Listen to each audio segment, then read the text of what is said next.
Hello everyone, it's Top Romance here. Before watching the video, could you please take 3 seconds to like the video and subscribe to the channel? This will give me more motivation to create even more high-quality videos. Thank you so much. I wish you all a wonderful day. Our story begins with the thoughts of the Northern Dynasty's emperor, Mok Thuong-Phong. There was a time I believed myself to be a man devoted solely to my imperial duties, incapable of being moved by anyone. But what I never anticipated was falling for a eunuch. His personal eunuch presented him with his robes, smiling as he said, "Your Majesty, please change." The eunuch then proceeded to help him dress. Mok Thuong-Phong blushed, thinking to himself, perhaps I've fallen ill. The story flashes back to a month earlier. The emperor was strolling through the gardens, enjoying the beautiful scenery. He thought to himself, pleased, I've just rejected an old official's proposal to expand the imperial harem. He was just about to continue enjoying the view when Mok Thuong-Phong's eyes suddenly sharpened. A group of assassins dressed in black, swords drawn, charged towards him, shouting, "Your life ends here." Mok Thuong-Phong let out a derisive laugh. "Just you lot, guards." The moment the assassins' feet touched the ground, soldiers emerged from the surrounding gardens, encircling them. "Seize them," he commanded. The black-clad assassins were quickly bound and dragged away. Mok Thuong-Phong smirked, saying, "Take them away and find out exactly who wants me dead." Before he could finish his sentence, a eunuch ran past, bumping into him and causing him to fall. The captured assassins, seeing this, seized the opportunity. "It's him. He's the assassin," they yelled.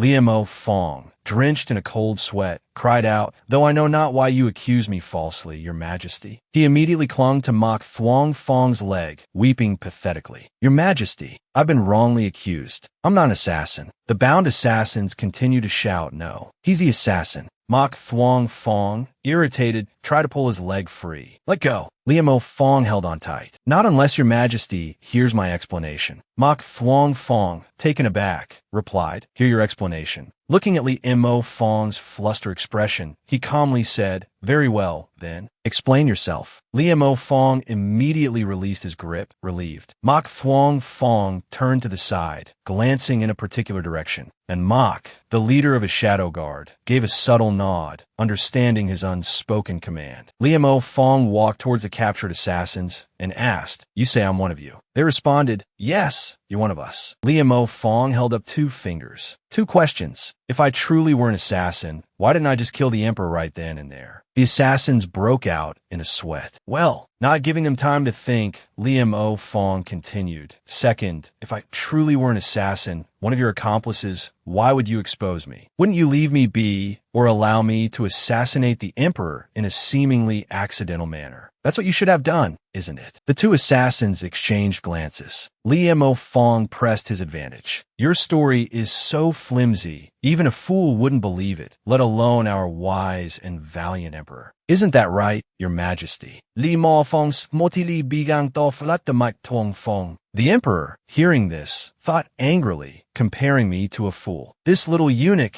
even in Mok, couldn't find anything on him. Interesting. He then smiled and said, "You're quite right." Liemo Phong immediately bowed. "Thank you, Your Majesty. I'll take my leave then." He turned to go, but Mok Thuong-Phong stopped him. "On second thought, I happen to be in need of a personal eunuch. You seem rather quick-witted." Liemo Phong broke out in a cold sweat upon hearing the words, "personal eunuch." She was about to refuse when he released a chilling aura and questioned, Immediately plastering a bright smile on her face, she bowed and thanked the emperor. Mok Thuong-Phong, upon hearing this, gave a haughty nod. Liemo Phong, sweating profusely, internally lamented. Becoming the emperor's personal eunuch was like becoming a phoenix rising from the ashes. But she was a woman. In the small annex of the imperial bedchamber, Liemo Phong changed out of her current attire. Holding the eunuch uniform, she laid it on the bed, stroking the fabric thoughtfully. Her mind was a tangled mess. She didn't know where to begin. What was she supposed to do now? She had originally thought she would become the empress in the future, but in reality, she was now the emperor's personal eunuch. She, a transmigrator known as Li Mo Fong, was an official tasked with correcting historical inaccuracies. Her mission this time was to correct the errors in the Northern Dynasty's history. Her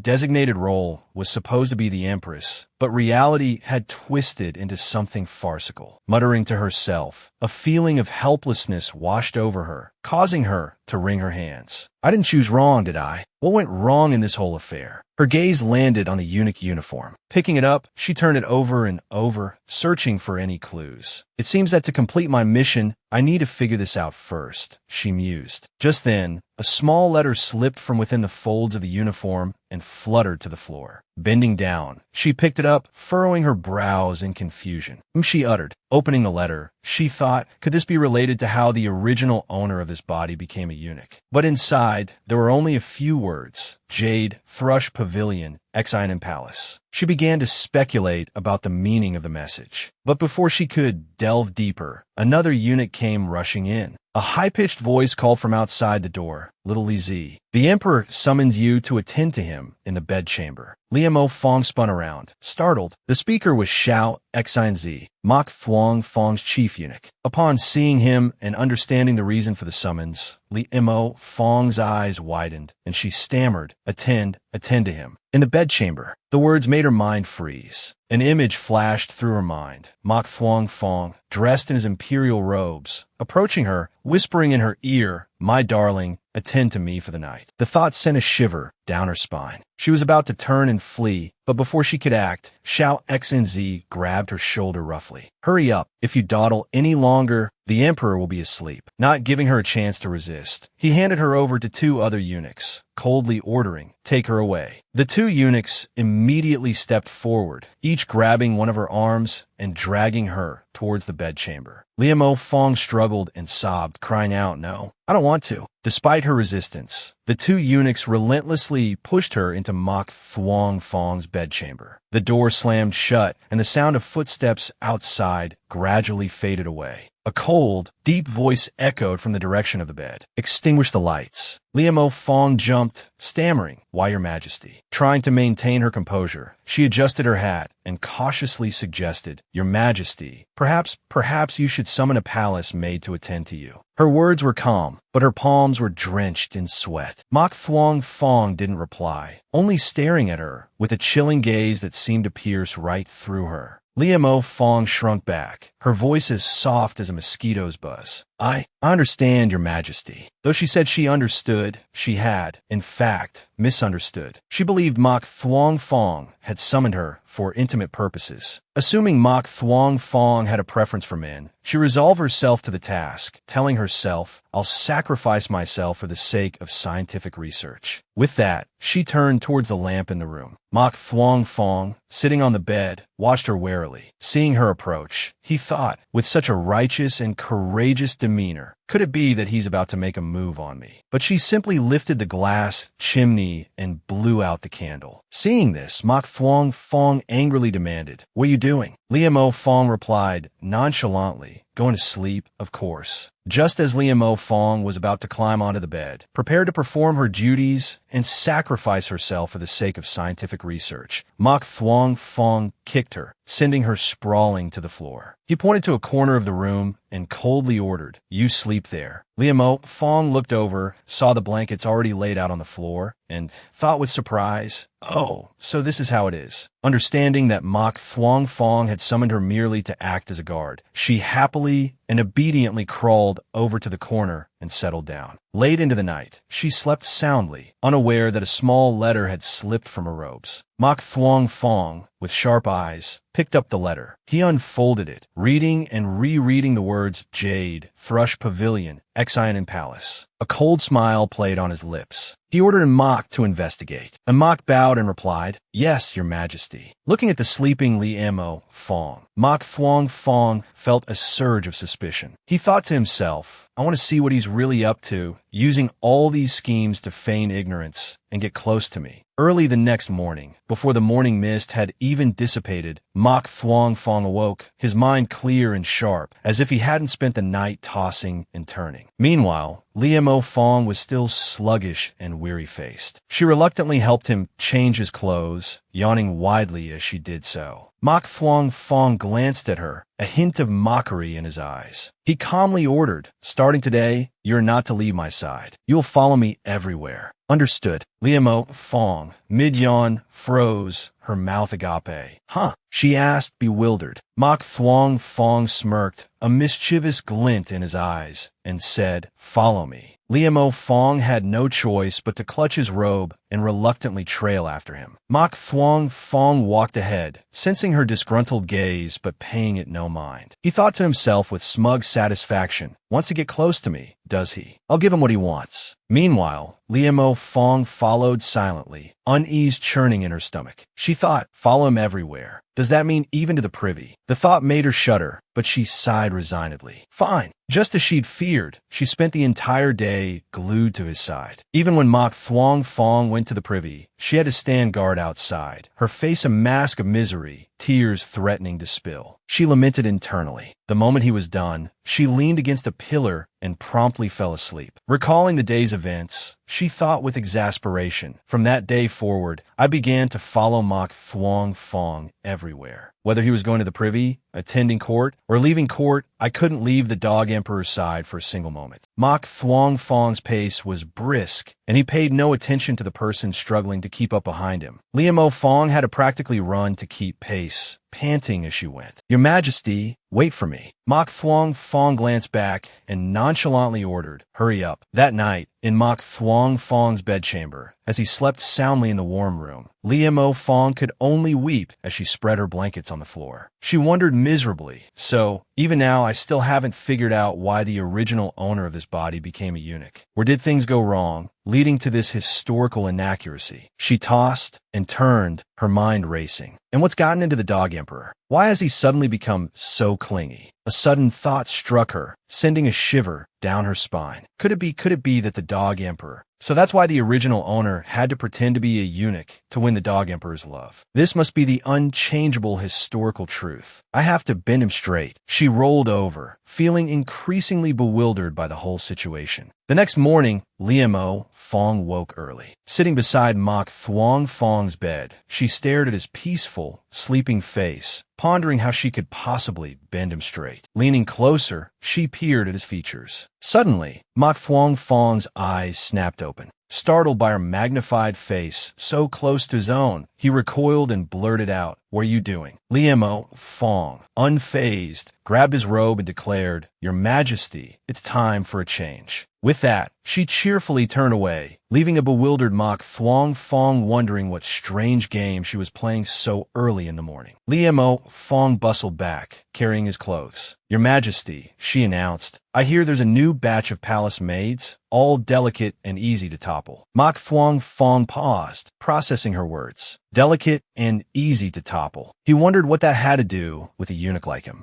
Liemo Fong bent down to fasten his robe. After the morning court session, she suggested, why don't we go and take a look together? What if there's someone adorable among them? She glanced at him, thinking to herself, I'm not afraid of his terrifying waist. Mok Thuong Fong, meanwhile, eyed her suspiciously. Is he trying to hint that he wants me to find him at the snack? Once dressed, he turned to Liemo Fong. Do you want me to cut out your tongue for talking so much? He asked sharply. Liemo Fong, misunderstanding his words, thought, he's this angry. It seems he really does hate women. In the Golden Lone Palace, Mok Thuong Fong sat upon his throne, addressing his officials. Any petitions? If not, court is dismissed. As the session ended, Liemo Fong hurried after him. Your Majesty, let's go see them together. He cut her off abruptly. Take this to the Empress Dowager. He handed her a jade seal. Liemo Fong accepted it with a quick, yes, Your Majesty, and hurried off. Mok Thuong Fong watched her go, a flicker of suspicion in his eyes, before turning and heading into his chambers. As he entered, and Mok,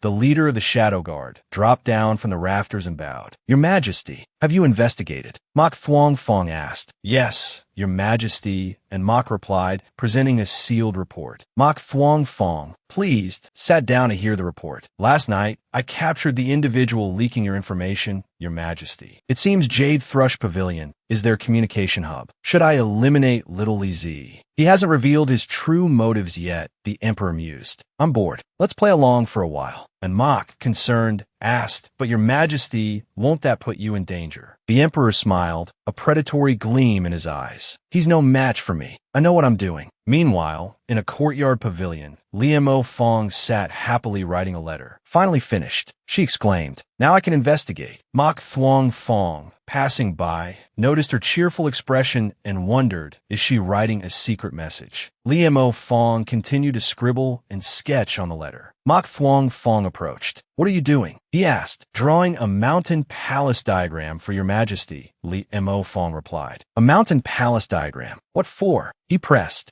Unaware of his presence behind her, Liemo Fong continued enthusiastically, "So that your majesty will like women again and not eunuchs anymore." A chilling aura descended as Mok Thuong Fong drew closer. Liemo Fong suddenly realized who was behind her, and a cold sweat broke out. Trembling, she turned to face him. Mok Thuong Fong's eyes were filled with fury, his entire being radiating anger. He grabbed her by the collar and lifted her. "Who told you I like eunuchs?" he demanded. Tears welled up in Liemo Fong's eyes. Enraged, Mok Thuong Fong hoisted her higher. Liemo Fong struggled, but to no avail, and began to cry. She imagined the scene, Mok Thuong Fong throwing her to the guards, ordering someone drag her out and behead her. The image of herself being dragged to the execution grounds filled her with despair. Thinking she could still salvage the situation, Liemo Fong hurriedly explained, "Your Majesty, you misunderstand. The person this servant was talking about wasn't you, but the Emperor. In the book I read, before this period, your Majesty is so bright and valiant. Just one look,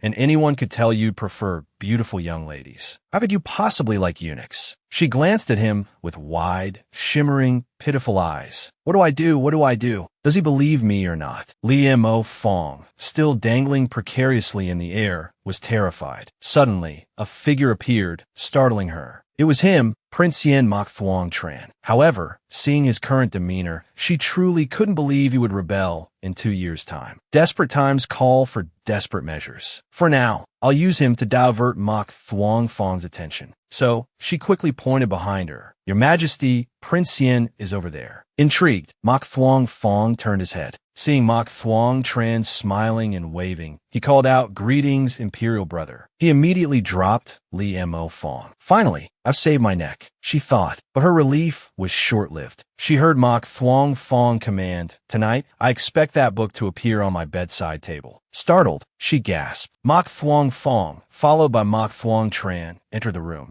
Liemo Fong poured them tea. Mok Thuong Fong, picking up his cup, asked, "How long will you be staying this time?" Mok Thuong Tran smiled. "Probably half a month. The martial arts conference is coming up soon, and I want to get there early. Who knows? Maybe this year I'll become the martial arts leader." Mok Thuong Fong sighed. "When that time comes, I'll truly want to trade places with you." Mok Thuong Tran quickly waved his hands. "I couldn't possibly. Imperial Brother should continue being emperor. Leave the matters of the Jianghu to me." Liemo Fong breathed a sigh of relief. The historical records say Mok Thuong Fong immersed himself in official duties and established the Northern Dynasty's prosperity, a wise ruler. I didn't expect he also had dreams of the Jianghu. Just then, someone rushed in and bowed. "Your Majesty, the Minister of War and General Wang request an audience." He asked, "Why are they here?" Then, turning to Liemo Fong, he said, "I'm going out for a bit. Little Li Zi, attend to Prince Yen." Mok Thuong Fong went out to meet the minister and the general, who were currently arguing. I think.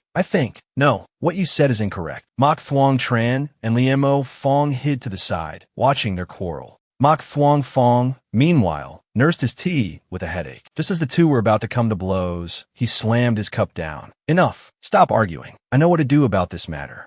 Suddenly, Liemo Fong turned around, startled. Seeing Mok Thuong Tran behind her, she thought, "Why is he looking at me like that?" Mok Thuong Tran winked and asked, "Isn't my Imperial Brother handsome?" She asked, bewildered, "Huh?" He leaned closer. "Even though what you're doing is a bit strange, don't worry. I won't tell anyone. You entered the palace to become my Imperial Brother's personal eunuch, right?" Liemo Fong thought, his words mean he knows my identity. But the original owner was always recuperating outside the palace and rarely returned to the capital. How could they know each other and be so familiar? Mok Thuong Tran looked towards the two men about to fight and said, "Looks like Imperial Brother will be busy for a while. I'll take my leave." Mok Thuong Tran gestured his departure. Mok Thuong Fong note that. He then turned to Li Mo Fong and said, if you need help, just send a letter to the Jade Thrush Pavilion in Exinen Palace. Hearing this, she remembered the letter mentioning the Jade Thrush Pavilion in Exinen Palace. So that's the paper he left behind. Mok Thuong Tran continued, little imperial sister-in-law, hang in there. I await good news. Then he departed. Li Mo Fong watched Mok Thuong Tran walk away, deep in thought. He knew the original owner's identity and seemed quite close to them. What was their relationship? She wondered. Lying on her bed, Li Mo Fong thought, thankfully he's busy with official duties today and forgot about that book. Otherwise, I'd be in deep trouble. She hadn't expected to encounter Prince Xian at this juncture. The historical records stated the original owner was frail and only appeared publicly after their marriage. And Prince Xian was always away, their relationship seemingly platonic. Even the historical accounts of the absolute oath of blossoming flowers didn't mention them. What's going on? She pondered. Not only had Prince Xian returned to the capital earlier than recorded, but his relationship with the original owner seemed unusual. Suddenly, the system notification sounded. You have a new message. She immediately closed her eyes, entering the editing interface. Finally, they've contacted me.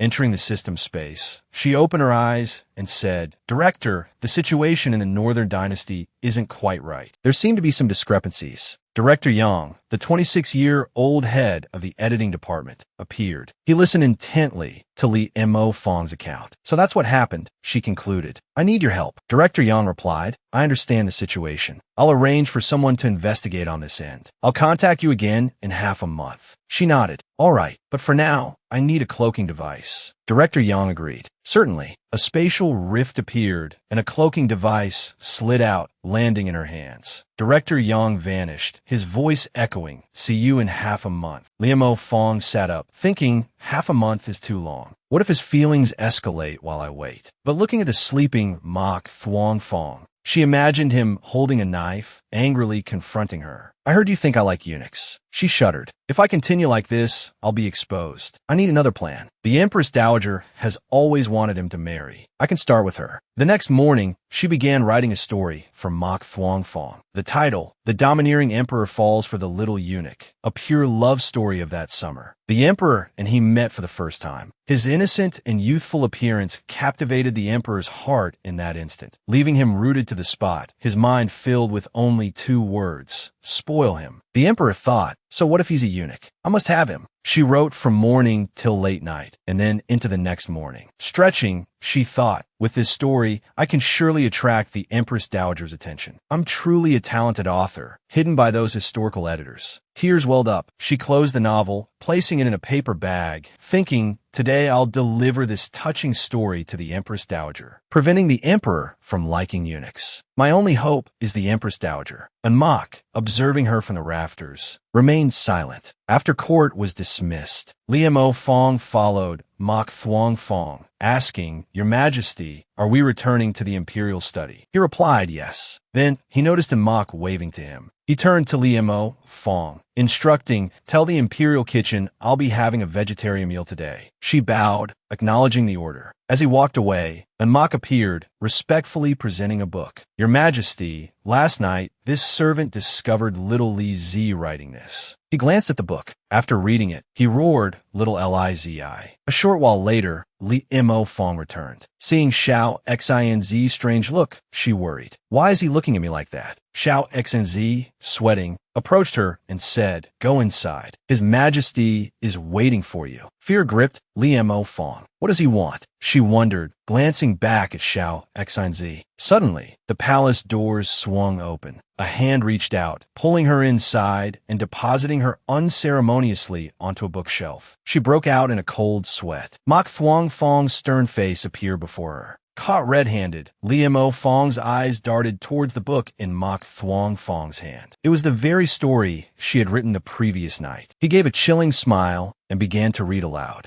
He lifted her chin, his eyes soft, but his voice laced with an unexpected reprimand, mirroring the actions described in her own writing. The defeat limo fongs tam izo modesti. He continued reading. He lifted his chin. His eyes were gentle, but his voice carried an unexpected reprimand. Then, addressing her directly, he said, "Little eunuch, you have successfully caught my attention." Just as the little eunuch was about to leave, he stepped closer, mimicking the next line, that the emperor embraced his waist. Liemo Fong trembled, fear consuming her. Tears welled in her eyes as Mok Thuong Fong's arm wrapped around her waist. He continued reading. The little eunuch said, "Your Majesty, this servant doesn't want to." But the emperor only laughed coldly. "You don't want to, you will want to." "Why, Your Majesty?" she cried out, but he ignored her plea, continuing to read, increasing her panic. Having said that, the emperor lowered his head and touched his lips. He paused, his face inches from hers. The little eunuchs, kissing him as he spoke. "Little eunuch, tonight I will make you mine." Liemo Fong's mind screamed in terror. "No!" Just then, the palace doors burst open. The Empress Dowager strode in, exclaiming, "Your Majesty." She stopped short, taking in the scene of Mok Thuong Fong, with Li Mo Fong pressed against the wall. "Your Majesty," she exclaimed again, her voice laced with shock. Mok Thuong Fong quickly sat down, hiding the book beneath a stack of others. The Empress Dowager settled beside him. He forced a smile. "Mother, what brings you here?" "Li Ma Fong, Pudding Di." Heard the Empress Dowager reply. "The Li family's daughter, Li Mo Fong, has returned." Li Mo Fong froze, spilling tea. "The Li family's daughter. Isn't that who I'm supposed to be?" "Xiao xin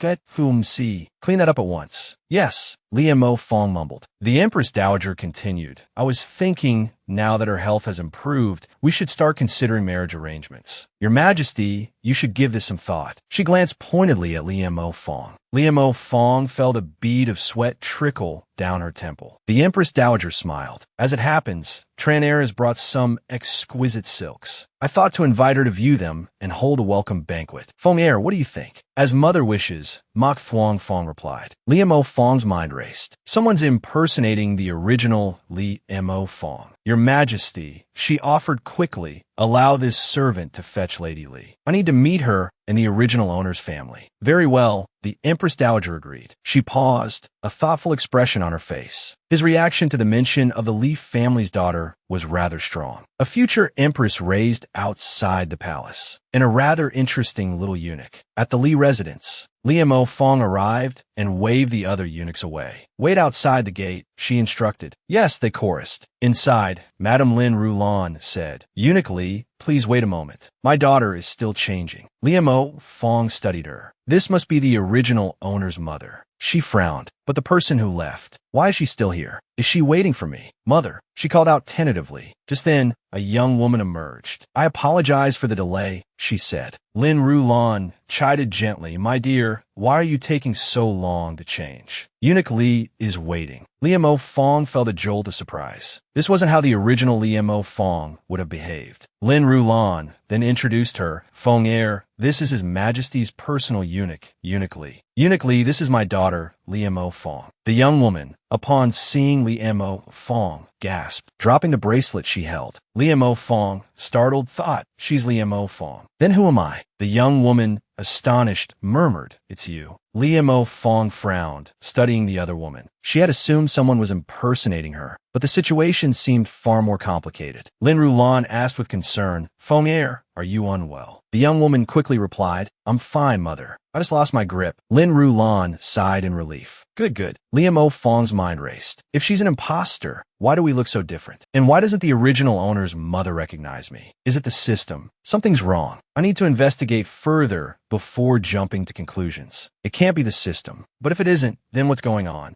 Lin Rulan looked at Li Mo Fong and cleared her throat. "It's getting late. If Feng Er is ready, Eunuch Li, please escort her to the palace." Li Mo Fong, startled, replied, "Yes, of course. This way, Miss Li. I need to investigate this further," she thought, glancing back at Lin Rulan, who still seemed oblivious. She truly doesn't recognize me. Inside the carriage, the young woman asked, "Eunuch Li, is something troubling you? You seem distressed." Li Mo Fong, startled, responded, "Oh, it's nothing. I just remembered a play called The Leopard That Switched the Prince. Have you heard of it, Miss Lee?" She was grasping at straws, trying to gauge this woman's knowledge. It's a rather interesting story about a cuckoo bird laying its egg in another bird's nest. In the end, the leopard in the story is executed, and the true prince returns to his rightful place. It's a satisfying ending, and it illustrates a clear moral. Anyone who tries to replace someone else will ultimately meet their demise. If you have the time, Miss Lee, you should see it. The young woman smiled. "I will if I have the chance. Thank you for the recommendation." Unically, Lee Mo Fong replied, "You're welcome." She studied the young woman's face, a sense of unease settling over her. Something feels off. The carriage arrived at the palace gates. A eunuch announced, "Eunuch Lee has arrived." Lee Mo Fong thought, "I need to visit the Lee residence again after I've explored this further." Inside the palace, dancers twirled gracefully. Lee Mo Fong, clutching her stomach, rushed towards Mok Thuong Fong. "Your Majesty," she gasped, "I have a terrible stomachache. I need to use the privy." Mok Thuong Fong nodded, a knowing glint in his eye. Another excuse to leave, he thought. Lee Mo Fong, relieved, hurried away. Mok Thuong Fong gestured to Mok. "Follow her." Mok bowed. "As you command, Your Majesty." Lee Mo Fong, hurrying through the palace corridors, thought, "I need to get to the Lee residence and figure out what's going on. Is that woman truly Lee Mo Fong in everyone else's eyes?" She glanced around, then pulled a cloak over her head. "This outfit is rather cumbersome," she muttered. And Mok,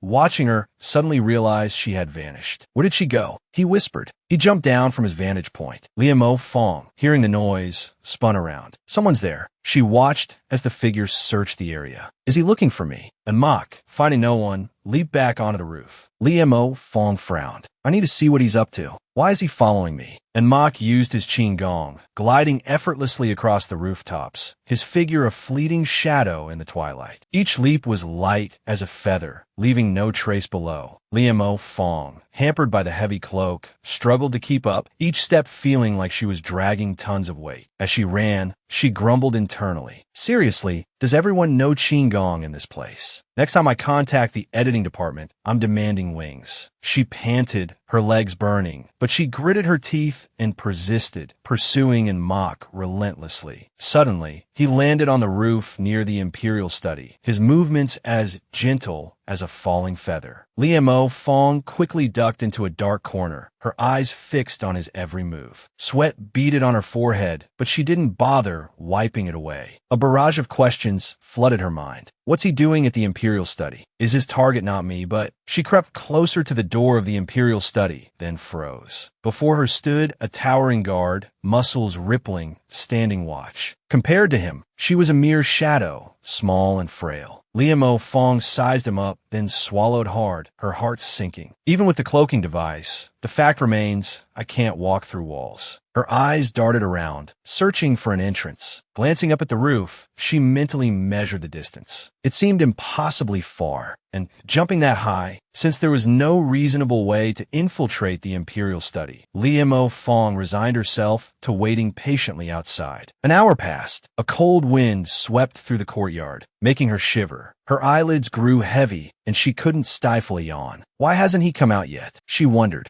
Regardless of who his target is, he's bound to show up again. Right now, figuring out who I am is more important. She looked up at the bright moon hanging in the night sky. Its gentle light did little to soothe her troubled mind. It's getting late. If I leave the palace now, I'll return very late, and the emperor might become suspicious. Perhaps I should seek out Prince Yen first and see if he knows anything about this. Having made her decision, she quietly moved to a corner, removed the cloak, and quickly slipped away. But before she could get far, the conversation of some court ladies drifted to her ears. The emperor is so kind to Miss Lee. Imagine, he even personally escorted her back to her residence. Of course. Haven't you seen who Miss Lee is? She's the future empress. Lee Mo Fong froze. She turned slightly, her gaze fixed on the two young women standing nearby, her brow furrowed in confusion. Mok Thuong Fong escorted the fake Lee Mo Fong home. She listened intently intently as they continued their conversation. I'm so envious. I wish the emperor loved me like that. Me too, even if I were just a servant girl. Their words sparked not jealousy, but suspicion in Li Mo Fong. The original historical record stated that Mok Thuong Fong's feelings for Li Mo Fong developed after he escorted her home and they were attacked, with Li Mo Fong saving his life. But wasn't that supposed to happen 6 months from now? Why did it happen earlier? The current situation was already strange enough. This happening earlier, well, I suppose it's not that unusual, she muttered. I should still head back quickly. If I haven't actually transmigrated incorrectly, and I miss out on this fated love, things will be even more troublesome later. With renewed determination, she turned and hurried off to find Prince Hsien. Li Mo Fong rushed back to the palace. Upon arriving, she saw Xiao Xinzi busily directing the palace maids. Hey, be careful with that. Don't break it. That's a jade table gifted by the Persian Empire. Be more cautious. The sight of Xiao Xinzi filled Li Mo Fong with relief. A weight lifted from her chest. He's still here. I caught up. She hurried towards him, calling out his name before demanding, "Where's the emperor?" Xiao Xinzi turned, his brow furrowing in a disapproving frown as he saw her. You still dare mention the emperor? His Majesty escorted Miss Li back to her residence. I've been searching for you for half a day. I had to arrange for someone else to follow you. His words stunned Li Mo Fong. What? She asked, bewildered. The emperor already left. Without another thought, she spun around to leave, but Xiao Xinzi grabbed her arm. He pulled her back, his frown deepening. Where do you think you're going? Go back and prepare yourself for the emperor's summons tonight. He started to drag her away. Li Mo Fong struggled against his grip. Hey, I need to follow the emperor. Let me go. She protested loudly. Xiao Xinzi's voice was cold. Go back with me, little Li. As a eunuch, you need to know your place. Don't think about things that don't belong to you. Just then, a calm voice cut through the tension. What's all this commotion? Both Li Mo Fong and Xiao Xinzi turned to see Prince Hsien, Mok Thuong Tran, standing there, his eyes gleaming with amusement. Seeing him was like seeing a lifeline. Prince Hsien, you're my savior. Li Mo Fong thought gratefully. Both Xiao Xinzi and Li Mo Fong bowed. Your servant greets His Highness. Prince Hsien, Xiao Xinzi said respectfully. Li Mo Fong whispered, Save me, Prince Hsien. Mok Thuong Tran chuckled softly. He draped an arm around Li Mo Fong's shoulders in a friendly gesture. Little Li is going for a stroll with me. Do you have any objections, Xiao Xinzi? Xiao Xinzi quickly replied, his voice filled with deference. This servant wouldn't dare, Your Highness. Li Mo Fong stuck her tongue out at Xiao Xinzi, then followed Prince Hsien as he led her away. After they had walked a short distance, he glanced at her and asked, Tell me, what trouble have you gotten yourself into? Your Highness, she replied quickly, I need to find the emperor. He smiled and nodded. All right, let's go. I'll take you out of the palace. Li Mo Fong looked up in surprise. You're not going to ask why I need to find him. He responded casually, his voice indulgent. Why should I ask? I told you, whatever you want to do, no matter what it is, I'll help you. Li Mo Fong stared at him, her mind reeling. What is their relationship? It doesn't seem normal. Suddenly, he wrapped his arm around her waist, his voice low and firm. Hold on tight. Before she could react, she felt herself lifted into the air as he propelled them upwards with his qinggong. The wind whistled past her ears. She laughed softly and called out, Your Highness, what do you make of Li Mo Fong's appearance today? The palace guards, seeing Prince Hsien carrying Li Mo Fong as they leaped across the rooftops, gathered to gossip. Prince Hsien is running around the palace again. Hopefully, no palace maid see him this time and mistake him for a flower thief. Last time, I really thought there was a flower thief. Turned out, it was Prince Hsien dragging the emperor around to compete with their qinggong. Chuckles rippled through the group, but they quickly quieted, returning to their duties. In the distance, Mok watched silently from the shadows. Seeing Prince Hsien carrying Li Mo Fong away, his eyes sharpened. He frowned, thinking, why is she with Prince Hsien? Without hesitation, he used his qinggong to follow, his movements silent as the wind.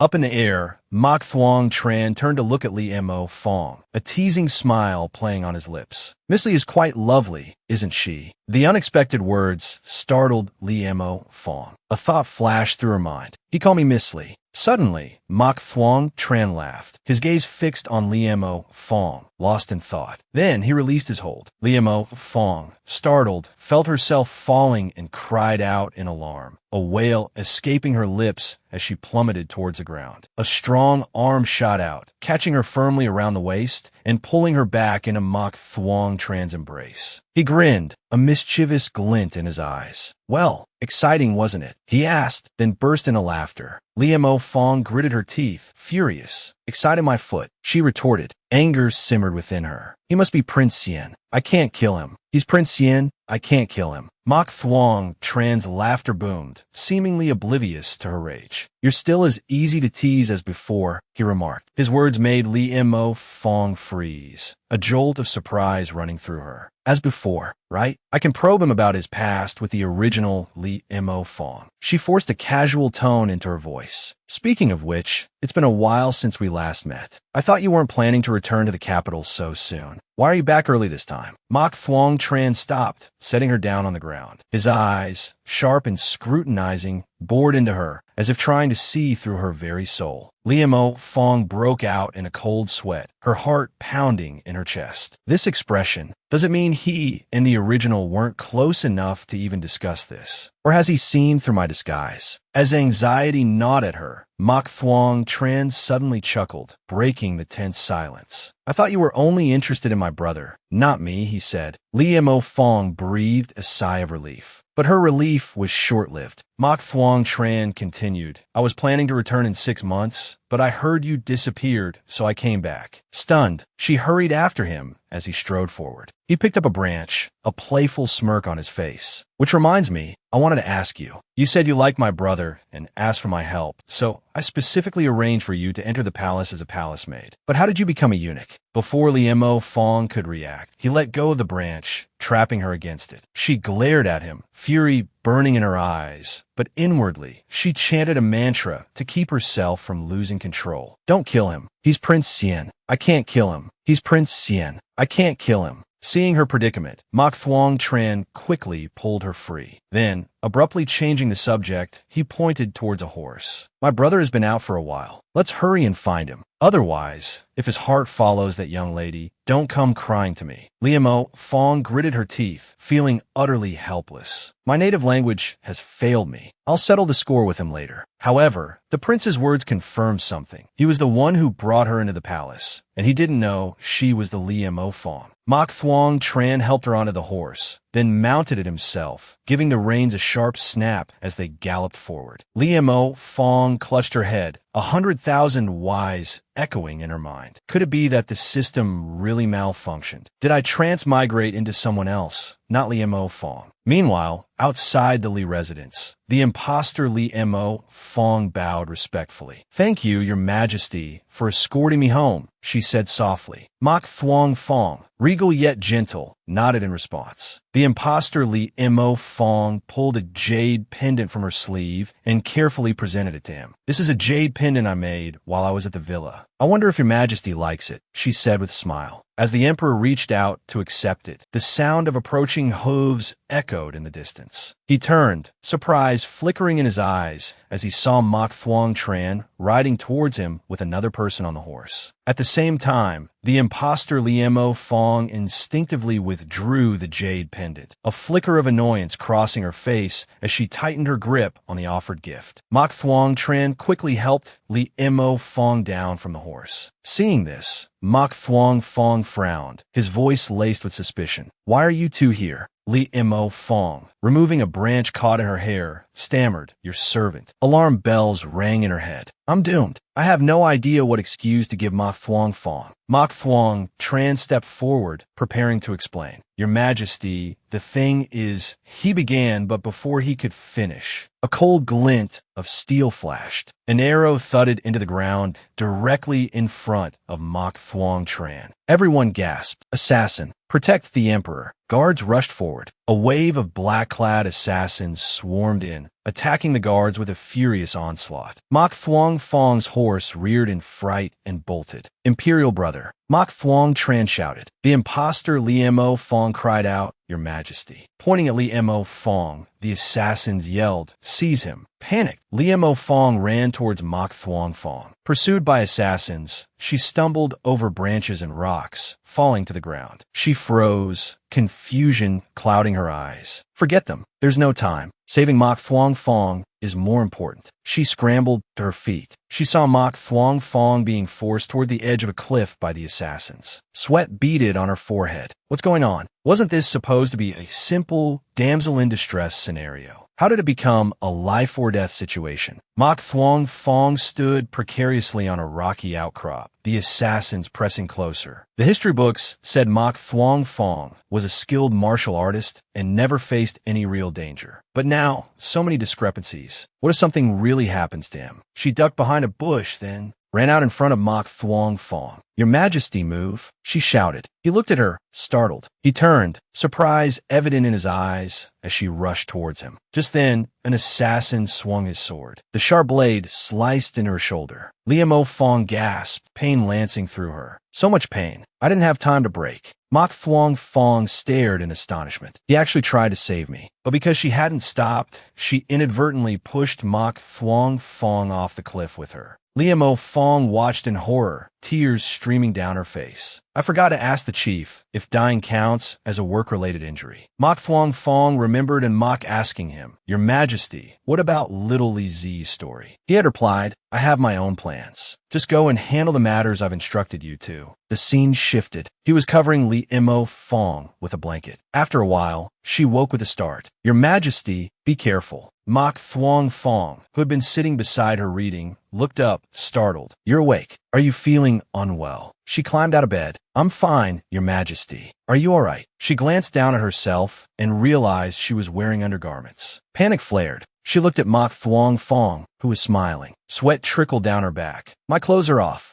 She imagined Mok Thuong Fong undressing her, seeing the light reflecting off her chest. Does he know I'm a woman? Mok Thuong Fong coughed, drawing her attention. Her face burned. They both spoke at once, a jumble of sounds. Mok Thuong Fong chuckled. You first, he said. He looked at her, thinking he's blushing. So it's true. Li Mo Fong whispered, do you know? Mok Thuong Fong nodded. Yes. Li Mo Fong felt as if struck by lightning. He knows everything. She wailed internally. Your Majesty, she blurted out, this servant truly didn't intend for things to turn out this way. Mok Thuong Fong replied, I understand. Li Mo Fong scratched her head, bewildered. You understand. He nodded. Yes. Doubt nodded her. He understands. But I haven't even figured out my own situation, and he claims to understand. Mok Thuong Fong picked up a book and said, I know your feelings for me. You saved me. Although this whole situation is unconventional, I'm not narrow-minded. I can allow you to stay by my side. But don't think about anything else. Li Mo Fong's eyes fell on the novel in Mok Thuong Fong's hand. A jolt went through her. That's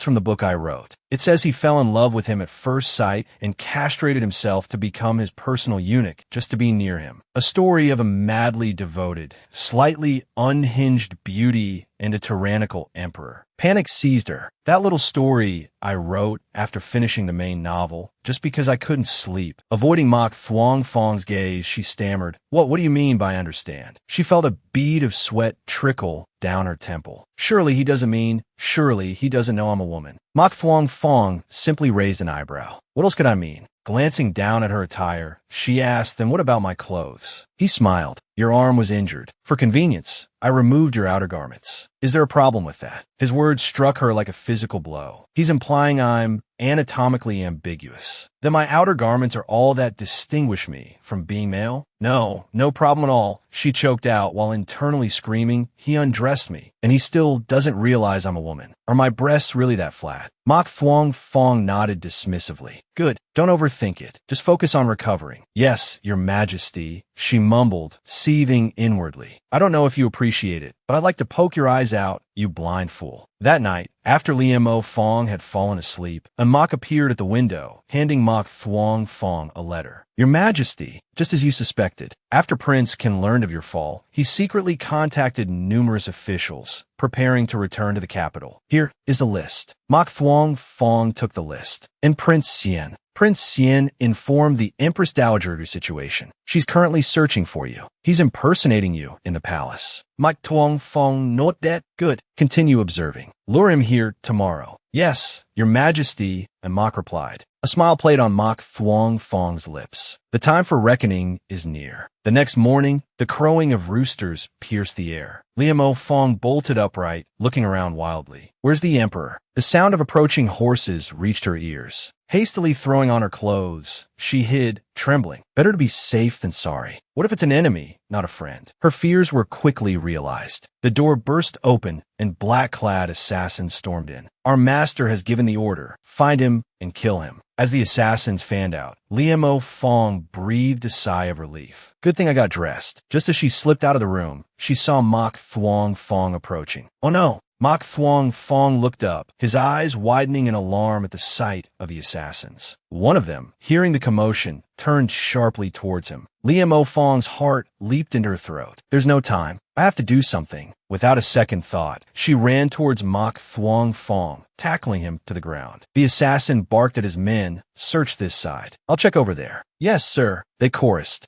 Liemo Fong held Mok Thuong Fong tightly beneath her, shielding him from the assassin's view. Mok Thuong Fong reached out and grabbed her. Blind to who she was, he was utterly bewildered. Liemo Fong thought frantically, he's holding me. I have to endure this. If I let go now, everything I've done will be for nothing. Please go away, you big oaf. Don't just stand there. The assassin continued to search the area. Seeing him finally move on, Liemo Fong breathed a sigh of relief. He's finally gone. Suddenly, Mok Thuong Fong sat bolt upright, startling her. The assassin, hearing the noise, spun around, looking back in confusion. Liemo Fong quickly forced him back down. The assassin muttered, puzzled, there's no one there. He turned back to his men. Nothing here. Check up ahead. Yes, sir, they replied. Hearing this, Liemo Fong let out another sigh of relief and sat up. Then she froze. She was tied up. Where did these ropes come from? Mok Thuong Fong, still holding her, said, I don't know what kind of demon you are, but you dare play these tricks in front of me. Liemo Fong trembled, thinking, what do I do? What do I do? If he touches my collar, if he takes off my clothes, I'll be exposed. Wait, I'm getting off track. I can still salvage this. She swiftly kicked him in the groin. He groaned in pain. You fiend. You dare kick me. Liemo Fong scrambled to her feet and fled. But Mok Thuong Fong pursued her relentlessly. Terrified, she ran towards a tree. Reaching the tree, she realized she was trapped. She spun around to see Mok Thuong Fong right behind her, reaching out. I'm dead. Suddenly, the assassins' voices rang out. He's here. One of them charged towards Mok Thuong Fong, sword drawn. Let's go. Let's play with His Majesty. Liemo Fong watched in horror. Not again. Another assassin swung his sword at Mok Thuong Fong. Be gentle. The master said we need him alive. Everything else is permitted. Yes. Mok Thuong Fong gritted his teeth. Using his agility, he leaped to the side, past Liemo Fong. She thought, terrified, this is bad. These guys are clearly enemies. Mok Thuong Fong shed his outer robe. He kicked one assassin and threw another with his free hand. One of the assassins' swords clattered to the ground. Liemo Fong stared at the sword. I can't let Mok Thuong Fong fall into their hands. She ran to the tree and frantically rubbed the ropes against the bark, trying to break free. Finally free, she rushed towards the sword. One of the assassins was using his blood to draw a symbol on the ground. Liemo Fong struggled to lift the heavy sword. It's so heavy. Your Majesty, I'm coming. SOS. This sword is too heavy. And Mok, hidden in the branches of a tree, frowned as he saw a piece of cloth fluttering down. That's Liemo Fong. Having failed to lift the sword, let it fall with a clang. The assassins looked towards the sound. What was that? Liemo Fong panique. No, my invisibility cloak is torn. She felt behind her, whispering, they can't see me. They can't see me.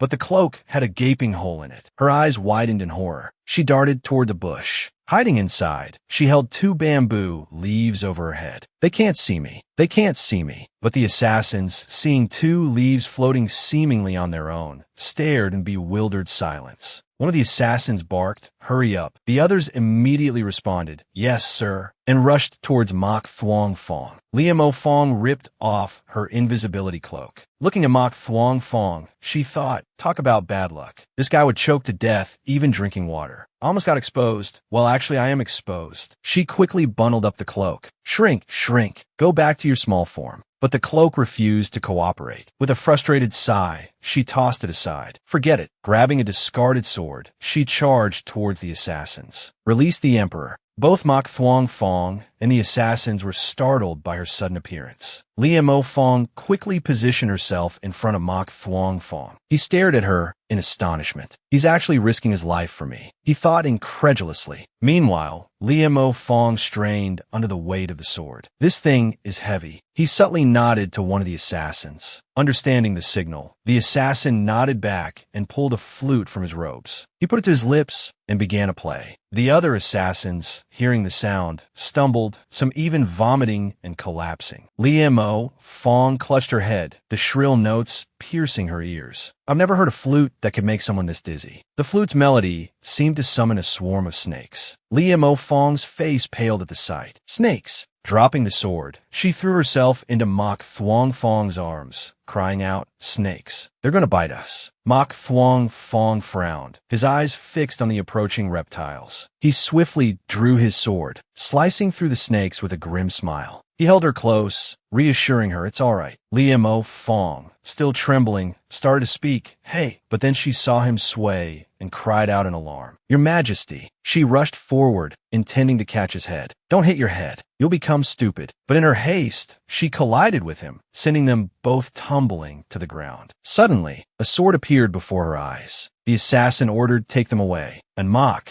arriving at the scene, picked up the discarded invisibility cloak. This as he breathed, stunned. Moments later, the assassins had captured both Lia Mo Fong and Mok Thuong Fong, throwing them into a room. "Lock them up," one commanded. Lia Mo Fong looked at Mok Thuong Fong. "Your Majesty." She reached out and checked his breathing. He's still alive. But that snake. Before I time traveled, I was worried about causing trouble in the harem, so I took a universal antidote. It looks like it's going to come in handy now. She helped him sit up and began to suck the venom from the snake bite. Mok Thuong Fong, who hadn't actually lost consciousness, watched her. He's really doing this for me, regardless of the consequences. Min Wei Hin, Li Ma Fong Fthit. Big brother, I'm going through all this trouble to save you, so you better not die. If you die, history will be messed up and I'll lose my bonus. Finally finished, Lia Mo Fong breathed a sigh of relief. Finally done. Why does he look so unusual? She turned and saw that Mok Thuong Fong's eyes were open, fixed on her. She flushed, stammering, "Why, your Majesty." Before she could finish, a noise echoed from outside. Instinctively, she clamped a hand over Mok Thuong Fong's mouth, whispering urgently she don't talk. Mok Thuong Fong looked at her, bewildered. I wasn't going to say anything. But before he could react, Lia Mo Fong gently pushed him back down, holding him still. Just then, a figure emerged from the wall, a low voice echoing, "Awake already." Seeing the figure materialize from the wall, an idea sparked in Lia Mo Fong's mind. Feigning weakness, she paled and whispered, "No, I'm asleep. Come back later." Then, she promptly collapsed to the ground, feigning a swoon with remarkable realism. Tu Tuong let out a cold laugh, his gaze unwavering, unimpressed by this clumsy performance. He stepped over Lia Mo Fong and walked directly towards Mok Thuong Fong. Seeing this, Lia Mo Fong immediately sprang to her feet, rushing to shield Mok Thuong Fong. "I am awake," she declared loudly. "If you have something to say it to me. I'm the Emperor's personal eunuch. Talking to me is the same as talking to him." Inwardly, she wept, thinking it would be better for me to die than for him to die. If I die, I can still return to the present. But if he dies, history will collapse. Mok Thuong Fong sat up, his gaze resting on Lia Mo Fong. An indescribable emotion welled up within him. He's actually willing to go this far for me. It seems what was written in that book is true. Tu Tuong stepped closer, his voice dripping with contempt. You're this useless emperor's personal eunuch. So you know all his secrets, then? Liemo Fong bit her lip and nodded resolutely. Of course. As His Majesty's personal eunuch, I know everything. For which ladies he's favored to wear he wet the bed. So, whatever you want, just aim for me. She spoke with a mixture of fear and regret, but forced herself to appear confident. Mok Thuong Fong's face flushed crimson, mortified by the mention of bedwetting. He wanted to disappear. Tu Tuong nodded slowly, searching for something in his robes. He pulled out a small vial. With a sinister smile, he said, "Well then," Liemo Fong felt a surge of fear. Is he about to pull out a dragon blade and kill me? I should try to figure out how to inform Director Li about this mess. But instead of a weapon, Tu Tuong held up the vial. He shook it, his smile widening. While killing you would be quite simple, I'm a civilized man. I don't like to kill, so I'll just have to offer you some sweets. Inside this vial are all sorts of poisons. Only one pill is harmless. Before he could finish his sentence,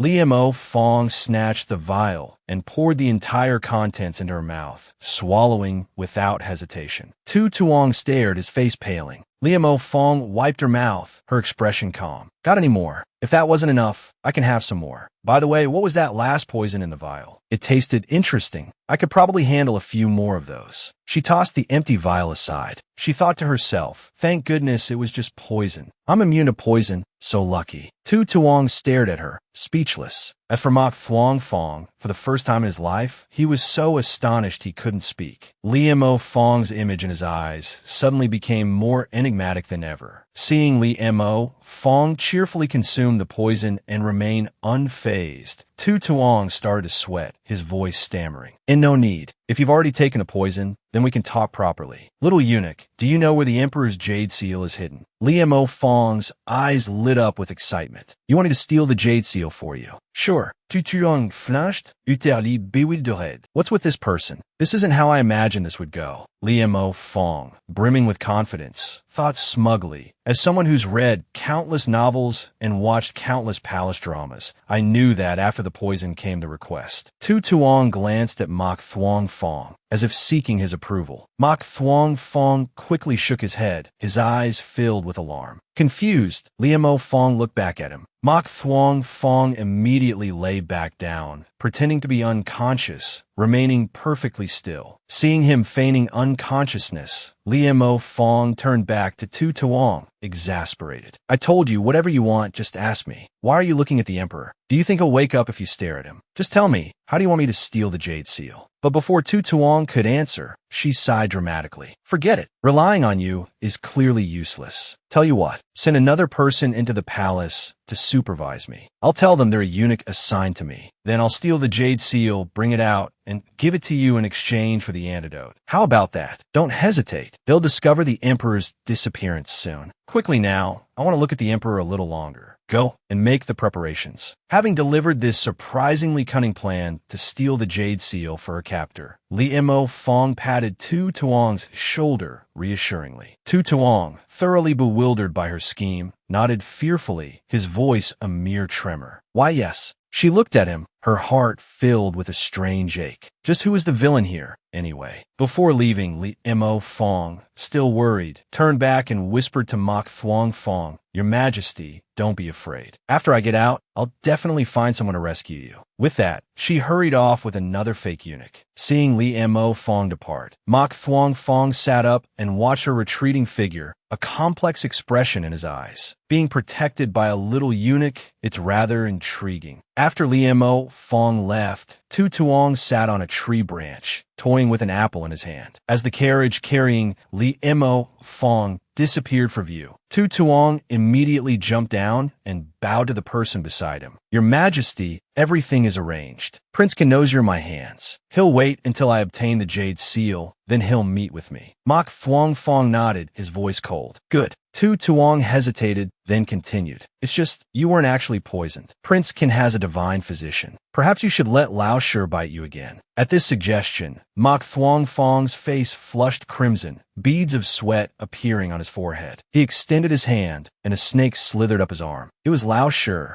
Looking at the snake, he couldn't help but recall Li Mo Fong sucking the venom from his wound. A strange feeling flickered through him. That little eunuch. Meanwhile, back in the emperor's chambers, Li Mo Fong had returned to the palace. She signaled to the person beside her, who nodded and stepped inside. A guard approached, hands clasped in greeting. Eunuch Li, you're back. His Majesty has been waiting for you for a long time. 10 days, to be exact. The guard led Li Mo Fong inside, then said to the other person, you wait here outside the gate. His Majesty, Eunuch Li has returned. Li Mo Fong found this incredibly strange. She stepped inside, and before she could speak, a tall man rushed forward, embracing her tightly. Little Li Zi, you're finally back. Startled, she pushed the man, whose face was identical to Mok Thuong Fong's, away from her. Fear gripped her heart. Why are there so many fake emperors lately? Mok Thuong Tran winked at her, but looking closer, she recognized the familiar glint in his eyes. Her heart sank. No, wait, that expression. He's Prince Xian.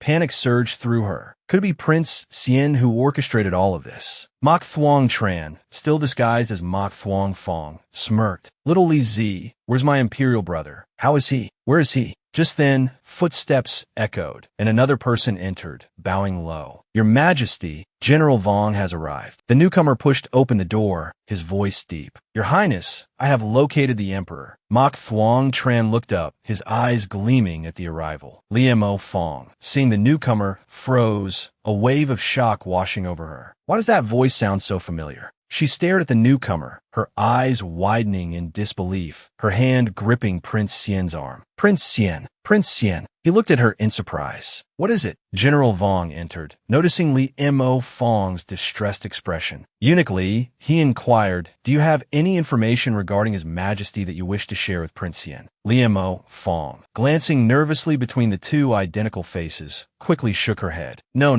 nothing at all. I'm just a little tired. General Vong must have important matters to discuss with the prince. Please continue. I won't disturb you any longer. She turned to flee, but Mok Thuong Tran caught her arm. As Li Mo Fong walked and pondered, the situation with Prince Xian and General Vong seemed increasingly precarious. Seeking help from them felt like walking into a tiger's den. But who else could she turn to? Just then, a troop of soldiers marched past. She stared in astonishment at the man leading them. It was Ji Fanfan, commander of the Imperial Guard, the legendary Mok Thuong Fong's most devoted fan, at least according to the rumors. An idea sparked. Just as they were about to pass, she gritted her teeth. Desperate times. With a dramatic flourish, she collapsed to the ground, crying out, Your Majesty. Ji Fanfan, spotting her, recoiled in terror. A touch. Save me. He scrambled backwards, leaving Li Mo Fong sprawled on the ground, utterly bewildered by his reaction. Ji Fanfan's subordinates rushed to his side. It's all right, Commander. Don't be afraid. We're here for you. Yes, we're here. They echoed. Yi Fanfan tremblet. I was so scared. Li Mo Fong glared at him, fuming. Suddenly, one of the subordinates gasped. Oh no, Commander! The eunuch has fainted. Sometime later, Li Mo Fong came to, finding Ji Fanfan staring at her anxiously. Seeing her awake, he brightened.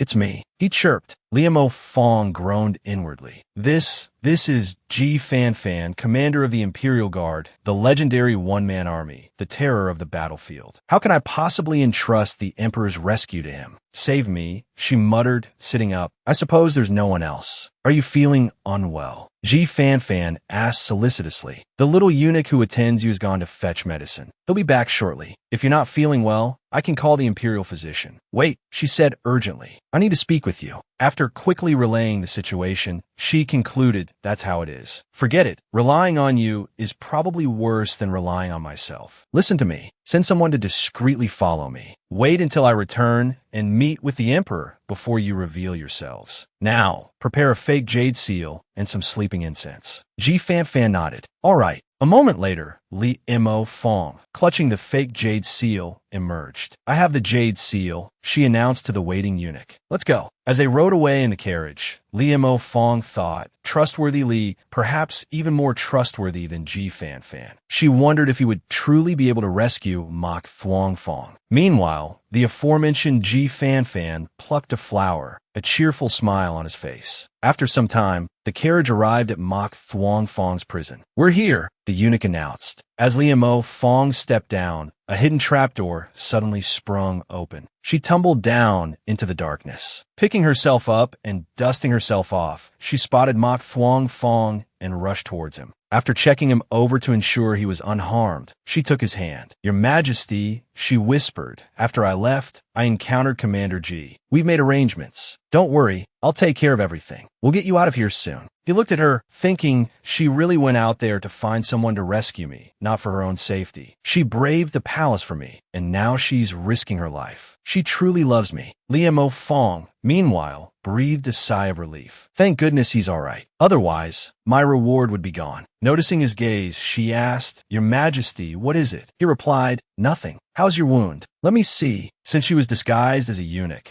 Liamo Fong quickly refused. No, there's no need to be so formal." Mok Thuong Fong, misunderstanding her refusal, assumed this eunuch was madly in love with him. Patting her shoulder, he thought, he doesn't want me to worry. He gently tugged her closer. Suddenly, she turned, and by inertia, fell into his arms. He caught her, saying, "Little Z, don't worry. I'll feel terrible. I just want to take responsibility. Don't worry, I'll just take a look. I won't do anything." As he raised his hand, she thought, why does that sound so familiar? I'm not afraid you'll feel terrible. I'm afraid you'll undress me and still think I'm a man. Mok Thuong Fong gently stroked Li Mo Fong's waist, feeling the softness through the thin fabric of her clothes. His casual gesture made her freeze, her heart pounding in her chest. Her outer robe slipped down, revealing the smooth, delicate skin of her shoulder. The distance between them rapidly closed, their breaths mingling, hot and intimate, thickening the air around them. Liamo Fong lowered her head, avoiding his gaze, her face flushed crimson. He's definitely going to realize I'm a woman this time. What am I going to do? While she was consumed by panic, Mok Thuong Fong was in a completely different state of mind. His eyes held a searching look, as if studying her. Just a touch makes him blush. He reached out, gently picking up a strand of hair that had fallen across her shoulder, stroking it between his fingers. His gaze lingered on her flushed face, a sharp glint in his eyes, as if searching for something hidden. Liamo Fong startled, stepping back to evade him. But before she could move away, Mok Thuong Fong quickly grasped her hand, pulling her closer. "Not right," he murmured, his sharp eyes fixed on her arm. Liamo Fong, hearing the alarm in his voice, thought this is it. He knows. But his next word surprised her. "This wound at IT looks unusual." Hearing that Mok Thuong Fong was suspicious of her wound, not her gender, Liamo Fong breathed a sigh of relief. She hastily lowered her head, stammering, "Your Majesty, this wound is..." He looked at her, a puzzled expression on his face. Mok Thuong Fong stood up, saying incredulously, "When we get back, have the imperial physician look at that for you." Liamo Fong pulled her robe back up, murmuring, "Yes, Your Majesty." A wave of complex emotions washed over her. Last time, fine, whatever. This time, he undressed me, well, just my outer robe. He touched me, well, just my waist and hand. And he still hasn't realized I'm a woman. She fumed at Mok Thuong Fong's obliviousness. This was a huge blow to her ego. Just then, footsteps echoed. Seeing Tu Tuong approaching, Li Mo Fong startled, instinctively stepping in front of Mok Thuong Fong. "I've helped you retrieve the jade seal," Tu Tuong said coldly. "What more do you want?" Without waiting for a response, he brushed past her, heading straight for Mok Thuong Fong. Liamo Fong watched him, her heart pounding. "It's time for the signal. I hope that Empress Dowager is at least somewhat reliable. Otherwise, we're in serious trouble." Taking a deep breath, she prepared to shout no. But then, Tu Tuong abruptly knelt before Mok Thuong Fong. "Your Majesty, it is done." Before Liamo Fong could even utter the word don't, Tu Tuong continued, addressing Mok Thuong Fong. "Everything went exactly as you predicted. I feigned surrender to Prince Xian and gained his trust." He recounted his earlier meeting with Prince Xian. "Your Highness, are you truly content to remain merely a prince?" he had asked. "You may be, but I am not. I desire power. How about this? I'll help you seize the Jade Seal and capture the Emperor. We can divide the empire between us. Tu Tuong continued his report. Under my instigation, he obtained the Jade Seal and finally decided to seize the throne. I've also uncovered all the evidence linking him to the conspiracy within the palace. Here is the list. Prince Xian has been subdued and is imprisoned in the heavenly prison. Your Majesty, would you like to go there now? Mok Thuong Fong turned slightly, his expression calm, as if he had foreseen everything. He nodded. Yes. Liemo Fong, witnessing this scene unfold, belatedly realized that everything had been orchestrated by Mok Thuong Fong. A wave of disappointment washed over her. He turned, his gaze settling on her. His voice, deep and commanding, held a hint of amusement. What are you standing there for? Come along. Liemo Fong, startled, snapped out of her daze and hurried after him. Yes, Your Majesty, she replied. Their footsteps echoed rhythmically along the quiet corridor. As they walked, Mok Thuong Fong glanced at Liemo Fong, his voice laced with both reproach and concern. The medicine Tu Tuong gave you earlier wasn't poison. It was a tonic, you idiot. You'll eat anything. Remember, even if I tell you to eat or drink something strange, you don't do it. Liemo Fong forced a smile, lowering her head. Understood, Your Majesty. I only did it for you. Mok Thuong Fong didn't reply, a flicker of tenderness in his eyes. He didn't notice, however, that as he moved, a small book slipped from his pocket and fell to the ground. Tu Tuong, walking behind them, happened to pick up the book. His eyes widened as he read the title. The domineering emperor falls in love with the beautiful little eunuch. He looked up, watching the receding figures of Mok Thuong Fong and Liemo Fong. The domineering emperor falls in love with the beautiful little eunuch. He suddenly understood. They were deeply in love. Inside the palace, the atmosphere was markedly different. Mok Thuong Fong sat calmly on his throne, facing a stern-faced, middle-aged man whose eyes radiated authority. Mok Thuong Fong's lips curved into a slight smile. His voice, calm yet forceful, resonated through the hall. Uncle, it's been a while. Liemo Fong stood behind him, silently observing the scene. So this is it, she thought. I finally see him as the emperor he truly is. He risked his own safety to uncover Prince Xian's entire network of spies. A eunuch approached, bearing a cup of wine, and offered it to the man kneeling on the floor, Prince Xian. Mok Thuong Fong's voice was ice cold. Drink. Liemo Fong's gaze fell upon the bloodied, kneeling figure of Prince Xian. A wave of unease washed over her. He shows no mercy, not even to his own kin. He's ruthless and decisive. Suddenly, a voice broke the tension. Brother, these grapes are quite sweet. It was Mok Thuong Tran, Prince Xian, lounging comfortably, a bunch of grapes in one hand, his expression innocent, as if detached from the weighty matters at hand. Mok Thuong Fong offered a slight smile. If you like them, I'll have all the grapes in the palace brought to you. Mok Thuong Tran beamed. If you're serious, then thank you, brother. Liemo Fong observed silently, her gaze lingering on the exchange between the two brothers. A question formed in her mind. He trusts Prince Xian implicitly, even going so far as to let him impersonate him, entrusting his life to him. What could have possibly happened to drive them to turn against each other, swords drawn? Lost in thought, her eyes drifted back to Mok Thuong Fong. As she pondered, he suddenly turned, his gaze settling on her, his brow furrowing slightly. He's looking at me again, she thought. He mistook her contemplation for admiration, assuming she was simply captivated by him. Liemo Fong, he said, you may retire. Startled, she bowed her head. Yes, Your Majesty, she replied, quickly exiting the hall. The system unexpectedly announced. Investigation into your transmigrated identity complete. No issues detected. Liemo Fong breathed a sigh of relief. But as she walked, a carriage stopped before her. A woman's voice, laced with playful reproach, called out from within. Eunuch Li, I've been waiting for you. Liemo Fong looked up to see the impostor, the woman posing as Li Xiao Thursday, sitting inside the carriage, a smug expression on her face. Liemo Fong remained silent, her gaze darkening. The system just confirmed my identity. I am Liemo Fong, the future empress. So who is she? What happened to cause this unexplained shift in my identity? Could this be the historical discrepancy? The woman inside the carriage held up a pocket watch. Eunuch Li, she said, her voice taking on a hypnotic quality, you should come in. Liemo Fong, her mind reeling, thought, I'm in trouble. She felt compelled to obey and stepped into the carriage. The woman continued her hypnotic suggestions. Eunuch Li, do you remember who you are? Liemo Fong responded in a daze, I don't remember. The woman pressed further.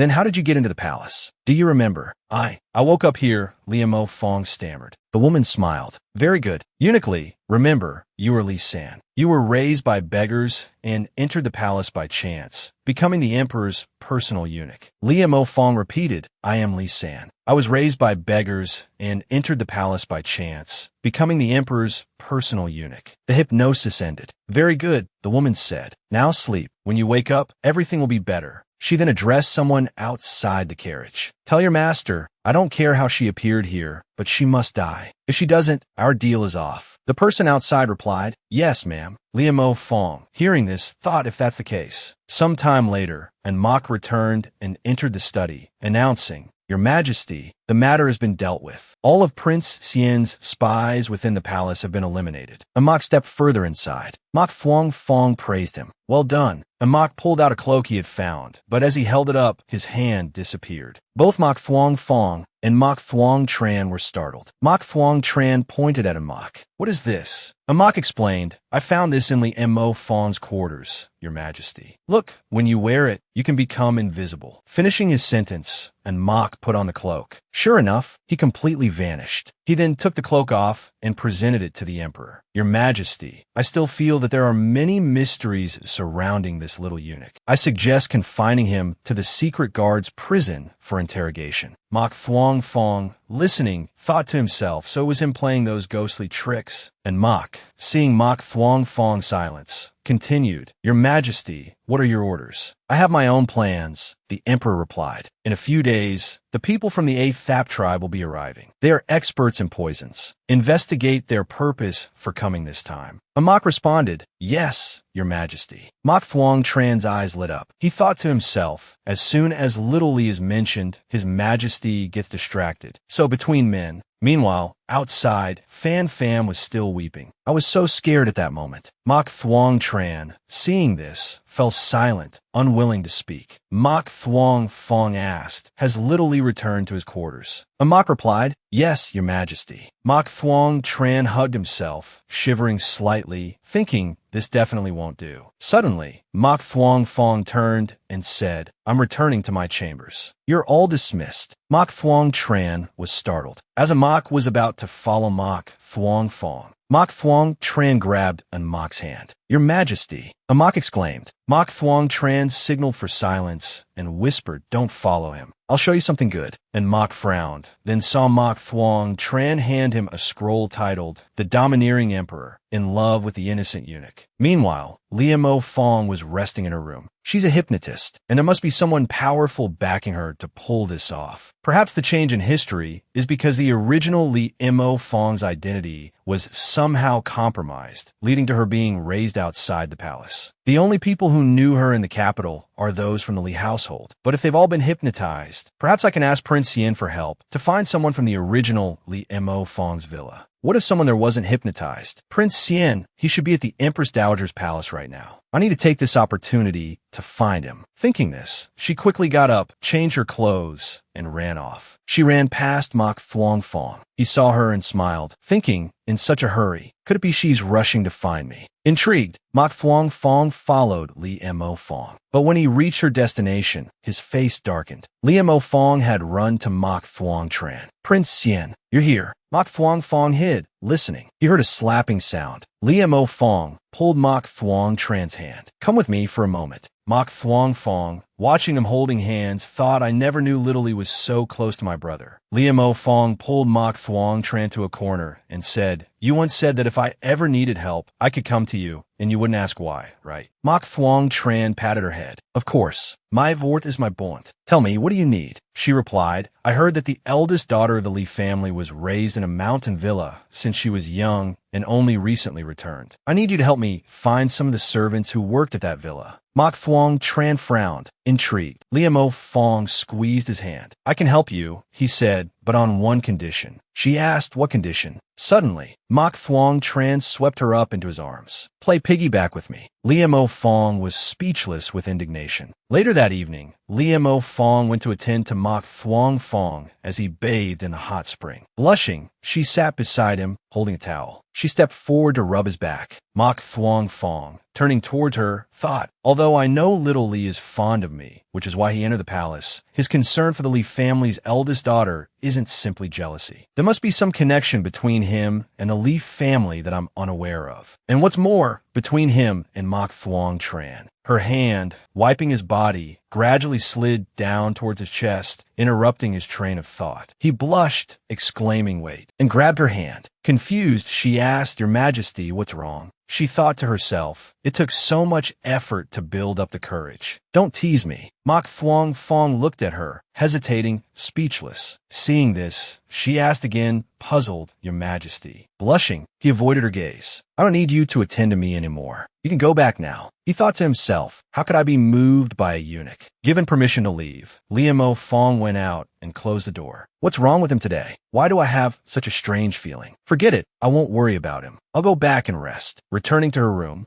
Liamo Fong lay down on the bed, rolling back and forth, happily grateful to Mok Thuong Fong for rewarding her with a separate bedroom. No need for floor mats. Even the blankets were fragrant. Wait, the scent. Suddenly, she caught a whiff of something. Sitting up, she exclaimed, "This is sleeping incense." Because of her immunity to poisons, she wouldn't be affected by the incense. She recalled how the imposter Li Xiao Thursday had signaled someone before. Fearfully, she thought, it's her. She bit her lip, thinking, it's quite deserted here with no guards. Although no poison can harm me, I don't have the invisibility cloak anymore, and I can't contact the editing department. She looked towards the burning lamp. I have an idea. After a while, someone shouted, "Fire! Put out the fire!" Before losing consciousness, Liamo Fong saw Mok Thuong Fong running towards her, calling out, "Little Li." Astonished, she thought he actually came to save me. After learning about the fire in her quarters, Mok Thuong Fong immediately carried her outside. "Wake up. You can't sleep. I'll take you outside right away. Someone call the physician." Another eunuch immediately replied, "Yes, Your Majesty." Mok Thuong Fong carried her to another palace, laid her down, and looked at her,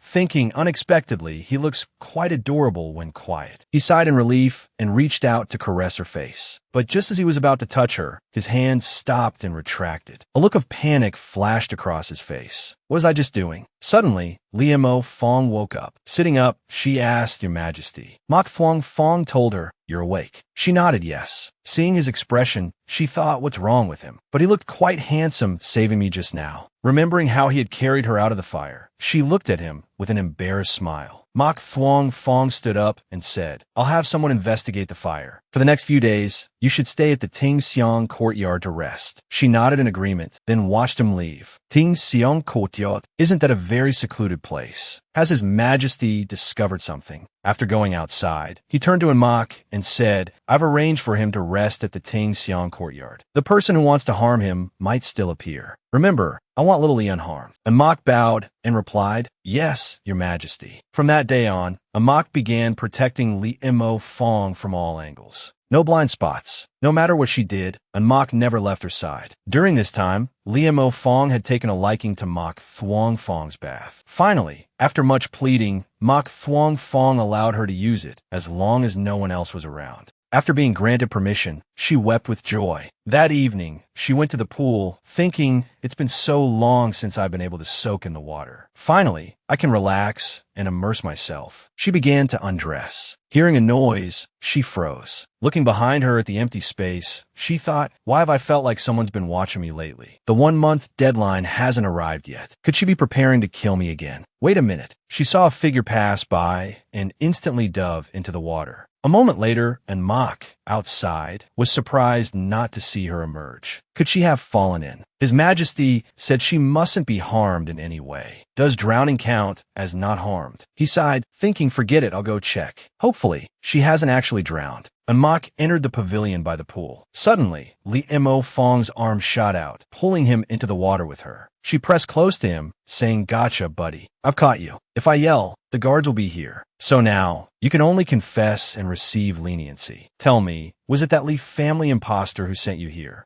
Mok, startled, asked that Li family imposter. She continued her threatening tone. "Go on, don't just stare blankly." Suddenly, the door opened and Mok Thuong Fong entered. Seeing both Mok and Liamo Fong in the water, he stared dumbfounded and said, "You too?" Liemo Fong hurriedly explained, "Your Majesty, please let me explain." As Liemo Fong stood up, she accidentally ripped and Mok's robe with a knife she was still holding. They stared at each other in bewildered silence. Mok Thuong Fong, seeing this, couldn't hold back any longer and immediately threw her out. Later, in the Imperial study, after hearing in Mok's explanation, she asked Mok Thuong Fong, "So, he's the guard your Majesty sent to protect me?" He nodded yes. Liemo Fong broke out in a cold sweat, thinking, "Oh my God, I ripped his clothes." She turned to Mok beside her, embarrassed, and stammered, officerin. And Mok looked at her outstretched hand, his mind automatically filling in the scenario of Mok Thuong Fong embracing her and pointing at him angrily, shouting, "How dare you touch my little eunuch?" Liemo Fong continued, "Ha, I really have no sense of propriety, no respect for my superiors." And Mok, sweating, glanced at Mok Thuong Fong,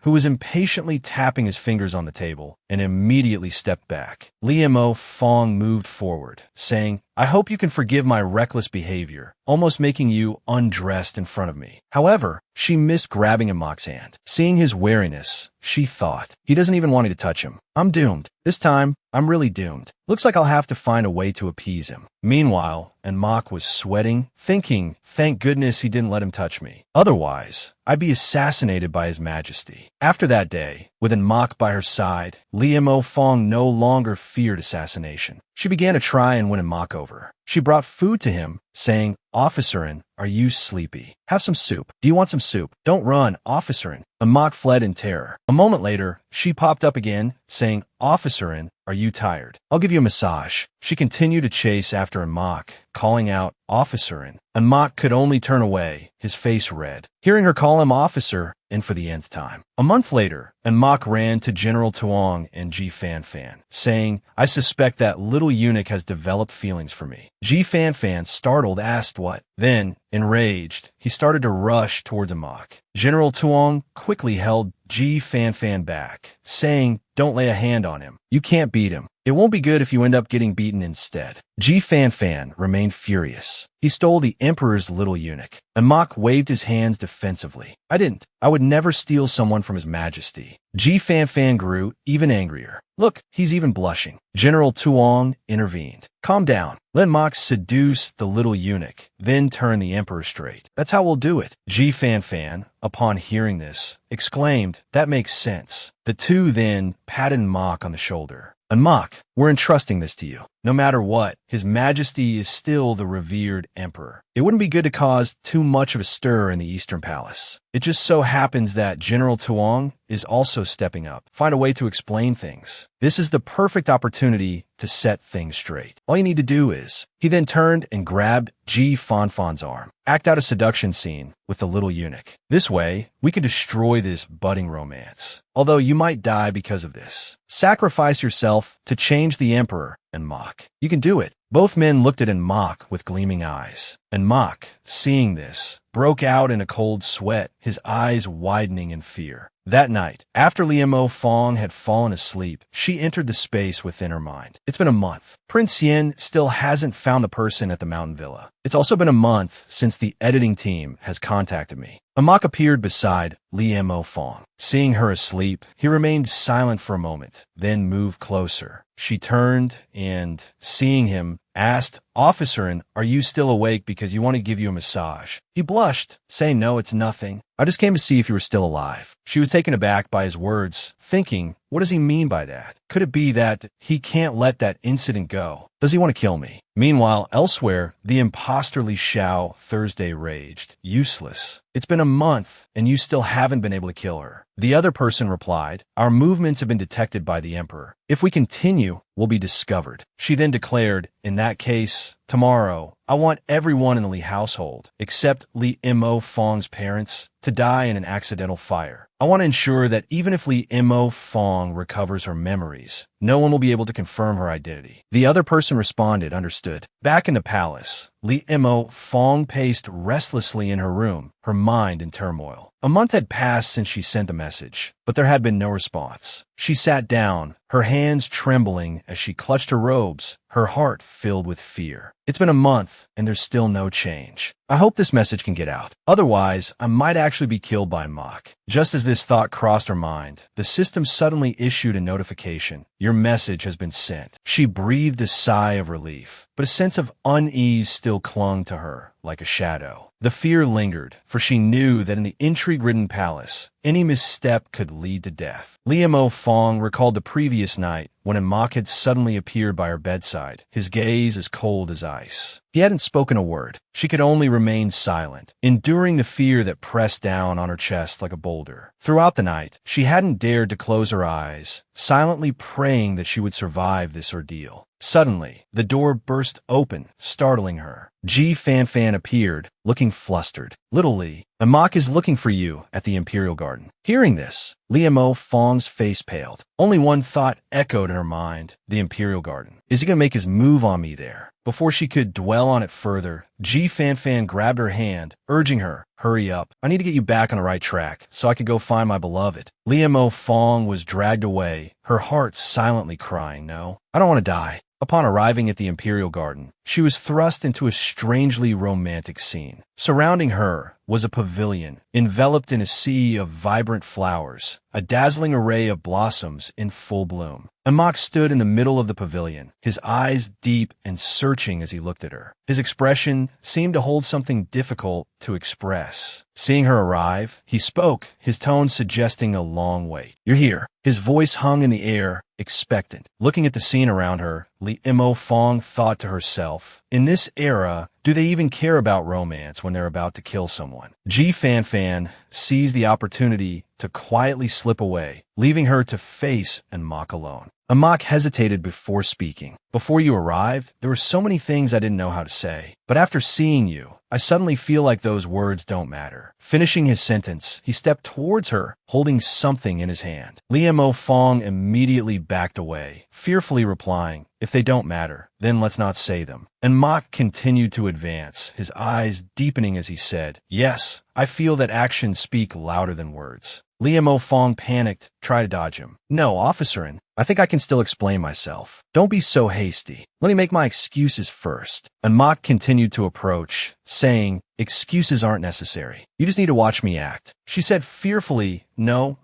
brother Mach, listen to me. Doing these things is meaningless. On the contrary, it will only cause trouble for you. Pulling a sharp sword from his bag, and Mach held it up in front of her. It won't be troublesome. Look at this. Isn't this sword very sharp? Do you like it? Her face paled, and she continued to step back. But Mach pulled out an axe, holding it up and asking, or do you prefer this axe? Before Mach could pull out another item, Liu Fong screamed for help. Near a nearby flower bush, Ji Fanfan and General Tuong were observing everything. Seeing Liu Fong's terrified scream, General Tuong muttered, I have a feeling something's not right. Little Li's expression doesn't look very moved. Ji Fanfan, holding the book she had written, asserted confidently, impossible. We're doing everything according to what's written in the book. Look, he then read a sentence from the book. In a sea of flowers, give him the thing you cherish most. He'll be deeply moved. He pointed towards the sea of flowers and the axe, continuing, the most cherished item is fine. Could it be that a little eunuch can't be considered man? So, the book we should be reading is 36 Stratagems for Pursuing a Sister. Hearing her loud scream, Mach quickly covered her mouth, telling her not to shout. At this moment, Mach Thuong Fong appeared, breaking the tense situation. He asked what they were doing, his voice cold. His gaze swept over both of them. Seeing him, Liu Fong was overjoyed as if she had grasped a lifeline. Your Majesty, she cried, thinking, I'm saved. Seeing her lifeline, Liu Fong immediately pushed Mach away. She then ran straight into Mach Thuong Fong's arms, crying out, Your Majesty. Inwardly, she thought, I was scared to death. Mach Thuong Fong frowned, looking at her in his arms, thinking to himself, does he love me this much? He couldn't control himself when he saw me and wanted to be close to me. Meanwhile, Mach stood there, looking at the little eunuch, his expression darkening slightly. He thought he saw through my confession and deliberately rejected me. 3 people, 3 different thoughts, but none of them understood the truth and all misunderstood each other. Mok Thuong Fong embraced Li Mo Fong's waist, a thoughtful look flashing across his eyes. At that moment, Mok Thuong Tran approached from afar, his expression urgent. "Your Majesty," he said, "it's getting late. If we return late, I'm afraid the eldest daughter of the Li family will be burned to death." Hearing this, Li Mo Fong was startled and turned to ask what. Mok Thuong Tran explained breathlessly, "Chang'an Street is on fire. The entire Li residence has burned down." Li Mo Fong froze, her eyes wide with shock. "Your Majesty," she said, "I want to go and see." Mok Thuong Fong glanced at her, thinking, whenever the Li residence is mentioned, his attitude is always very strange. Could there be something between him and the Li residence? He then nodded and said, "All right." The two of them hurriedly set off, but not far behind. Ji Fanfan appeared, panting and exclaiming, "Scare me to death. We were almost discovered." General Tuong, standing beside him, calmly replied, "The fault lies with our plan this time. Don't worry. Next time, we'll switch to the 36 stratagems for pursuing a sister for you." And Mok, standing between the two, pursed his lips and replied,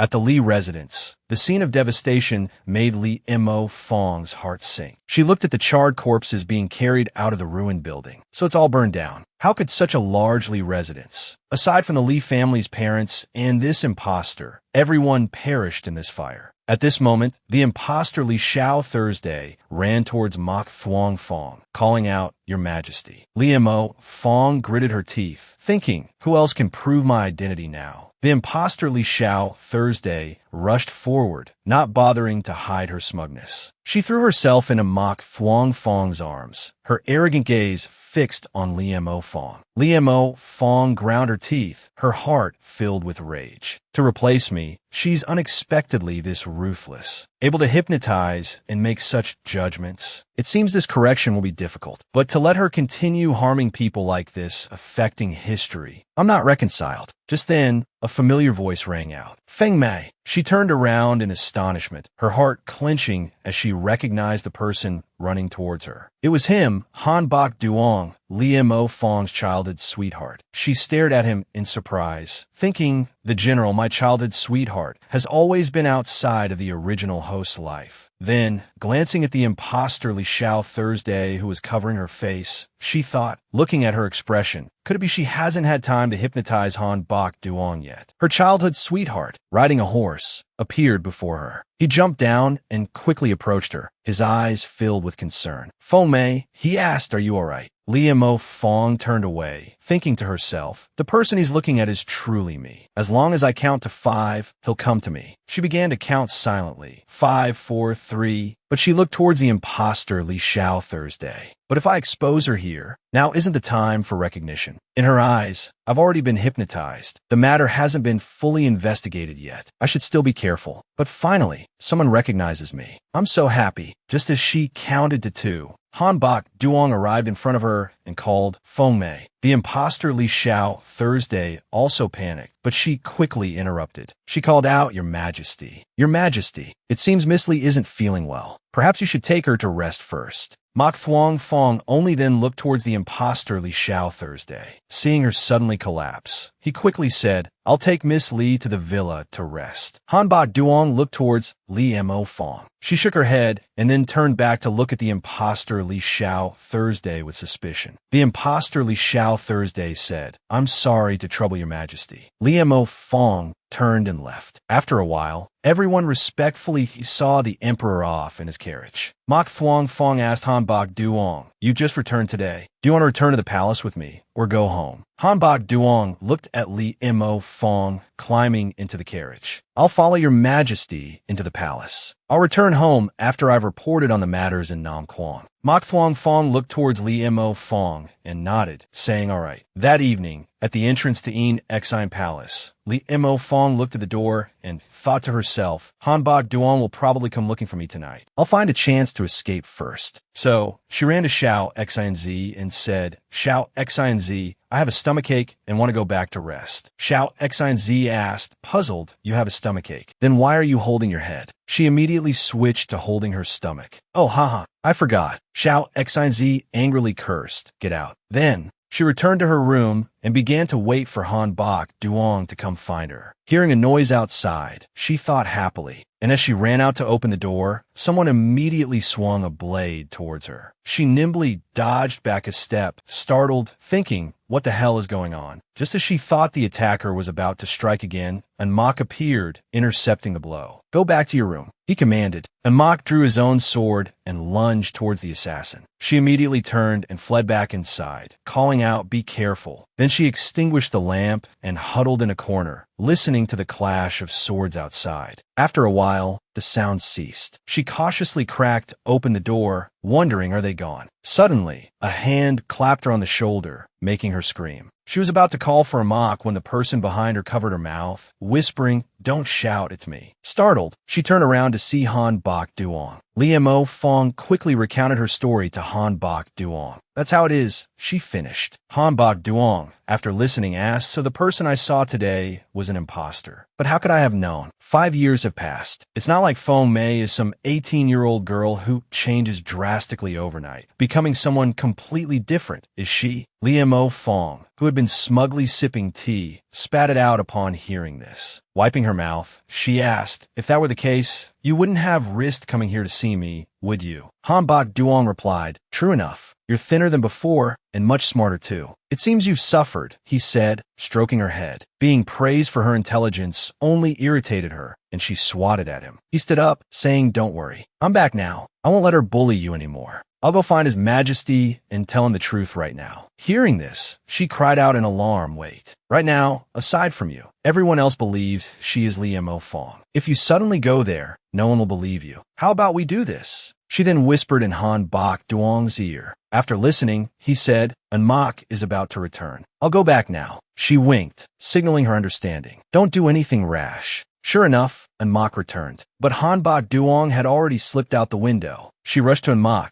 asking anxiously, how are you? Are you all right? I'm fine, Manhwa replied. Suddenly, he remembered Ji Fanfan's words. The 7th strategy of the 36 stratagems for pursuing his sister. Make her feel sorry for you. Even if there's no problem, create one. So Manhwa dramatically struck his own back, then staggered and groaned, ouch, before collapsing. Liemo Fong rushed to his side. Manhwa, she cried, helping him up. Let me get you to bed. I'll call the head guard to come and take a look at you. Manhwa clutched at her, saying, no need for the head guard. I want sister to give me a kiss. Liemo Fong was taken aback. After she settled him on the bed, Manhwa continued to plead. Liemo Fong gave him a puzzled look, then quickly covered his mouth, asking, what kind of demon are you? Manhwa, feeling perplexed, thought, this isn't how General Tuong described it. He said kiss and smitten. Could we be using the wrong manual? Should we be using the eunuch who fell in love with me instead? Liemo Fong sat by the bedside, tending to him. She placed a cool cloth on his forehead, muttering, I don't know what kind of fit he had last night, but he's rather endearing. I'll go prepare some food for him, she decided. She stretched and left. As soon as she was gone,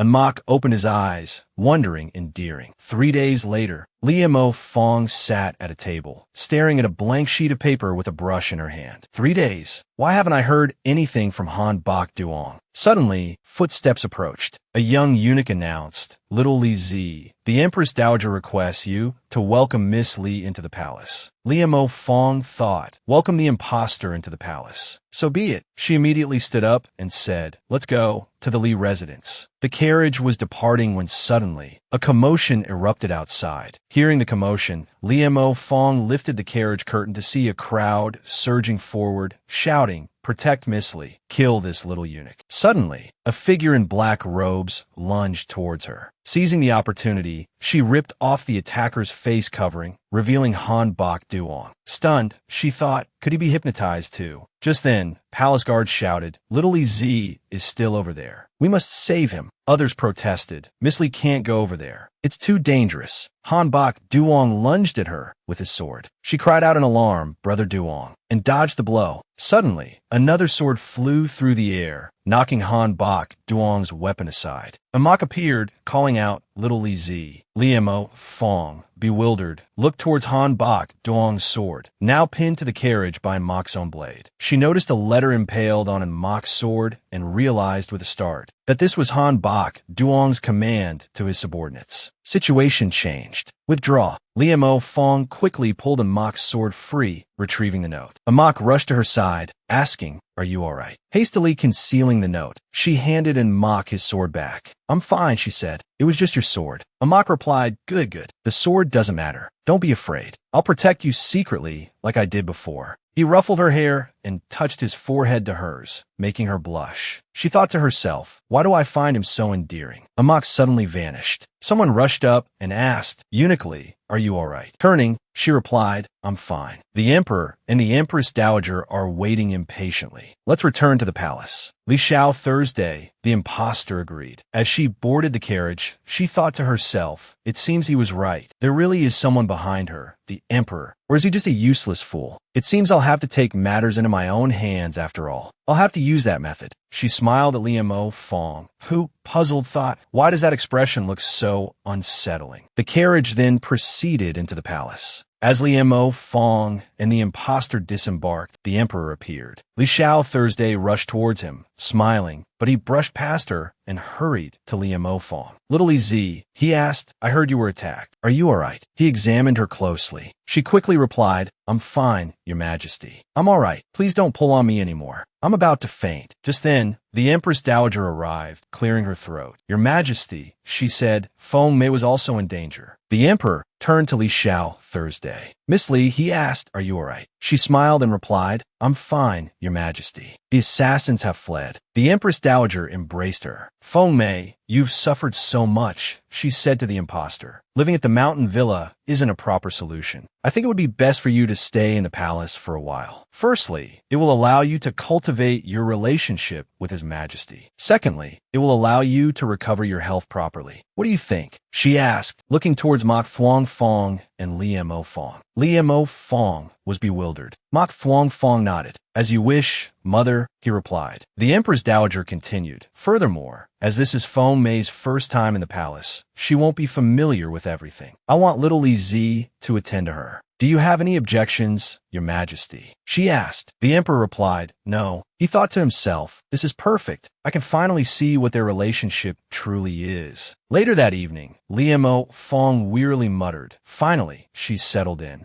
Recalling the impostor's words, I'll have to trouble Eunuch Li from now on. She broke out in a cold sweat. What is she planning by coming into the palace? She wondered. I should see what Han Bok Duong left for me. Liemo Fong unfolded the note. Just as she was about to sit on the bed to read it, she noticed something underneath. Startled, she cursed inwardly. Dead. Liemo Fong instantly grabbed the legs and kicked them out from under the bed. Could it be? She saw Mok there and asked, startled, what is going on here? And Mok, his face flushed crimson, looked at her. She recalled what Ji Fan Fan and General Tuong had said. How to seduce a eunuch. To seduce a stubborn eunuch, first use your charms. And Mok, at this moment, was wearing cat ears and a collar. He looked at her and winked. Seeing this, Liemo Fong's face burned. Mok reached out as if to stroke her hair, but she immediately fled, yelling, help me. Someone's gone mad. As she ran, she bumped straight into Mok Thuong Fong. Seeing his impassive face, she thought fearfully, why is everything so stimulating today? Mok Thuong Fong returned to his study and sat down, and Mok and Liemo Fong followed. Mok Thuong Fong, looking at Mok's attire, said with a sigh, put some clothes on first. Liemo Fong immediately covered her eyes and handed Mok some clothes. And Mok accepted them, replying, yes, Your Majesty, and began to dress. Liemo Fong peeked at Mok, thinking to herself, not bad. And Mok's physique is rather impressive. After Mok finished dressing, Mok Thuong Fong frowned and said, tell me, what exactly happened? And Mok, standing obediently, seemed to be emitting smoke from his head after hearing the question. Liemo Fong found this extremely puzzling. And Mok recalled Ji Fan Fan's words. And Mok, for His Majesty, you must go through fire and water. Therefore, you absolutely must not betray us. Mok had replied, I will not. So, Mok pulled a book from his pocket and handed it to Mok Thuong Fong, saying, General Tuong gave this to me, Your Majesty. Upon seeing the book, Liemo Fong was startled, thinking, I think I've just stumbled upon a very serious secret. Mok turned to Liemo Fong and said, Your Majesty, this matter is quite complicated. Mok Thuong Fong looked at Liemo Fong and gestured. You may leave. She could only reply, yes, your majesty, and went outside to wait, thinking with suspicion, good heavens, this is a tangled mess. Not only does the emperor like eunuchs, but even those around him do too. Realizing this truth, her eyes widened in disbelief. It's confirmed, she thought, then began pacing anxiously. This is bad. It seems things are more complicated than I thought. So, Amak doesn't want to kill me, but to toy with me. He wants, but if he discovers I'm a woman, then he really will kill me. She recalled how Amak had drawn his sword to save her earlier that day, and then thought about that imposter Li Xiao Thursday. Life felt even more terrifying. A tiger in front, a wolf behind. Now, wait a minute, I almost forgot about him. She clutched the paper tightly in her hand. She unfolded it and read, I have walked deep into the tiger's den. Wait until after her true face is revealed before meeting Feng Mei. Remember, you must protect yourself. Wait for my news. Liamo Fong thought, I can't wait any longer. For my own life, I must take the initiative. Doesn't she want my life? Then I'll give her the opportunity. So, she wrote a letter to Han Bok Duong. I wish to meet you tomorrow night. I need your help. Please come. She wondered what Mok Thuong Fong and Mok had discussed. She ran to deliver the letter to Prince Yin, asking, could you please deliver this to General Han? Prince Yin teased, a love letter, little Li Zi. Are you lovesick? After that day, and Mok disappeared. Mok Thuong Fong also stopped summoning her. Liamo Fong felt a growing unease. She quickly made arrangements and ran to Han Bok Duong, explaining the situation. Soon, the day of her and Han Bok Duong's plan arrived. Liamo Fong hid in the distance, watching the imposter Li Xiao Thursday, thinking, although I don't know what happened, I must escape this current predicament. She ran to Li Xiao Thursday and called out Miss Li. The imposter asked, what is it? Liamo Fong quickly said, just now, you mentioned feeling unwell. I know of a medicinal spring nearby. After you visited your parents, I could take you there. Li Xiao Thursday's interest was piqued. A medicinal spring. Wonderful. Thank you. Eunuch Li. Liamo Fong smiled and replied, don't mention it. She knew that Li Xiao Thursday was aware of Mok Thuong Fong's guards around her and wouldn't dare to act rashly. But if they were at the hot springs, Li Mo Fong knew Mike Tuong Fong Shigat Woudenter de Wat Li Xiao Tubat. That would be the perfect opportunity for the imposter to strike. She certainly wouldn't miss it. Back at the Li residence, Madame Lin asked the imposter, Feng, how does the emperor treat you? Li Xiao Thursday replied, His Majesty is very kind to me, mother. Liamo Fong waited outside, thinking if nothing else goes wrong, I can catch her today. But what do I do after I catch her? I haven't figured out my next step yet. What should I do? At that moment, Mok was hidden nearby, watching Liamo Fong. What's wrong with him? He doesn't look very happy. Suddenly, Mok appeared and offered her a flower. A flower for you, he said. Li Montag vom Bestatet. And Mok continued, although you're a eunuch, you should still keep a positive attitude. Don't frown all the time. Smile more. You look beautiful when you smile. Liamo Fong accepted the flower, noticing Mok's tail practically wagging with enthusiasm. Remembering the book Mok had produced earlier, she said, and Mok. His eyes lit up. Yes, he replied. Li Mo Fong In Wa Li Wan. This puppy dog flirting. Who could resist? But I'm really not the eunuch they love. And besides, wasn't he missing? Why is he here now? She ventured, is it possible that the person you like isn't me? That you only like my current identity? Mok blushed. How did you know I liked you? He asked. Liamo Fong thought, dude, you're so obvious. Would I be stupid if I didn't know? And Mok looked at her and said, well, since you know, could you please stop liking the emperor and like me instead? He lunged forward, knocking Liamo Fong to the ground. He embraced her and asked, is that okay? He thought to himself, General Tuong endured a lot of beatings to get His Majesty to agree to let me follow him. I have to seize this opportunity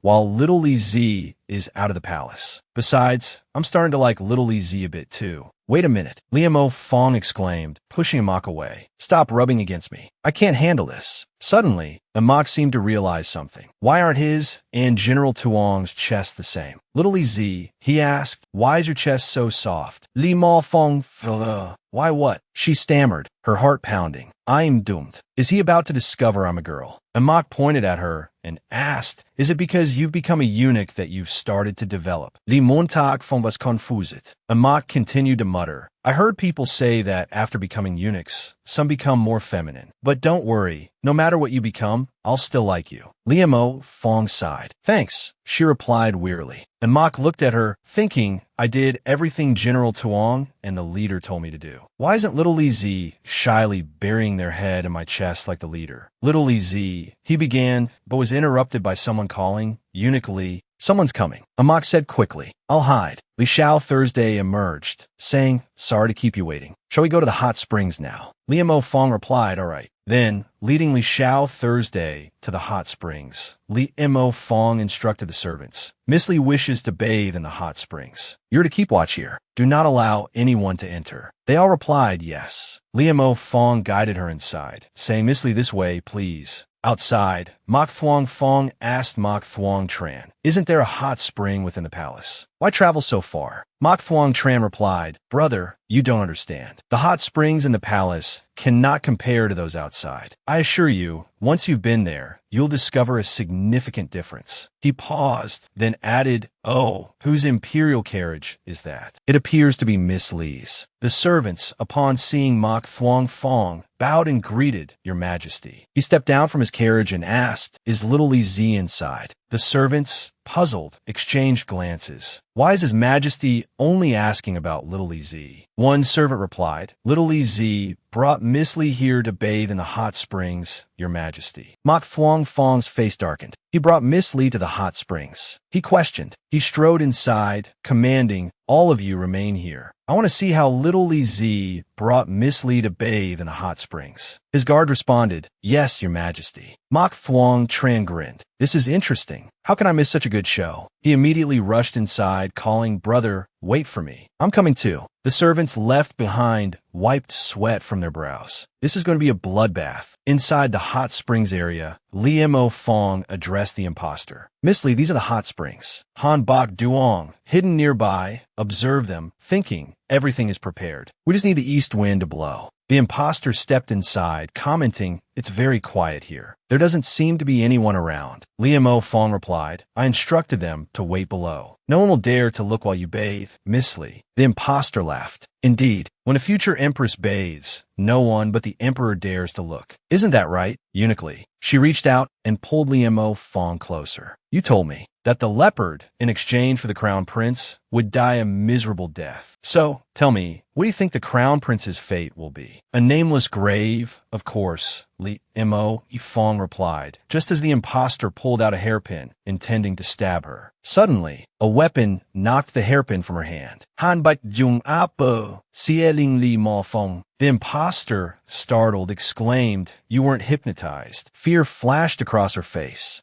Liemo Fong smiled. Of course not. Miss Li, did you really think your amateur hypnosis could work on me? I don't know how you transmigrated here, but you've obstructed law enforcement and impersonated a historical figure. Those are two serious offenses. I'm sorry, miss, but you're under arrest. She grabbed the imposter's hand. The imposter laughed. You think arresting me will restore your identity. Do you think anyone will believe you? Yes, you're Liemo Fong. But right now, aside from Han Bok Duong, who else knows? No one, right? She gripped Liemo Fong's hand tighter. Everyone in this world believes I am Liemo Fong. What makes you think they'll believe a few words from you and think I'm a fake? Impersonating the future empress is treason. Do you dare tell the emperor you're the real Liemo Fong? Do you dare face the consequences of you and Han Bok Duong being beheaded if the emperor doesn't believe you? Do you dare? At that moment, Mok Thuong Fong and Mok Thuong Tran appeared. The imposter brushed past Liemo Fong. Han Bok Duong reassured her. The emperor is here, Xiao Fong. Don't be afraid. I'll help you explain, Han Bok Duong reassured her. The imposter, Li Xiao Thursday, smiled triumphantly. Explain. My parents believe I am Liemo Fong. You, an outsider, explain. What good will that do? Liemo Fong thought to herself, she's right. Everyone in this world believes she's Liemo Fong. Even with Han Bok Duong as a witness, it won't be enough. But I've already been exposed. If I give up this opportunity, it will be even harder later. Watching the imposter run towards Mok Thuong Tran, Liemo Fong recalled Prince Xian's words. If anything happens, you can always come to me. I will definitely help you. She also remembered Mok Thuong Fong's words. Although you have ulterior motives towards me, rest assured, I won't let anyone bully you. Looking towards the emperor, she wondered, should I reveal the truth? Liemo Fong approached Mok Thuong Fong. Your Majesty, she addressed him. He nodded. Indeed, I was just bored today, dragged here by my brother to unwind. I never expected to witness such an interesting play. My little eunuch, the Li family's young miss, and my general all gathered at these hot springs. Quite intriguing. Tell me, what are you all doing here? He demanded. Han Bak Dung Dit Li Mo Fong, Don Wo Di, Feng Mi. I'll handle this. Hearing this, Liemo Fong gave Han Bak Duong a look. He then knelt before the emperor. Your Majesty, I have something to report. Prince Xian, observing from the sidelines, was taken aback. The emperor looked towards Han Bak Duong and commanded, speak. Mok Thuong Tran continued to watch the unfolding drama. Liemo Fong worried, it's not a good time to reveal the truth. If I do, Han Bak Duong and I will be punished for falsely accusing the future empress. If something happens to me, it's fine. I'll just return to the modern world. But Han Bak Duong continued, Your Majesty, I wish to expose this person. Unexpectedly, Liemo Fong stepped forward and knelt. Your Majesty, this servant is the long-lost younger brother of General Han Bak Duong. Mok Thuong Tran, who had been enjoying the spectacle, froze. Han Bak Duong glanced at Liemo Fong, paused, then said, Indeed, little Li Zi is my long-lost younger brother. The emperor responded, So that's how it is. Liemo Fong, with a serious expression, continued her fabricated story. We servants are here for this reason. Brother Duong wanted to ask Miss Li to intercede on our behalf, asking Your Majesty to allow me to leave the palace. The emperor asked, Is that so? Liemo Fong replied, Yes, Your Majesty. But rest assured I refused. I live for Your Majesty, and I will die for Your Majesty. Clinging to Mok Thuong Fong's leg, she declared, I will never leave Your Majesty's side, not even half a step, whether to heaven or to hell. I only wish to be with Your Majesty. He nodded. Very good, very obedient. But inwardly, he thought, only little Li Zi could come up with such a ridiculous excuse. Liemo Fong looked at him, thinking he's still smiling. He must believe me. Turning to Han Bak Duong, the emperor asked, Did you hear that, General? Do you have any objections? Han Bak Duong frowned slightly. No, Your Majesty. I only wish for my little brother's happiness. In that case, the emperor declared, Little Li Zi, come back to the palace with me. He turned and started to leave. Liemo Fong hurried after him. Yes, Your Majesty. This way, please. The impostor, Li Xiao Thursday, smiled. I'll be returning as well. Enjoy the hot springs, Your Highness and General Han. Han Bak Duong and Prince Xian exchanged glances. Back in the palace, Liemo Fong tucked Mok Thuong Fong into bed. I managed to get through today, she thought, but the problem isn't solved. What's going on with the editing team? Why haven't they contacted me yet? Just then, a notification sound rang out. Liemo Fong's eyes widened. That's the game sound. Did it appear just because I mentioned it? She closed her eyes and entered the system space. Duong Zheng's voice reassured her. Xiao Feng, you've worked hard. Tears welled up in Liemo Fong's eyes. The organization finally cares about me. She cried, relief washing over her. Like this, like this, like this. She repeated, overcome with emotion. Duong Zheng listened patiently, then explained, It's true. That person is from the modern world. Her real name is Tao. She's a hypnotist. 3 months ago, she applied for time travel and was approved. The game doesn't prioritize form, but understands content, allowing time travel into the game. Liemo Fong, absorbing this information, asked, So what do we do now? Can we ask the Time Management Bureau to apprehend her? We can't, Duong Zheng replied. She exploited a loophole to sign a legitimate time travel contract. So we have to wait until we finish negotiating with the Game Travel Bureau. However, I consulted with several hypnotists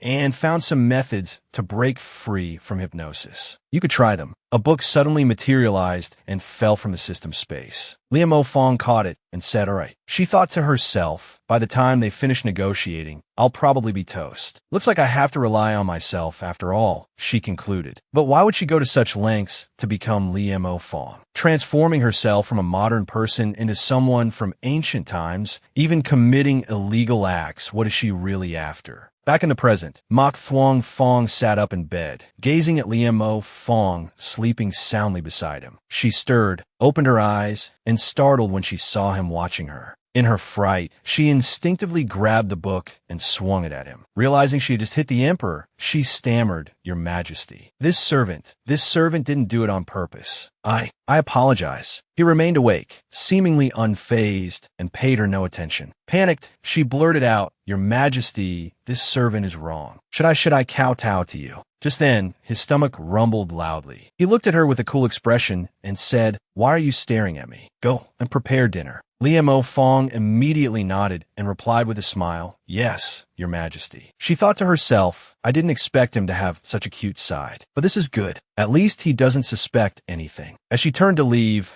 Mak Thuong Fong got out of bed and said, "It's late. Don't disturb the others. Prepare yourself." "Understood, Your Majesty," she replied and hurried off. Li Montag Fong was trillit. I can clear my name. After finishing cooking, she brought the food to Mak Thuong Fong. He stared at the disastrous-looking meal with disbelief. "Someone actually dares to eat the food I cook. He's a true warrior," she thought, amused. Mak Thuong Fong looked at the plate of food in disbelief. "How can food be this bad?" He wondered. I can't stand this." Liemo Fong, noticing his expression, asked, "Your Majesty, what's wrong?" He trembled slightly, pressed his lips together, and said, "Nothing." He took a bite and thought, "This is truly awful." He glanced at Liemo Fong's bright, expectant eyes and thought, "But he's looking forward to it so much. How can I hurt someone who went through so much trouble to enter the palace, just to be by my side?" But it's truly inedible. Despite his internal struggle, he forced himself to finish the entire plate. Afterward, he climbed back into bed and fell asleep. In his dream, he envisioned himself pinning Liemo Fong down on the bed, while she anxiously called out, "Your Majesty." He woke up abruptly, looked down, and blushed as he realized his physical reaction to the dream. "I can't continue like this," he thought, clutching his head. The next morning, Liemo Fong cheerfully headed towards the palace, but Xiao Tin-zi stopped her. "His Majesty has instructed that today is your day off," he informed her. Confused, she asked, "My day off? Can I leave the palace and return to the Bai residence?" she inquired. Xiao Tin-zi glanced towards Mak Thuong Fong. Seeing the emperor nod, he replied, "Yes. General Bai has likely received the information and should be sending a carriage for you."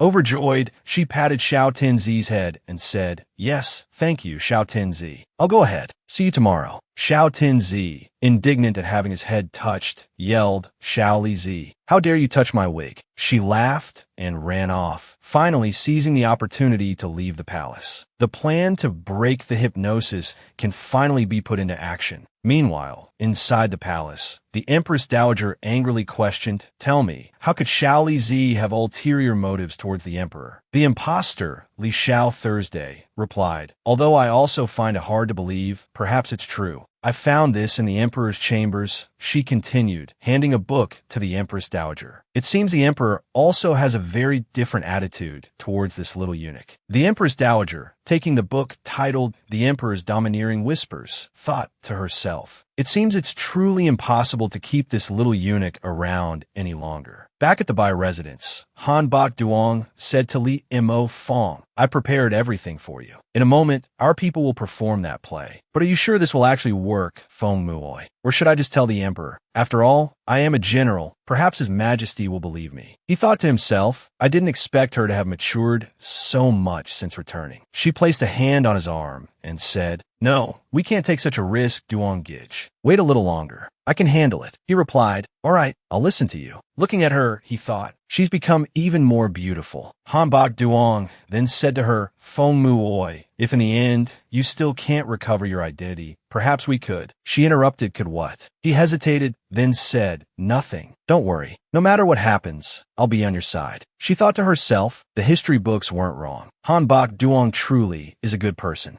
The carriage then stopped. Han Bok Duong helped her down, saying, "We're here." She looked towards a building from which a voice drifted out. "Eunuch, revealing the truth will bring disaster." She exclaimed with delight. The seed is about to sprout. Inside, a play was being performed. Seeing the mistress shed tears, how can one not feel heartbroken? Holding the golden hairpin in hand, I wish for the hairpin's melody to resonate. The current imperial concubine has a heart too cruel. Report the golden hairpin's change of ownership. The Emperor's grace, the jade and deep forest, just so happens to exchange for loyalty. Following the decree, Qinzhou distributes food, returning to the court following the imperial command in the same carriage, bringing gold to the imperial hall below the platform, paying respects to the emperor. Qinzhou distributes food. Midday transition. Midway encounter a blind woman coming to lament her grievances. She says her body resides in the imperial palace courtyard. Jade God Palace. Empress Li accompanies her, falsely claiming to be imperial kin, deserves execution. She has a handkerchief as proof, saying something about a handkerchief as proof. Clearly, it's the coiled dragon and soaring phoenix wanting to seize the palace. Madame Lin, upon seeing Hanbok Duong, immediately said, "Duong heir, you've arrived." Minister Li asked, "Why do you have time today to have someone perform this play for us?" Hanbok Duong replied, "I'm on leave today, so I have some free time. I wanted to relax with my father and mother-in-law." "Do you enjoy this play, father and mother-in-law?" On stage, the actors continued, reciting, "What's this about a coiled dragon and soaring phoenix wanting to seize the palace? Remember the grand court ceremony. The Empress Dowager residing in a cold, desolate place. Wouldn't that make the world laugh? It's only because you speak so audaciously. I pronounce you guilty." When Minister Li said, "That's enough. A play is just a play, a distraction from boredom. As a child returning home, you should spend your time on official matters," Han Bok Duong replied. "Uncle is absolutely right. Speaking of which, I remember when Feng Muoi was little, she loved discussing matters of state. I wonder if she's still the same. Now that I'm returning to the palace," he continued, "considering that Feng Muoi is the future empress, I thought." Madame Lin smiled and said, "You two are childhood sweethearts. Feng heir has no siblings. If you two can support each other, that would be wonderful. But it's true, Feng heir isn't the same as before." Hanbok Duong said, "I feel the same way. Before, Feng heir couldn't wear jade. But this time, upon her return, I noticed she's wearing jade." Minister Li and Madame Lin, upon hearing this, were startled. "What?" they asked. Liamo Fong thought to herself, the historical records state that Empress Li didn't like to wear jade, but they never recorded the reason. Luckily, before coming here, I skimmed through a fictionalized biography. That's how I know it was due to an allergy. That's why she didn't wear jade. The imposter probably doesn't know this. She's too arrogant, forcing herself to become Li Mo Fong in the eyes of the Li family. After eliminating everyone who knew the real Li Mo Fong, she didn't erase their memories. This has led to this point. Once someone plants the seed of psychological suggestion, once the seed of doubt sprouts and blossoms, her hypnosis will start to show cracks. Just wait, imposter. You're finished. Tomorrow, I'll go to the house outside the city. Liamo Fong said to Han Bok Duong, "Duong Gij, you must continue investigating. See if anyone else knows me. If possible, discreetly bring them here. Also, tomorrow, remember, you must bring my parents to that place." He replied, "Understood. Be careful in the palace. If anything happens, you must let me know. These next few days, I'll find a way to get out." She added, "It's getting late. I'll go inside now." She waved goodbye to Han Bok Duong and entered the palace. Just as she stepped inside, she saw soldiers surrounding her. Tulu, accompanied by the Empress Dowager, approached, smiling. "Lady Li," she said, "good evening." Meanwhile, in the emperor's chambers, an Mo knelt, reporting, "Your Majesty, Xiao Li Zi has been taken away by the Empress Dowager." Inside the Hall of Mental Cultivation, Mok Thuong Fong was reviewing memorials. He asked an Mo, "You're saying that today, Liamo Fong went to the Empress Dowager's palace, and then the Empress Dowager became furious and took Xiao Li Zi away?" An Mo bowed, replying, "Yes, Your Majesty." Mok Thuong Fong furrowed his brow. "Do you know what they talked about?" he asked. An Mo replied, "Liamo Fong said that Xiao Li Zi was bewitching Your Majesty." Upon hearing this, Mok Thuong Fong snapped his brush in anger, a murderous aura emanating from him. "Bewitching," he seethed. "A woman, not even officially in the palace, dares to interfere in my affairs. I want to see who dares to touch someone I'm protecting." He slammed his fist on the table and stood up. Meanwhile, in the Empress Dowager's palace, Li Mo Fong had been beaten, her body covered in wounds. A palace maid entered, kneeling. "Your Majesty," she reported, "that day, this servant saw Xiao Li Zi enter the Empress Dowager's bedchamber. When he came out, the phoenix seal was gone. Then a soldier entered carrying the phoenix seal. He bowed, saying, 'Your Majesty, we have found your phoenix seal. It was in Xiao Li Zi's quarters.' The Empress Dowager declared, 'If that's the case, then there's no forgiveness. Execute him.' She turned and left. Lu sneered. She walked up to Li Mo Fong. Li Mo Fong, she said, even if you're the original, so what? Aren't you still defeated by me? She reached out, lifting Li Mo Fong's chin. Li Mo Fong weakly said, let go. Lu smirked and stood up. You think you can give me orders? She asked. Beat her, and then finish her off. The guards responded, yes, ma'am. Li Mo Fong looked at them, thinking of all the things I calculated. I never thought I'd die here. I wanted to salvage the situation. She closed her eyes, waiting for the blows. Suddenly, Mok Thuong Fong rushed in, snatching the whip. Li Mo Fong's eyes flew open. He was beside her. Xiao Li Zi, he called. Your Majesty. She responded. He immediately scooped her into his arms. Summon the imperial physician. He commanded. Lu was stunned. Your Majesty, she stammered. This was the Empress Dowager's order. He turned, his icy glare silencing her. At that moment, Ji Fan arrived, eyes blazing with a flash of protective anger. I wish I had someone like that, she thought. Seeing this, General Wang spoke up. Don't look at me like that. We're in the palace. An MO arrived with medicine, saying to the Emperor, Your Majesty, should this servant apply the medicine to Xiao Li Zi? Your body is precious. It wouldn't be appropriate. The Emperor interrupted. It's fine. I'll do it. He gently placed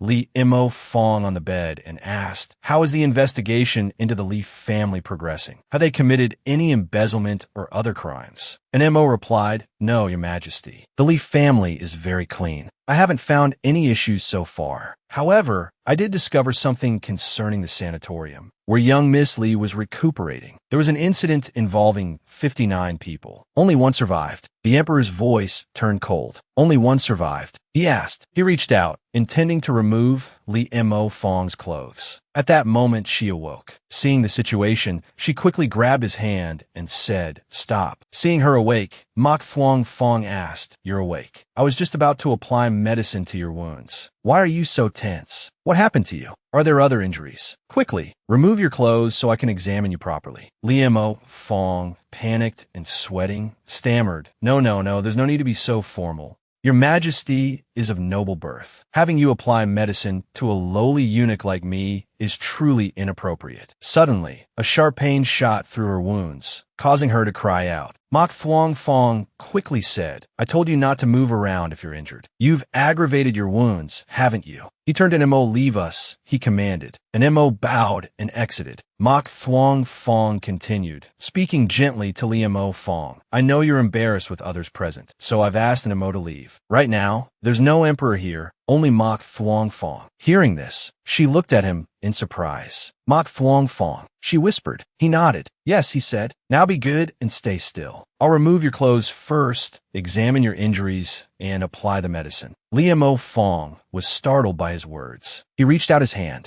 Don't move. He swiftly bound her hands. I knew you wouldn't be obedient, he said. Now you can't resist, can you? Feeling her hands tied, Li Mo Fong panicked inwardly. What do I do? What do I do? Is my identity about to be discovered? Mok Thuong Fong reached out and began to undress her. Fear gripped her. No, I can't just sit here and wait for my doom. In a desperate move, she lunged forward, banging her head against his. He clutched his now throbbing head and exclaimed angrily, Xiao Li Zi. She quickly said, Your Majesty, this servant doesn't need it really. He looked at her, silent for a moment, then turned and left the room. Just now, Xiao Li Zi resisted so fiercely, even going so far as to do that. Why? And Mo followed him, asking, Your Majesty, shall we go to the Empress Dowager's palace now? He nodded. Yes, he replied. Then a thought struck him. Could it be? Mok Thuong Fong asked Mo. And Mo, when you investigated before, you didn't investigate Xiao Li Zi, did you? And Mo replied, No, Your Majesty. The Emperor said, Think differently. Don't investigate as a male anymore, but as a female. An Montag verstattet. A female, Your Majesty. The Emperor, recalling Li Mo Fong's face, thought to himself, a person living in this world can't be without any trace, unless the direction of the investigation is wrong. If the initial direction was wrong, then there's an explanation for the expressions and the inability to find his identity. Meanwhile, in the Empress Dowager's palace, the Empress Dowager was sweating profusely. Lu, disguised as Li Mo Fong, stood behind her. Mok Thuong Fong sat down, calmly sipping his tea. The Empress Dowager spoke, Well, Emperor, Are you going to cause trouble for everyone because of that little eunuch? Mok Thuong Fong addressed the Empress Dowager. Mother, why would you say such a thing? I merely wish to inform you of the truth. Do you not want to hear it? The Empress Dowager retorted, It's not that I don't want to hear it. Mok Thuong Fong gets the dites me seen. If that's the case, then Li Quan, tell the Empress Dowager. Li Quan immediately responded, Yes, Your Majesty. Empress Dowager, this servant was on duty this month. Upon checking the records, I discovered that apart from those within your palace, only these individuals have entered your quarters recently. After investigating each person, I found none have any connection to Xiao Li Zi, nor have they had any contact with him. Regarding the accusation that Xiao Li Zi stole the imperial seal, this servant has also investigated. That night, he was serving Prince Xian at the side hall and never left. The Empress Dowager, upon hearing this, slammed her hand on the table and demanded, So, are you suggesting someone framed him? Mok Thuong Fong interjected, Mother, there's no need for anger. He's simply stating the facts. No one is suspecting you. The matter is almost clear. Xiao Li Zi did not steal the imperial seal. As for the remaining issues, Mother, please resolve them yourself. Xiao Li Zi is my person. I'm no longer a prince who could be easily manipulated. The incident from that year will not happen again. He turned and left. Lu approached the Empress Dowager, helping her to her feet. Empress Dowager, she asked, what incident was His Majesty referring to? How is Xiao Li Zi's situation similar to what happened years ago? The Empress Dowager recalled forcing Mok Thuong Fong to watch as his servant was beheaded, the boy crying and pleading, Mother, please don't. She clutched her head. Nothing, she muttered to herself. So, he still remembers that incident. Back in Liamo Fong's room, Mok Thuong Fong sat beside her as she slept, tormented by a nightmare. In her dream, she heard Li Xiao Thursday's voice, venomous and cruel. Liamo Fong, you dare to steal my man. I won't let you die peacefully. She cried out in terror, No. The Empress Dowager appeared in the dream as well, ordering, execute him. Li Macau Fong Skramat. No. Stop. Mok Thuong Fong gently shook her awake, murmuring, It's all right. It's all right.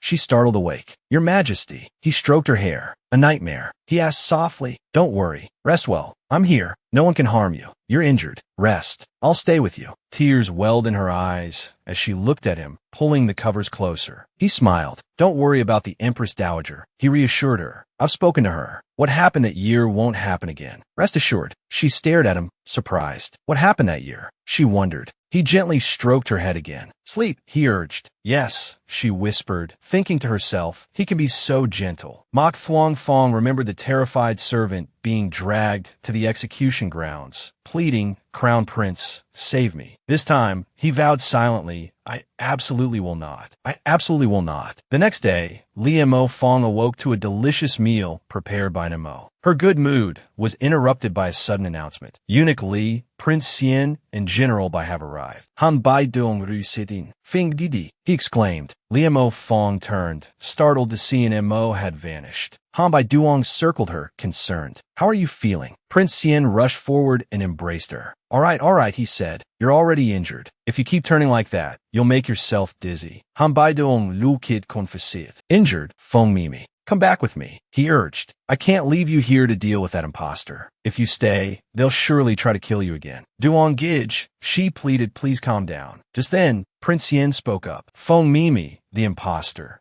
Could the imposter you two are talking about be Liamo Fong, the one who wanted to kill Xiao Li Zi this time? How could she be the imposter? Liamo Fong listened, stunned, as if struck by lightning. Oh no, she thought I forgot about him. Han Bai Duong, allied with Liamo Fong, glared at Prince Xian. A dangerous aura emanated from him as he asked, Fong Mimi, what should we do? Should we just take care of him right here? She broke out in a cold sweat. This isn't some mesmerizing illusion, Duong Gij. Right now, I'm afraid my struggle with Tulu isn't over. Even though you're a general, your influence isn't as great as Prince Xian's. If he can help me. Prince Xian looked at her quizzically. She began to explain, Your Highness, we mean no harm. Please, just listen to our explanation. Han Bai Duong, his hand resting on his sword, added, Yes, we mean no harm. Then, Liamo Fong pulled out her sunglasses and the rhythm stick she used for storytelling and began. It's like this. At this point, more than 100,000 nonsensical words are omitted. Prince Xian, having heard the story, gaped in astonishment. Liamo Fong quickly added, "That's how it is." Mok Thuong Tran, after listening, furrowed his brow. "No wonder I found your previous actions so strange. If that's the case," Han Bai Duong stepped forward. Now that imposter has the Empress Dowager completely wrapped around her finger, it's truly unsafe for you in the palace. Why don't you come with me? She shook her head. "No, if I leave with you,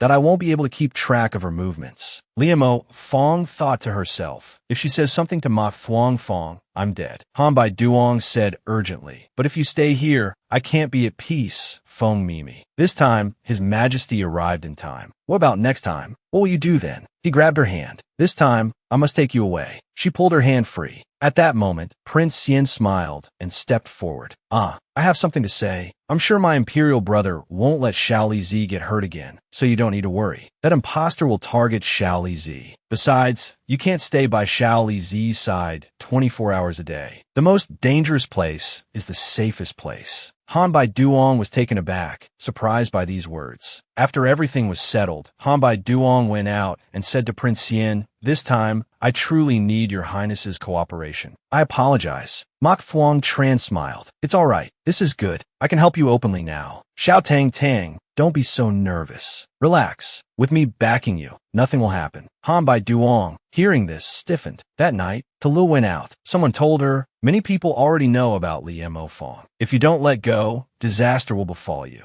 I'll give you one last chance. Take this pill and work for me. I can help you eliminate all obstacles." Talu, after a moment of silence, replied, "So this was your true purpose, to help me change my identity, but secretly save Li Mo Fong behind my back. That's your goal. Unfortunately, I'm not someone who willingly follows others' orders. This time, I don't need you. I'll handle it myself. Our cooperation ends here." The person then said, "This is the end, Talu. You overestimate yourself. Soon, you'll be begging me for help. Very soon." After that day, Talu originally wanted to use the excuse of visiting to see Liamo Fong, but she discovered that there were many more guards around Liamo Fong. She couldn't get close. Liamo Fong brought tea to Mok Thuong Fong. He said, "Don't worry. From now on, I won't let anyone hurt you again." She thought, blushing unexpectedly, he would go this far for me. It's a pity I'm not really a eunuch, otherwise, perhaps. She smiled and said to the emperor, "Your Majesty, this servant will cook you another meal." He startled, asking, "Huh?" After she left, an MO approached and bowed, saying, "Your Majesty, this servant has investigated. Prince Xian and General Han are investigating the fire at the mountain villa where Miss Li previously resided." He listened, then asked Fire. An MO replied, "Yes, Your Majesty. The fire. Aside from Miss Li, no one survived." He listened, then said, "So it's true." At that moment, his stomach growled, and he clutched it. An MO looked at him, thinking, Xiao Li Zi. Unexpectedly, His Majesty can endure such suffering. He quickly said, "If there's anything else, let's discuss it later. Right now." Elsewhere, Liamo Fong was happily thinking to herself, "It seems Mok Thuong Fong really likes the strawberry, sugar, and vinegar jam I recently invented. What should I make next?" Mok Thuong Fong said to an MO, "If Prince Xian and General Han are investigating the fire, then you should go and add fuel to the flames." An MO bowed and replied, "Yes, Your Majesty." Then he hesitated. Mok Thuong Fong, seeing this, asked, "Is there anything else?" An MO then said, "What about Xiao Li Zi, Your Majesty? Should this servant continue to keep watch?" He replied, "No need. I will personally protect him." Having said that, he lowered his head to look at the memorials. After a while, an MO from outside signaled to Mok Thuong Fong. Seeing this, Mok Thuong Fong turned to Li Mo Fong beside him. "These past few days, it seems the young miss of the Li family has been inquiring about you. Did you know her before?" Li Mo Fong was startled, thinking, what does Mok Thuong Fong mean by this? Does he know something? Impossible.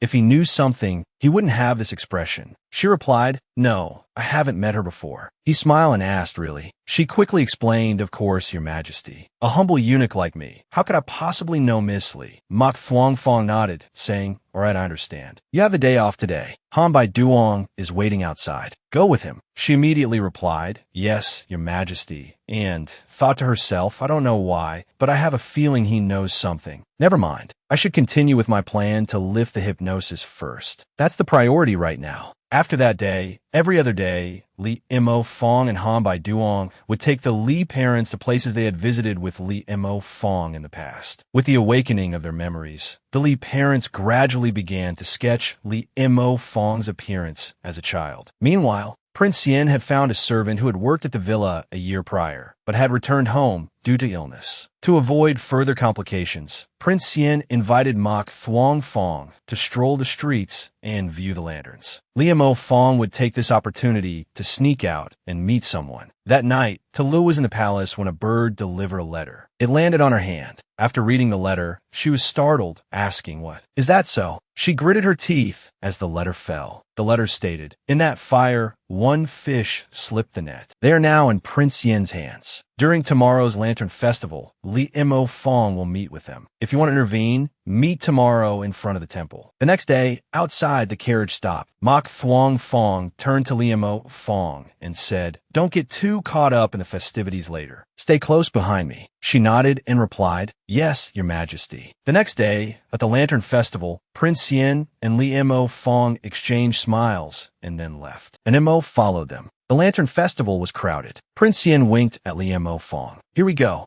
He turned to Mok Thuong Fong and said, Brother Emperor, my stomach hurts. I need Shaoli Zi to accompany me to the privy." Hearing this, Mok Thuong Fong frowned, looking at the two of them. Then he nodded, saying, "All right, go quickly and return quickly." Both of them sighed in relief, replying, "Yes, Your Majesty," and left. He then quickly turned and said, "Let's go. We'll stroll over there." His subordinate bowed and replied, "Yes, Your Highness." Prince Yen, as they walked, said warily, "Someone is following us." Hearing this, Li Mo Fong started to look back, but Prince Yen stopped her. "Don't look back. In a moment, we'll split up. I'll lose whoever's tailing us. You go east, and then turn right into a small harbor. There's a villa there with a green lantern hanging outside. Once I've shaken him off, I'll meet you there. Li Mo Fong Ziplit unde stol. Be careful." At the intersection, they parted ways. Prince Yen slipped into a shadowed corner. Sure enough, a figure dressed in black appeared. He smiled and, with a swift flick of his fan's handle, knocked the figure unconscious. Li Mo Fong followed the route Mok Thuong Fong had given her. Finally, she saw a villa. Looking up, she spotted the green lantern hanging at the entrance and happily went to knock. "Is anyone there?" Suddenly, a cold dread washed over her. "Wait, something's wrong. Blood." Li Mo Fong looked down at her feet, seeing blood flowing from under the door. She immediately kicked the door open and rushed inside. Looking inside, she saw the person within was already dead. She stood in stunned silence. At that moment, Prince Yen arrived. Seeing her standing at the doorway, he asked, "Why aren't you going inside?" But as he stepped inside, he saw all the soldiers he had left there were dead. He knelt down, silently observing for a moment, then stood up and said, "There's good news and bad news. These bodies are my men. Your servant isn't among them. He's missing." Li Mo Fong returned to the palace, holding her head in her hands, thinking, although I've been involved in these fixing the plot missions a few times now, this kind of farewell is a first. Tolu killed all the servants at the mountain villa to replace the original Li Mo Fong. Now she's caused this. It's absolute madness. The only person who could corroborate my identity is now missing. What am I supposed to do? Maybe I should see if Li Mo Fong's parents can be brought out of their hypnotized state. Just then, Bai Duong rushed in, saying, "Fong Mei, something terrible has happened. Your parents are missing." Li Mo Fong, startled, asked what. Bai Duong explained, "I just arrived at the mountain villa and found a letter left by your uncle and aunt. It said they were going traveling and would return after your wedding. But my people have been investigating for a long time and haven't been able to find any trace of them. And yesterday, the imposter visited them."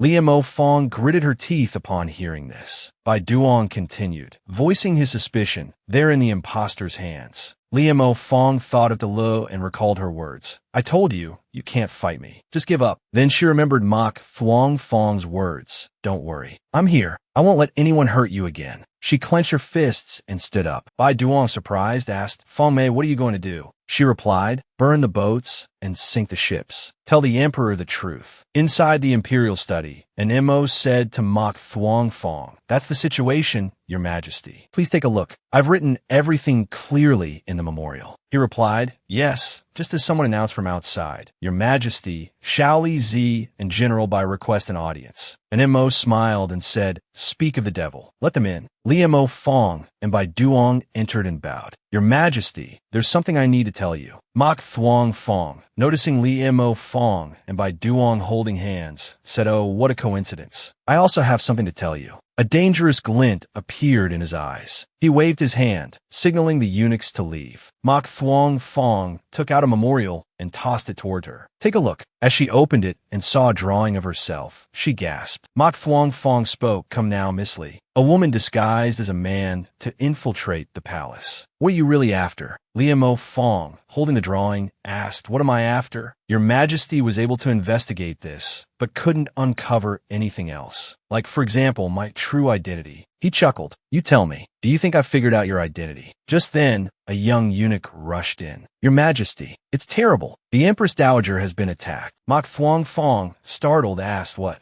He immediately ran out. Li Mo Fong, watching him go, thought to herself, an attack on the Empress Dowager. What a coincidence, happening right at this moment. Does Mok Thuong Fong know my true identity? If he does, why that reaction? Why do I always have this feeling that something isn't right? And how could an assassin infiltrate the palace so easily? As Li Mo Fong rushed outside, a group of men suddenly surrounded her. A man appeared, saying, Li Mo Fong, it's been a while. She asked, stunned, you're that person. He removed his head covering, replying, the one who originally wanted your life. Li Mo Fong was then kidnapped, a gag stuffed in her mouth, and dragged into a carriage. As the carriage moved, Ji Fan Fan stopped it, asking, Eunuch Wang, why are you out so late? The man replied, it's just as you see, Commander. My mother is gravely ill. I specifically requested leave from Eunuch Wang to return home. These are the things I prepared for my mother. Would you like to inspect them, Commander? Li Mo Fong, hearing this, thought, with assassins in the palace, surely he'll check, right? He won't let this go so easily. Check it, then you'll find me. But to her dismay, Ji Fan Fan said, no need. I trust you, Eunuch Wang. If your mother is gravely ill, you should hurry home.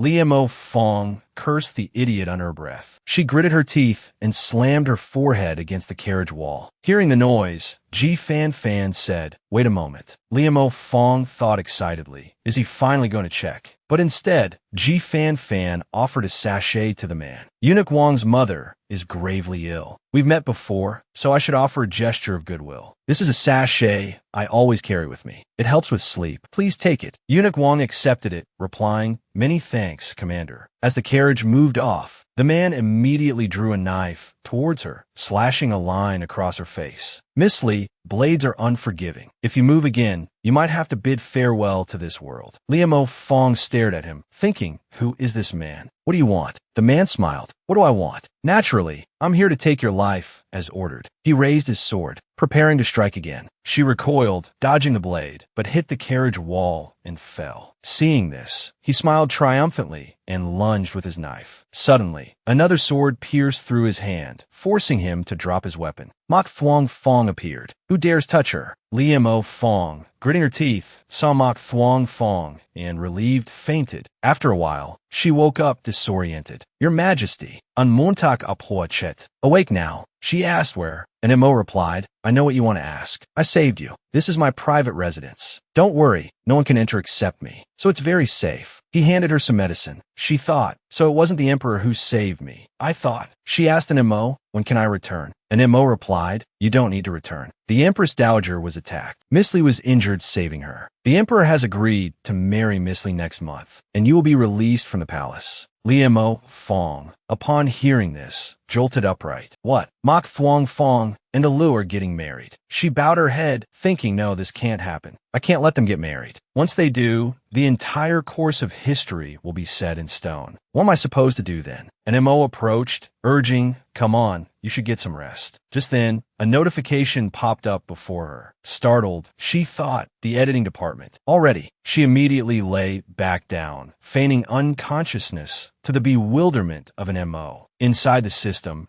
Duong Chin informed her. After a discussion with the editing department and the transmigration department superiors, they finally recognized to Li's transmigration as legitimate. This means that once she marries the emperor, in order to preserve history, we'll have to quietly eliminate the real Li Mo Fong. Li Mo Fong was stunned. They want her to completely replace me. Duong Chin handed her a small device. This is a transceiver. You can use it to send me messages through the space-time continuum, but only a limited number. If you need anything else, let me know. Regardless of the outcome, your mission will be considered a success. Prepare yourself. In a month, we'll come to bring you back to reality. Grief washed over her. Just like the editing department said, if I can't switch back, this truly is the way to preserve history without causing ripples. But the original Li Mo Fong is only in a deep sleep, not dead. If I can change history, she can still come back. But if we do this, we'll completely erase her existence. Even if the mission is a success, I can't accept that. To erase someone who's still alive, that's murder. Am I really supposed to stand by and watch? To be an accomplice? No. After a moment of contemplation, Li Mo Fong resolved, I can't accept this, not even for the greater good. I have to get out there and expose the imposter. With newfound determination, she pushed open the door. An Mo was standing outside. Seeing Li Mo Fong brush past him, he asked, "You're awake. Where are you going in such a hurry?" Li Mo Fong looked at him and replied, "I'm going back to the palace." On Montauk Faunet, you can't go back. This is Peach Blossom Spring. The mountain gate only opens every 3 months. You can't leave. If you're not in a hurry, just wait a while. Li Mo Fong Xiaobao Fu Dao. No, I can't wait. In 3 months, the imposter will already be married to Mok Thuong Fong. By then, it will be too late to change anything. If this place can be opened, there must be a mechanism. It activates every 3 months to open the gate. If I can find the mechanism, I can open it early. Thinking this, she grabbed Mo's hand. Come on, let's find the mechanism. And so, Li Mo Fong, with an Mo in tow,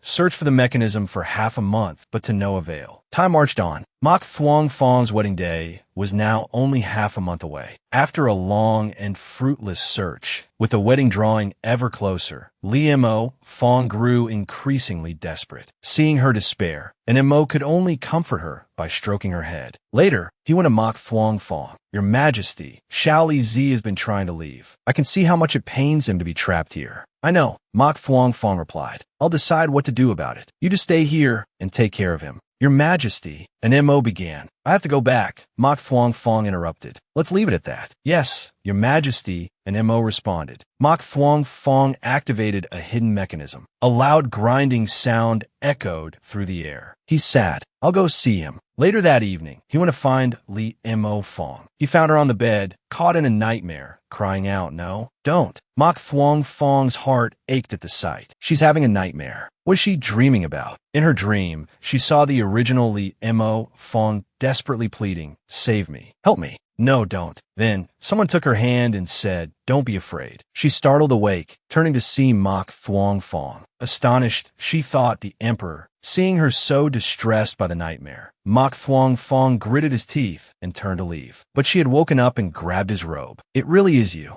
I thought I was dreaming, but it's not a dream. Your Majesty, that day I asked if you had guessed my identity. Thinking back now, you had already discovered who I was, hadn't you?" Li Mo Fong questioned. Mok Thuong Fong began to explain, starting with the incident at the villa. No, Mok Thuong Fong told her. It started from the day we met. Our meeting was by chance. You were attacked by those assassins. From that moment, I began to have my suspicions about you. I had an Mo check the records. I even checked them myself. I couldn't find any information related to you. It wasn't until later, when Bai Duong returned, that I gradually realized you seemed to have some misunderstanding with the young mistress of the Li family. Finally, during the Lantern Festival, I discovered a discrepancy and learned your true identity. You are the true daughter of the Li family, Li Mo Fong, and my future empress. He gently stroked her hair. Hearing this, she thought, if His Majesty already knew my identity, then why? She then asked, could it be that Toulouse still has my parents? Did you intend to play along with her scheme?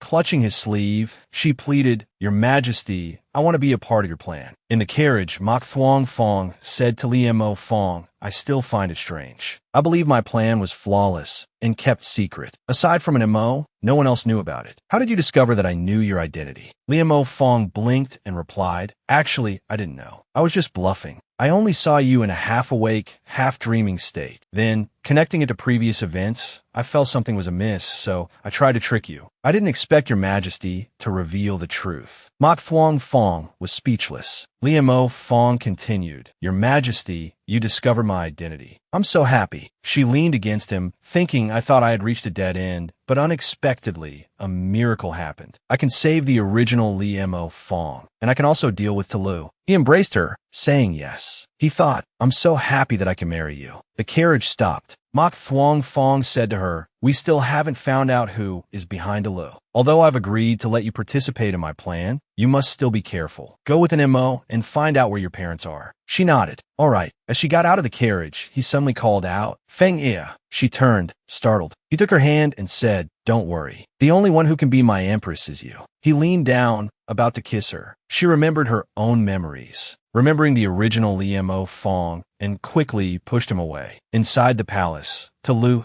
dressed in her wedding attire, looked at herself in the mirror and smiled triumphantly. Li Mo Fong, I've won again. Li Mo Fong tossed and turned in bed. She recalled the moment that morning when Mok Thuong Fong had leaned in to kiss her. He wanted to kiss me just now, she thought, bewildered. Li Mo Fong began to ponder. She recalled Mok Thuong Fong's words to her. When she was injured, he came to apply medicine, saying, There's no emperor here, only me, Mok Thuong Fong. And then the time he appeared before her, shielding her, declaring, Who dares touch her? Remembering these instances, Li Mo Fong clutched her racing heart, bowing her head in anguish. No, this isn't right, she murmured. She reminded herself of her own identity. The person he wanted to kiss was the original Li Mo Fong. History recorded that Mok Thuong Fong was deeply devoted to his empress, even dismissing his harem for her. So, perhaps he simply thought she was the original Li Mo Fong. They were the true betrothed couple. She shouldn't overthink it. She needed to complete her mission first. However, seeing him wanting to kiss her, why'd her heart beat so fast? Just as Li Mo Fong was grappling with her confusing feelings for Mok Thuong Fong, a knock came at the door. Turning, she saw Mok Thuong Fong enter. Astonished, she asked, Your Majesty, why are you here? He replied, I found your parents. Stunned, she listened as he extended a hand towards her. Come, follow me. She avoided his hand. Let's go. He nodded in response. Then, Mok Thuong Fong carried Li Mo Fong, using his lightness skill, to the place where her parents were held captive. On the way, he explained, My shadow guards have been watching Tulu, but she hasn't left the palace for a while. Today, after trying on her wedding dress, she slipped away with the help of a man in black. Although I haven't yet discovered who this man is, I have found your parents. He stopped on a rooftop, removing a tile to reveal the scene below. Your parents are here. The area is surrounded by my men. Let's go down. Li Mo Fong looked down and saw Tulu inside, murmuring to herself. She's hypnotizing them, she thought. She quickly stopped him. Wait, the Li family has already been hypnotized once. Their minds are weakened. If we interrupt, they could be in danger. He frowned. The Li family. Li Mo Fong froze, realizing her slip-up. She'd forgotten her current identity as the true daughter of the Li family. Your Majesty, she quickly covered. Let's wait a little longer. Let's see what happens after she leaves. He nodded. All right. After a while, Tulu left. Li Mo Fong said, Your Majesty, let's go down now. He nodded and carried her down. Li Mo Fong looked towards her father, sleeping soundly on the bed. Mok Thuong Fong, carrying Li Mo Fong, used his lightness skill to take her away from the place where her parents were held. Under the faint moonlight, his every step was light yet steady, as if protecting the most precious thing in the world. Sensing her quietness, he leaned down and asked, What's wrong? Are you still worried about your parents? Li Mo Fong nodded, her eyes still filled with worry.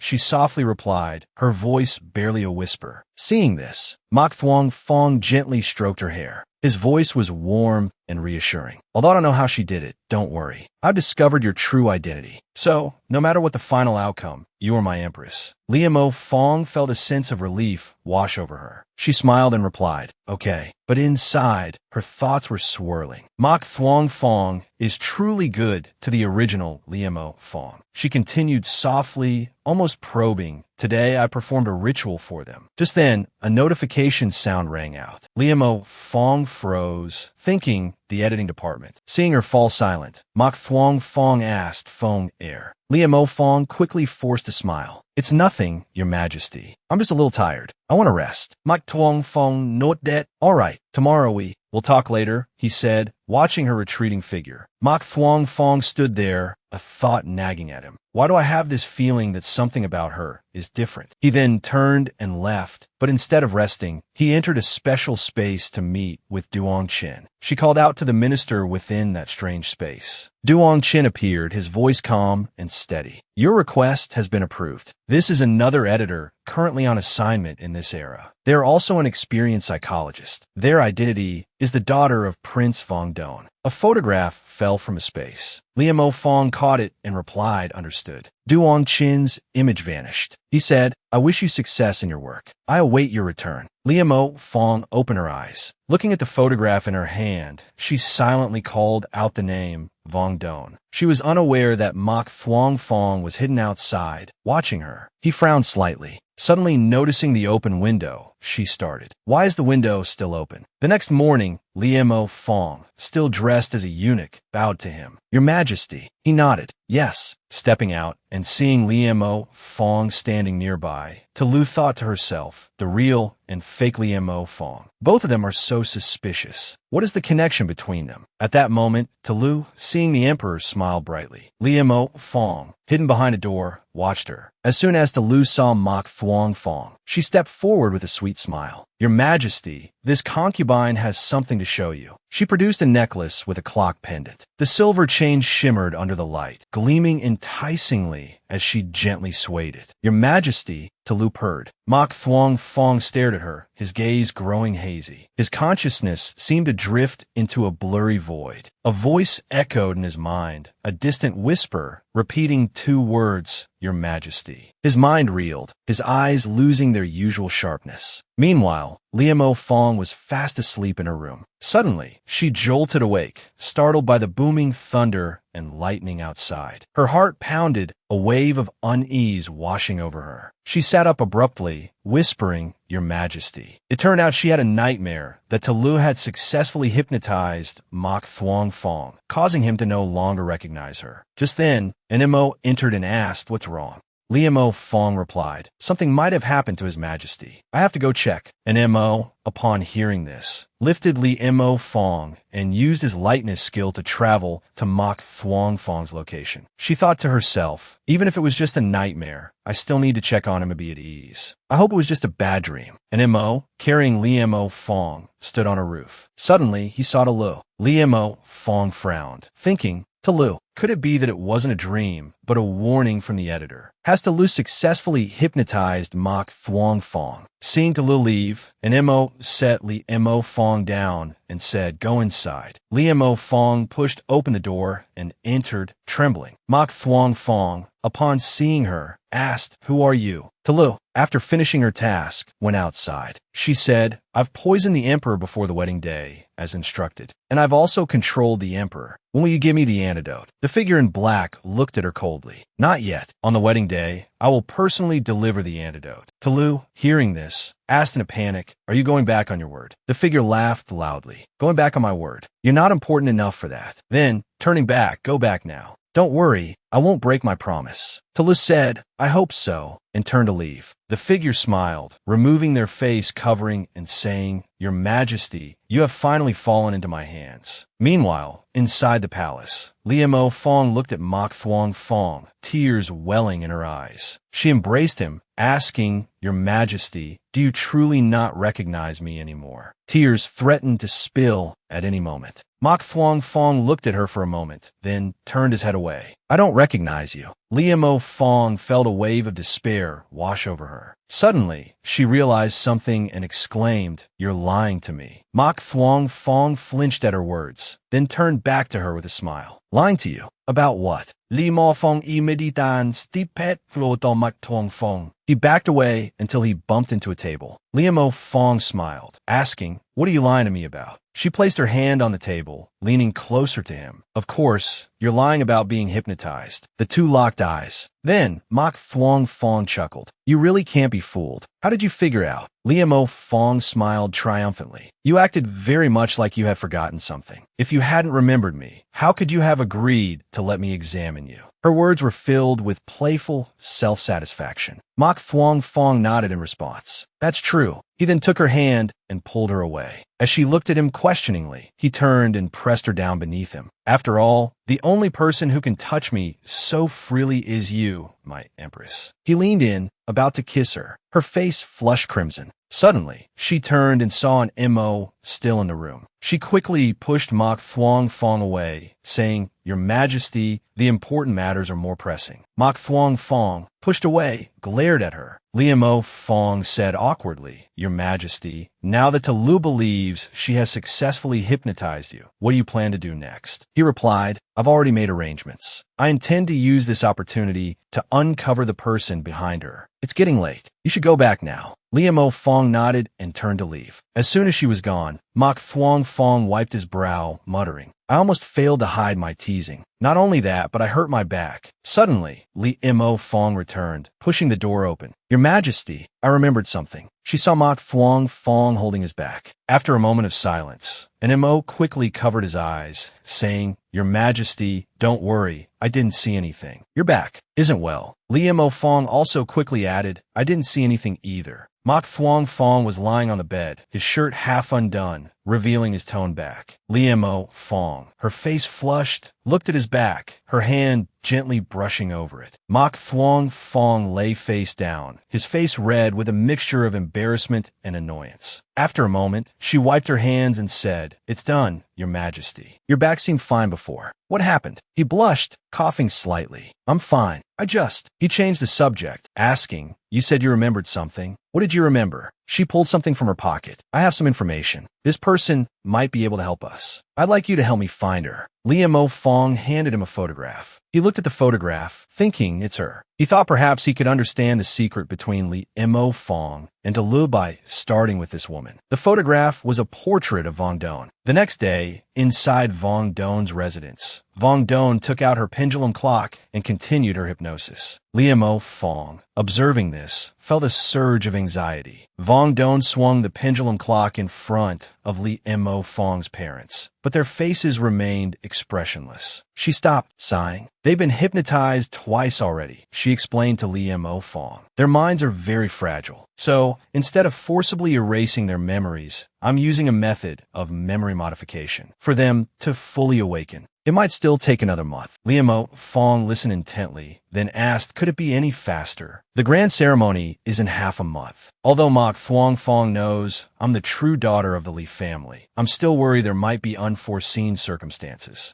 Vong Don pondered for a moment, then whispered in her ear, "It can be done, but I need an item." Liemo Fong nodded in agreement. "You go ahead," Vong Don instructed. "I'll need your help with that item. Let's meet again tomorrow." Liemo Fong nodded, replying, "All right," and left, thinking to herself, "It seems I'll have to visit the palace again." As soon as Vong Don stepped outside, an MO intercepted her. "Miss Vong," he said, "His Majesty requests your presence." Vong Don looked up at the carriage before her. Mok Thuong Fong parted the curtains, revealing his face. Back inside the palace, Mok Thuong Fong and an MO returned. The emperor sat by the window, gazing out, his thoughts lingering on Liemo Fong. A frown creased his brow. Suddenly, footsteps echoed in the hall. "Your Majesty," an MO announced, "Miss Li has arrived." Mok Thuong Fong immediately inquired, "How is little Li Zi doing?" An MO replied, "If we calculate the time, he should be on his way here with Bai Tang." The emperor nodded. keep a close watch on Vong Don, he commanded. If she breathes a word of what happened today, she dies. And Mo nodded in acknowledgement. Yes, Your Majesty. At that moment, the door swung open, and Mo vanished instantly. Tulu entered excitedly, calling out, Your Majesty. Feng Er, Mok Thuong Fong asked, Why are you here so late? She replied eagerly, I missed Your Majesty and wanted to see you. Closing the door behind her, she continued, Your Majesty, do you miss me? Before she could finish her sentence, Mok Thuong Fong knocked her unconscious. Too much chatter, he thought. Outside, Mo Fong peeked through the window, waving and calling Your Majesty. Seeing her, the emperor sighed and smiled. He picked her up and brought her inside. Seeing Tulu unconscious, Mo Fong exclaimed happily, She really is knocked out. Your Majesty, you're truly impressive. She doesn't suspect anything, does she? He replied, No. Mo Fong leaned closer and said, That's good. I was worried that knocking her out directly would affect your plan. By the way, Your Majesty, I need to search her body for something. Perhaps you should step outside for a moment. I refuse, he said. Tell me what you're looking for. I'll help you find it, Feng Er. You're so guarded around me. Don't tell me you're looking for something that could make you invisible. Mo Fong froze, startled, and turned to look at him. Seeing the cloak in his hand, she thought, That's an invisibility cloak in his hand. Mok Thuong Fong stared intently at Mo Fong. She flinched, then forced a laugh. Your Majesty, what are you talking about? I don't understand at all. He continued to gaze at her, without speaking.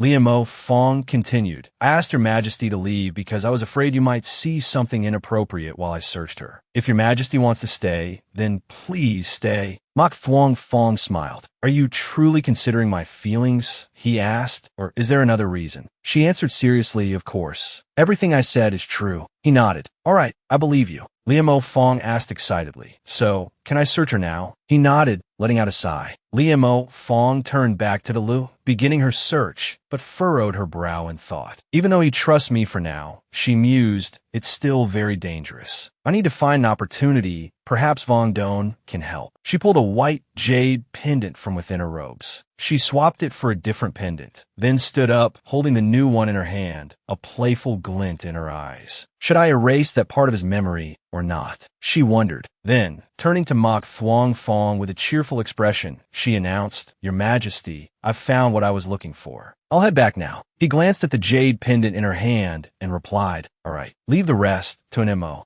After Mo Fong and Bai Tang left, Mok Thuong Fong watched them go, then ordered an Mo follow them. And Mo bowed, acknowledging the command with a yes, Your Majesty, and then headed towards Vong Don's residence. Mo Fong presented the jade pendant to Vong Don, saying, I'm sorry to trouble you. Vong Don nodded and used the pendant to further hypnotize Mo Fong's parents. An hour later, Vong Don emerged, announcing, It's done. Bai Tang, overjoyed, spread his arms wide and exclaimed, Feng Er, that's wonderful. But Mo Fong had already darted away. Bai Tang could only manage a strained smile. Vong Don glanced at him as Mo Fong pushed open the door to her parents' room. Upon seeing her, Mo Fong's parents embraced her joyfully, calling out Feng Er. Later that night, as Mo Fong left the city, Vong Don, sitting on a stone bench, said, Thank you so much for your help with this. Vong Don replied, It's nothing. Helping each other is what colleagues do.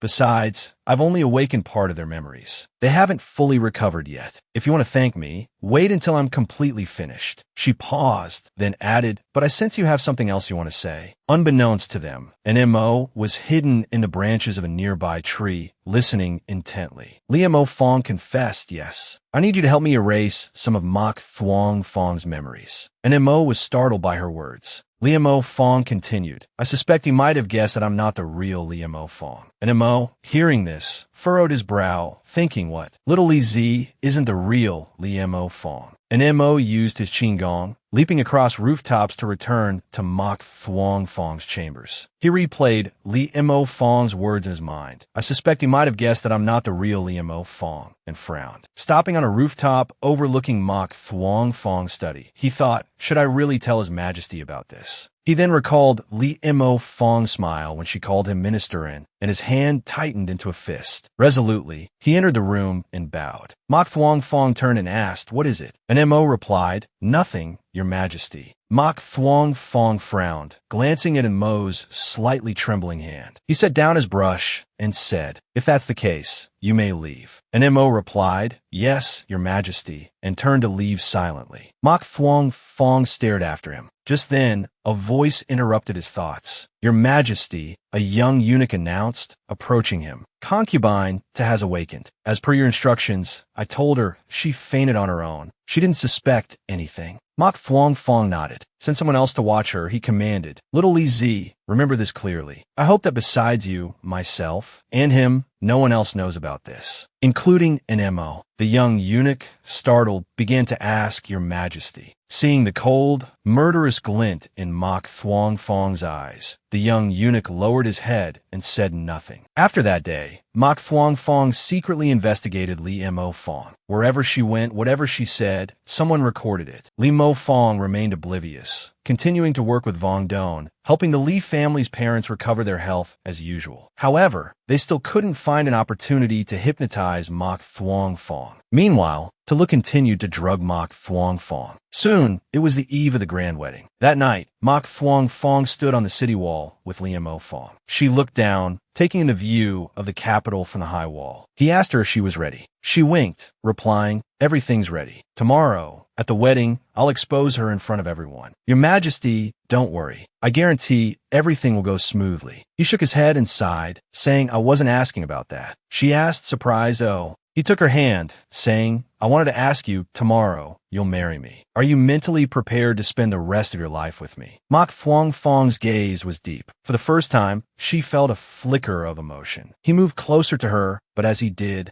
the image of the original Li Mo Fong flashed in her mind. Just as he leaned in, she quickly turned her head away, because she didn't have a right to be intimate with anyone without the original Li Mo Fong's knowledge. Mok Thuong Fong leaned down, intending to kiss her, but thinking of the original Li Mo Fong, she turned away. Seeing Li Mo Fong's rejection, Mok Thuong Fong paused, staring at her intently. Li Mo Fong, realizing she had avoided him repeatedly, looked up nervously and said, "Your Majesty." She thought to herself, "What do I do? How should I explain this?" Mok Thuong Fong stared at her for a long moment. Then, seeing her flustered state, chuckled and patted her head. "It's all right," he said. "We have plenty of time." Li Mo Fong, hearing this, thought plenty of time. Before she could continue her thought, Mok Thuong Fong continued, "It's windy here. Let's go back inside." Grateful for the escape, Li Mo Fong simply nodded and turned to leave. As she walked away, Mok Thuong Fong suddenly spoke. "Fong Air," he said, "even if you are someone else, my heart for you will not change." Li Mo Fong froze, startled, as he figured something out. "No, that's impossible. This is Li Mo Fong's body. He couldn't have discovered anything. Is he confessing to the original Li Mo Fong?" She recalled historical records mentioning Mok Thuong Fong's deep affection for the original Li Mo Fong. It seemed to be true. But why? Why do I feel a pang of sadness hearing him say that? She turned back, forcing a smile. "All right," she replied, and left. Mok Thuong Fong continued to watch her intently, saying nothing. Elsewhere, Tulu walked to a secluded corner of the palace to meet the mysterious figure. He handed her a pill. Tomorrow, at the wedding, he instructed, "Put this in Mok Thuong Fong's wine." She took the pill, holding it up. After all this, she asked, "Will you give me the antidote?" The mysterious figure smiled and bowed. "Of course," he replied. "Remember, tomorrow is the final day." He then swiftly used Qin Gong to depart. An MO, who had been observing, saw Tulu turn and immediately used his own Qin Gong to follow the mysterious figure. On the day of the grand wedding, Tulu, dressed in her bridal attire, smiled joyfully as the palace attendants applied her makeup. The bridal palanquin arrived, and she was helped inside, then carried by attendants towards the palace gates. Upon arrival, the young eunuch approached and offered his hand to help her down. "Please, my lady, step down from the palanquin," he said. Tulu, assisted from the elaborate carriage, stood before the magnificent palace gates, a triumphant smirk playing on her lips. Finally, she thought, "I've succeeded. I'm going to marry Mok Thuong Fong. From now on, I'm the true Empress of Lisa."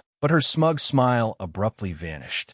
Before her, hand in hand in their wedding finery, stood Mok Thuong Fong and Liam Fong. Suddenly, the grand palace doors slammed shut, a jarring sound that sent a wave of panic through her. Liam Fong approached, a knowing smile gracing her lips. "So," she asked, "what do you think of this wedding gift, Talu? Do you enjoy impersonating others?" Talu, caught off guard, attempted a weak, nervous smile. "I don't know what you're talking about," she stammered. Seeing her continued charade, Liam Fong clapped her hands. "You don't know what I'm talking about. How about this?" As if on cue, Bai Tang appeared, leading the original Liam Fong's parents forward. Tali's face drained of color, stark white with fear. Liam Fong advanced, each step a hammer blow against Tali's crumbling composure. Talu stumbled backward, her eyes wide with terror. "Talu," Liam Fong's voice rang out, clear and accusatory. "For your own selfish desires, you annihilated more than 50 people in the mountain villa. You hypnotized the Li family's parents for so long. Did you really think you could hide it forever?" Talu, trembling, sank to the ground, the weight of her crimes crushing her. Liam Fong leaned down, her voice a chilling whisper against Ali's ear. "I'm so sorry, but you've been caught. Guards!" At her command, soldiers burst through the doors. "Take her away," Liam Fong ordered, her voice unwavering. "Lock her in the deepest dungeon." "Yes, Your Majesty." The soldiers responded, seizing Talu and hauling her to her feet. "So," Talu mumbled in despair, "you knew all along. I've lost." A bitter laugh escaped her lips. "But what about you, Liam Fong?" she taunted. "Have you truly won? No matter what you do, what can you possibly achieve? The Time Management Bureau will be grateful to you, Liam Fong. You're just wearing someone else's wedding dress." As she was dragged away, her words echoed in the air, striking a chord of unease in Liam Fong's heart. Her face paled. "Your Majesty," she began, turned to Mok Thuong Fong, but he remained calm. "The ceremony is about to begin," he said gently. "Let's go. The ministers are waiting." He extended his hand, a reassuring smile on his face. Relief washed over Liam Fong. "Yes," she replied, taking his hand and ascending the platform with him. As they reached the top, a voice called out. The emperor and empress bowed to the court. All the ministers knelt before them. "I can't believe it," Liam Fong thought. "Something I've been agonizing over for so long was resolved so quickly. I've successfully married Mok Thuong Fong." But as she was led to the bridal chamber, she opened her system interface and saw that the Northern Dynasty's historical timeline hadn't reached its conclusion. Why? She wondered, a knot of confusion tightening in her chest. Why is the course of history still deviating? Suddenly, a chorus of voices erupted outside. "Long live the emperor! 10,000 years!" Mok Thuong Fong entered the chamber, approaching her. "Your Majesty," she began, but a wave of dizziness swept over her. She swayed, then collapsed into unconsciousness. "Feng Ye!" Mok Thuong Fong cried, catching her in his arms. When Liam Fong opened her eyes again, she found herself in the modern era. She turned her head and saw the wedding ceremony displayed on a screen, Mok Thuong Fong holding her close. "Feng Ye," he asked anxiously, "what's wrong?" Liam Fong stared at the screen, her heart pounding in her chest. She rushed towards it. Liam Fong watched as a panicked Mok Thuong Fong held her smaller self in his arms within the scene playing out on the screen. The Liam Fong in the image slowly opened her eyes. Suddenly, Yang Zheng appeared behind her in the modern era. "This is footage from the Northern Dynasty," she announced. "Congratulations, you've completed the mission." Liam Fong, startled, thought to herself, "I'm back. But normally, if I've completed the mission, shouldn't I be going back through the time machine?" Her return felt abrupt, and the historical trajectory was still skewed. After a moment of contemplation, she spoke seriously. "Director, I haven't completed the mission." Yang Zheng Siget, "If we let you stay any longer, that would be failing the mission." Liam Fong, taken aback, asked, "What do you mean?" "It's nothing," Yang Zheng replied. "We're saying your mission is complete. Consider these past few days as vacation time. Go back now." Li Mo Fong Hestita. But, seeing she was about to argue, Yang Zheng fixed her with a cold stare. Liam Fong, startled, quickly said, "I understand. I'll go back now." She glanced back at the screen, seeing Mok Thuong Fong's furrowed brow, but she didn't continue watching. She turned and left. The scene on the screen continued to play. Mok Thuong Fong, his expression dark, coldly questioned the figure in his arms. "You're not Feng Ye. You're an AI. They were in the Northern Dynasty's wedding chamber. Who are you? Mok Thuong Fong pressed, his voice icy. Tell me, who are you really? The AI, startled, feigned confusion. Your Majesty, she stammered. What are you talking about? Playing dumb. Mok Thuong Fong asked coldly. Then let me verify your identity myself. He abruptly grabbed Li Mo Fong's hand. He reached out and touched her, noticing her trembling with fear. He paused, thinking there's nothing there. Li Mo Fong, still terrified, called out, Your Majesty. Mok Thuong Fong was silent for a moment, then asked, What was the last thing I said to you on the city wall? Li Mo Fong stared blankly, unable to answer. Mok Thuong Fong Thou Win. He grasped her hand and said softly, Be good. Then, realizing she wasn't the real Li Mo Fong, he added, But you're not an AI. To his surprise, the AI calmly replied, Even if I were an AI, Your Majesty, your feelings for me wouldn't change. Mok Thuong Fong froze, her words echoing in his mind. The AI continued, cautiously probing, Is that what Your Majesty wanted to ask? Mok Thuong Fong immediately released her hand. Last night, it was only Fong Air and I, he thought. No one else could know what transpired between us. Could she truly be Fong Air? But how? The AI spoke hesitantly. Your Majesty, it's getting late. We should retire. He stared at her, thinking, when I look in her eyes, I still feel like she's not Fong Air. No, Mok Thuong Fong said, shaking his head. Something's not right. I still have matters to attend to. You should sleep first. With that, he turned and left. Li Mo Fong, left alone, was bewildered. What does he mean? Not right. And why do I feel like the person interacting with the emperor isn't quite me? In the imperial study of the Northern Dynasty's capital, Mok Thuong Fong sat holding a piece of cloth, lost in thought. Are they truly the same person? A noise startled him. Enter, he commanded. An MO vaulted through the window, bowed, then rose and reported, Your Majesty, I've apprehended the person behind a lo. It's Prince Ping'an. Mok Thuong Fong frowned. Prince Ping'an, that explains to Li's actions. But could he truly have acquired so many artifacts on his own? He looked at the cloak in his hands, thinking, clothes that render the wearer invisible, a jade pendant that can alter memories. Wait, if memories can be altered, then fate can be changed as well.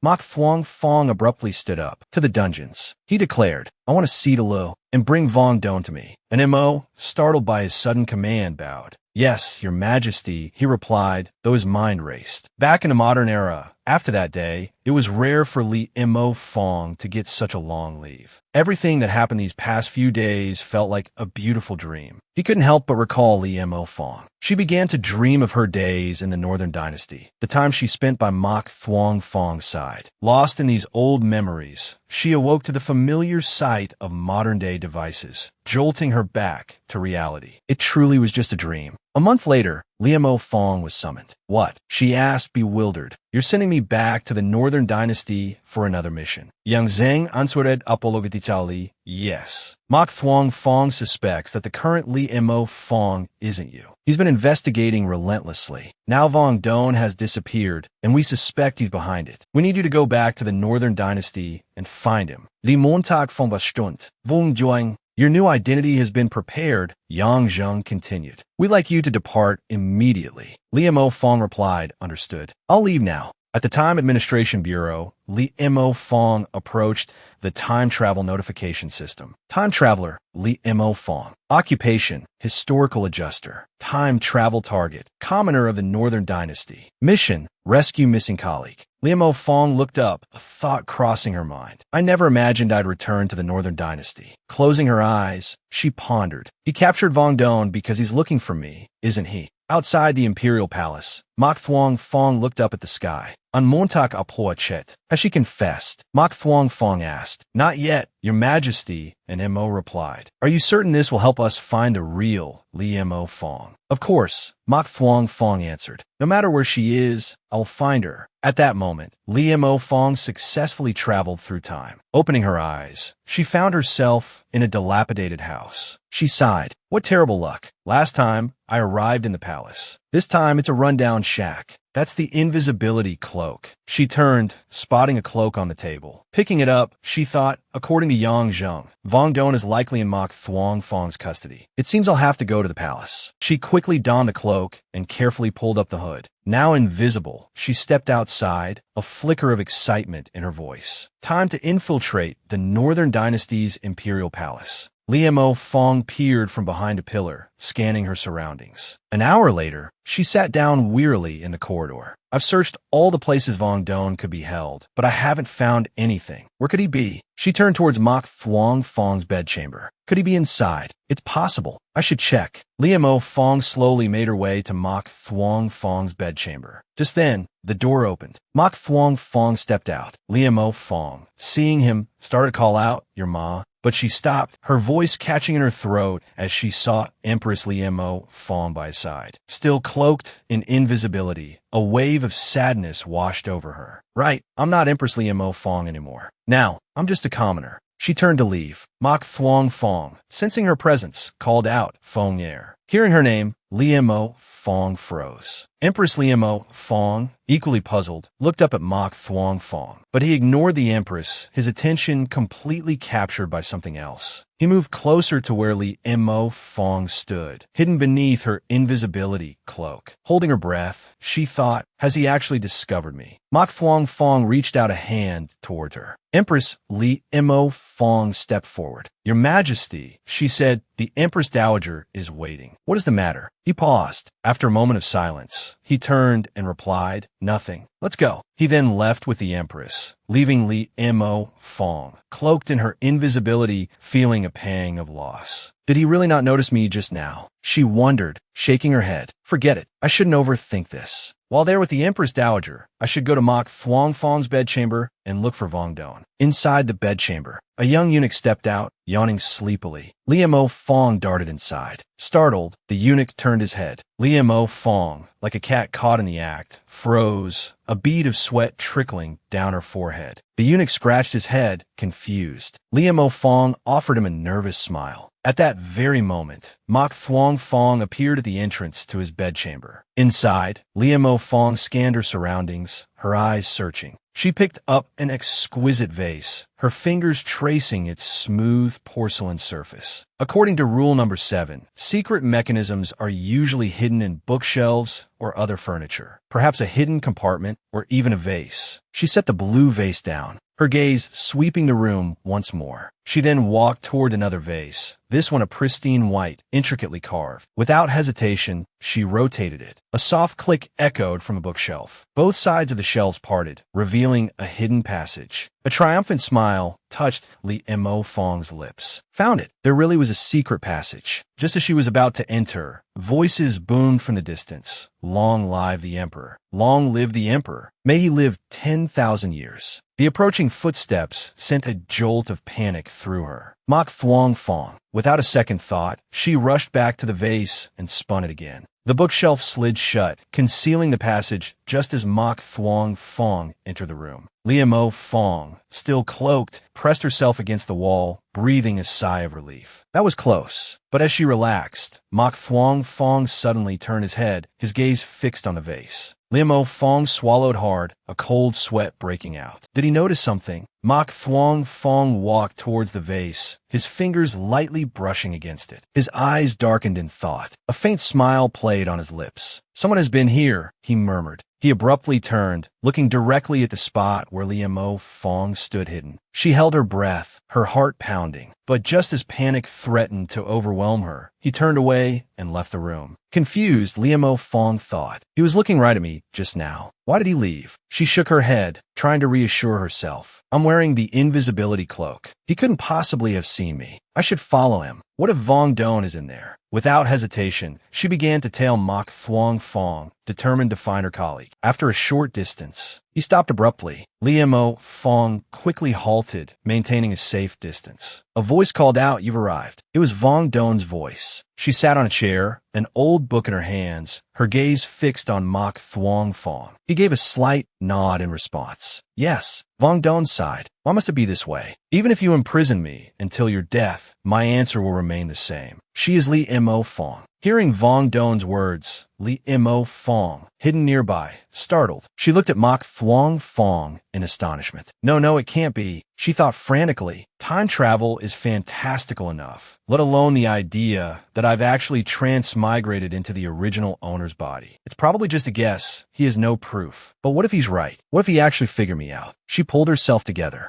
No, Liam Fong, you are a historical adjuster. This is just a mission. You can't violate professional ethics. You have to stay calm. Even if he has guessed everything, he's just part of the mission. Liam Fong closed her eyes. He's just the mission, she repeated firmly to herself. Suddenly, Mok Thuong Fong smiled. Both Liam Fong and Vong Don were puzzled by his unexpected expression. Without a word, Mok Thuong Fong turned and left, slamming the secret door shut. Vong Don, surprised by his abrupt departure, thought he left so quickly this time. That's unexpected. At that moment, Liam Fong shed her invisibility cloak and called out to Vong Don. Vong Don jumped up. Are you from the History Adjustment Bureau? Liam Fong quickly confirmed. Yes, it's me. Yang Zheng sent me to find you. Vong Don laughed. I didn't think they'd send you. I thought Yang Zheng wouldn't let you come back here. Confused, Liam Fong asked, what do you mean? Vong Don shook her head. It's nothing. Let's get out of here, and then I'll explain. Liam Fong, glancing around nervously, said, I only have one invisibility cloak. Getting you out of the palace won't be easy. Vong Don continued. During the day, when Mok Thuong Fong isn't in his bedchamber, there's only the young eunuch guarding the door. Just then, the young eunuch standing guard sneezed. Strange, he muttered to himself. Why did I sneeze? Who's talking about me? Liam Fong listened intently from inside the room. Hearing no other sounds,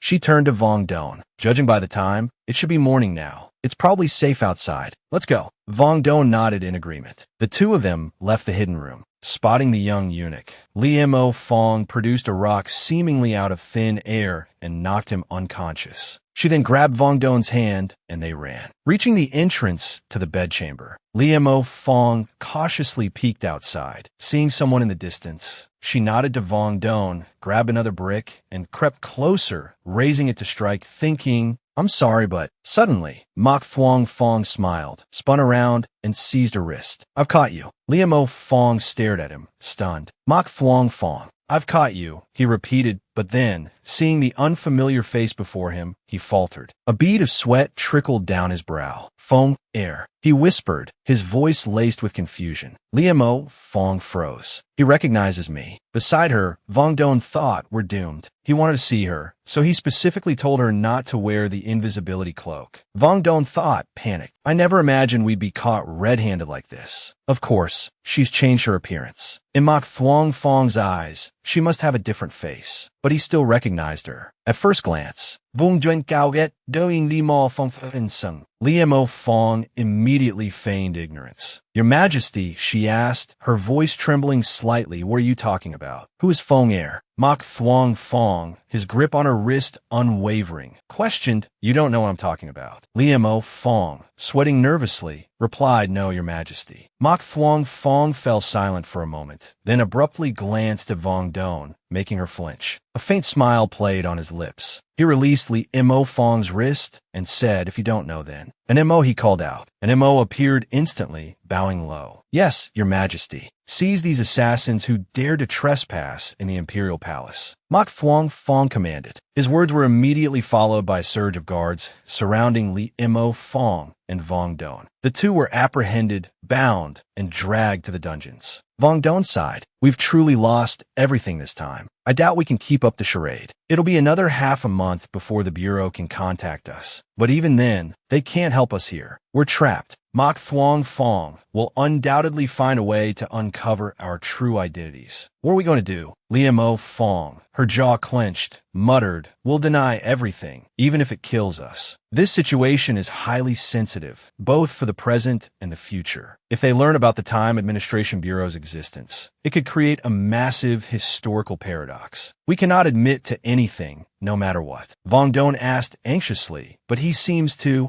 know you. Can you really pull this off? Liam Fong recalled the moment Mok Thuong Fong had gripped her wrist, calling her Fong Air. She clenched her own fist. I can do this. I have to. Meanwhile, in the imperial study, Mok Thuong Fong held the invisibility cloak in his hands. An Mo and a young eunuch stood nervously beside him. How are they? Mok Thuong Fong asked abruptly. They're being held in cell 7, Your Majesty, and Mo replied. Do you wish to interrogate them now? Mok Thuong Fong note that. Bring the woman who rescued Vong Don to me, he murmured. Yes, Your Majesty, and Mo acknowledged with a slight bow. Just as he turned to leave, Mok Thuong Fong added, Wait. Be gentle. Don't frighten her. Yes, Your Majesty, and Mo confirmed. Mok Thuong Fong gazed at the invisibility cloak, lost in thought. In cell 7, Vong Don sat on the cot, while Mo Fong paced, deep in contemplation. Suddenly, the door opened. Mo Fong Jumpet Statan. And Mo entered and approached her. Mo Fong watched him with confusion. He then bent down, causing her to tense. To her surprise, he began to untie the ropes binding her ankles. What? She began to ask. His Majesty wishes to see you, and Mo explained. Mo Fong nodded slowly. Very well. Behind her, Vong Don remained silent, watching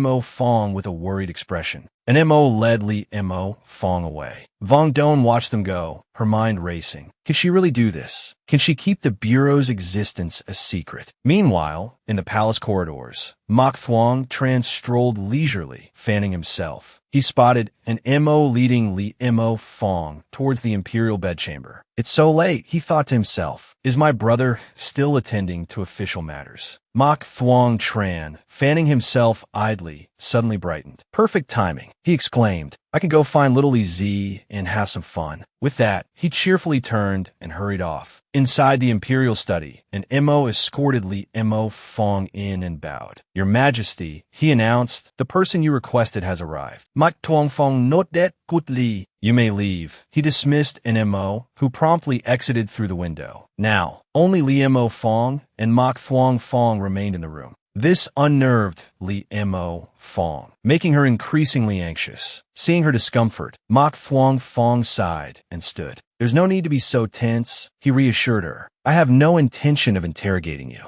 Mo Fong instinctively stepped back as he approached, but to her surprise, he simply walked past her. He sat down at the table, a small smile playing on his lips. You haven't eaten all day, have you? He asked. Come, have something. Mo Fong's eyes widened at the sight of the table laden with delicacies, their aromas filling the air. Her stomach rumbled audibly. She quickly scanned the food, detecting no obvious signs of poison. She promptly sat down, and Mok Thuong Fong, smiling, placed a portion of food into her bowl. Noticing her bewildered expression, he inquired, Why are you staring at me? Eat, unless you want me to feed you. He then picked up a morsel and offered it to her. Mo Fong blushed, startled, and quickly began to eat. Mok Thuong Fong Chukka. Good, he said. As it happens, I'm in need of a personal eunuch. Mo Fong froze, her chopsticks hovering midair. He continued, starting today, you will serve as my personal eunuch. Mo Fong looked up, stunned. As for your quarters, he added, you will stay in a room previously occupied by little Li Zi. Mok Thuong Fong's gaze held a certain intensity as he looked at Mo Fong. She frowned, suspicion swirling in her mind. Is he testing me? She wondered. If I agree, it will be easy to reveal my true identity. But if I refuse... Her thoughts were interrupted by Mok Thuong Fong's voice. Well, he asked, his tone calm, yet sharp. Do you object? Mo Fong pressed her lips together, considering her options. Finally, she looked up and replied steadily, No, Your Majesty. I accept. A flicker of something unreadable crossed Mok Thuong Fong's face, and his smile widened. A young eunuch then led Mo Fong out. Mok Thuong Fong remained in the imperial study, his eyes following her retreating figure. And Mo stepped forward and bowed. Your Majesty, he inquired, shall I have her followed? Mok Thuong Fong shook his head, a glint of confidence in his eyes. No need, he replied. I will observe her myself. As Mo Fong walked alongside the young eunuch, she felt a gaze on her back. She paused and glanced back, catching Mok Thuong Fong's unwavering stare. He smiled at her openly. She quickly turned away, just in time to meet the young eunuch's disapproving frown. What are you looking at? He demanded suspiciously. Mo Fong, startled, stammered, in nothing. Nothing at all. The young eunuch, unconvinced, continued in a warning tone, I don't know why His Majesty is taking an interest in you, but let me warn you, our Empress is a kind and benevolent woman. Don't you dare harbor any ulterior motives. Liamo Fong blinked, a thought occurring to her. From what you're saying, she asked, you're quite fond of the Empress. The young eunuch puffed up with pride. Of course, he declared, we have a very special relationship, lost in reminiscence. The young eunuch smiled to himself, thinking of his special relationship with the Empress. A moment later, the young eunuch led Li Imo Fong to the front of the bedchamber. She paused, taking in her surroundings before speaking. All right, I've arrived. You can go back now. The young eunuch hesitated, looking at her with suspicion. Finally, he nodded. All right, I'll be going then. Before you had something, he stopped mid-sentence, abruptly turning back. His eyes narrowed. How did you know that the Empress used to reside in these quarters? Liamo Fong's heart plummeted at the question. I'm doomed, she thought. I'll let slip. She scrambled for an excuse. What was that? Just hear me out. Let me explain. Unseen by them, Mok Thuong Fong had silently appeared, observing the scene. He tilted his head slightly, a flicker of amusement in his eyes. Interesting, he thought. The young eunuch idly Mo Fong skeptically, his gaze fixed on this suspicious individual. Liamo Fong waved her hands frantically, beads of sweat forming on her brow. Actually, I didn't know that these were the Empress's former quarters, she blurted out. He stared at her, bewildered. Liamo Fong feigned a thoughtful expression. I was just speaking carelessly, she stammered, gesturing towards the slightly dilapidated building. Of all the quarters here, this one seems the most stately, like a place where someone of high rank would live. So I just took a wild guess, she finished lamely. The young eunuch, dumbfounded, echoed, someone of high rank. Liamo Fong hurriedly pushed the still confused young eunuch away. All right, little eunuch, it's getting late. The emperor must be waiting. You should go back now. He'll be impatient, she urged. The young eunuch, propelled outwards, stumbled slightly. The young eunuch, still looking suspicious, finally left. Liamo Fong, once inside the quarters, let out a long sigh. Finally, he's gone, she thought. He's a simple soul. You probably won't overthink it. She looked up at the building before her. To think that after less than 2 months, I'm back here again. I never thought I'd set foot in this place again. She pushed open the door and stepped inside. Sitting down on the bed, she pondered. What is he thinking? We share the same body. So why does he recognize that we're not the same person? Judging by his actions, he's trying to probe me, hoping I'll confess. But then she remembered her identification tag and her role as a historical adjuster. I need to stick to the plan, she resolved. I can't admit anything, no matter what. I just need to wait until the time Administration Bureau contacts me. She sighed and lay back on the bed. By the time they contact me, I'll be gone. I should be able to turn things around by then. Maybe they can even live happily ever after, just like the history books say. That would be good. With that, Liamo Fong drifted off to sleep. After she had fallen asleep, Mok Thuong Fong slowly approached her. Looking down at her, he murmured, Little Li Zi, I finally found you. This time, I will make you admit it. You are you. He reached out, gently stroking her face. From that day forward, wherever Mok Thuong Fong went, Liamo Fong was required to follow. He stopped suddenly, and Liamo Fong, unable to break in time, bumped into him. He simply sighed and patted her head. His fondness for Liamo Fong was evident, unconcealed. His actions quickly attracted the attention of many within the palace. Have you heard? Some palace maids whispered amongst themselves. There's a new little eunuch in the emperor's quarters. 3 days later, Liamo Fong was standing outside when the young eunuch approached her. Little Li Zi, he called, the empress wishes to see you. Li Mo Fong Thao Wen. The original host wants to see me. She followed the eunuch to the empress's palace. Stepping inside, the empress addressed her. You're the new little Li Zi, she asked. Liamo Fong looked up. The empress sat upon the phoenix throne, gazing down at her. The original host, seated upon the throne, her eyes gentle yet authoritative, softly inquired, You are the new little Li Zi. Liamo Fong immediately bowed, her voice respectful as she replied, Yes, Your Majesty. This servant is little Li Zi. The empress nodded slightly, her eyes sweeping over her with a hint of curiosity. You truly do bear some resemblance to my younger self. herself. Come closer, let me have a better look. Liu Fong, not daring to delay, quickly took a few steps forward. The empress observed her intently for a long moment before sighing softly, as if lost in reminiscence. His Majesty is being rather reckless, having a young woman like you impersonate a eunuch. These words struck Liu Fong like a bolt of lightning. Startled, her eyes widened as she looked at the empress, stammering,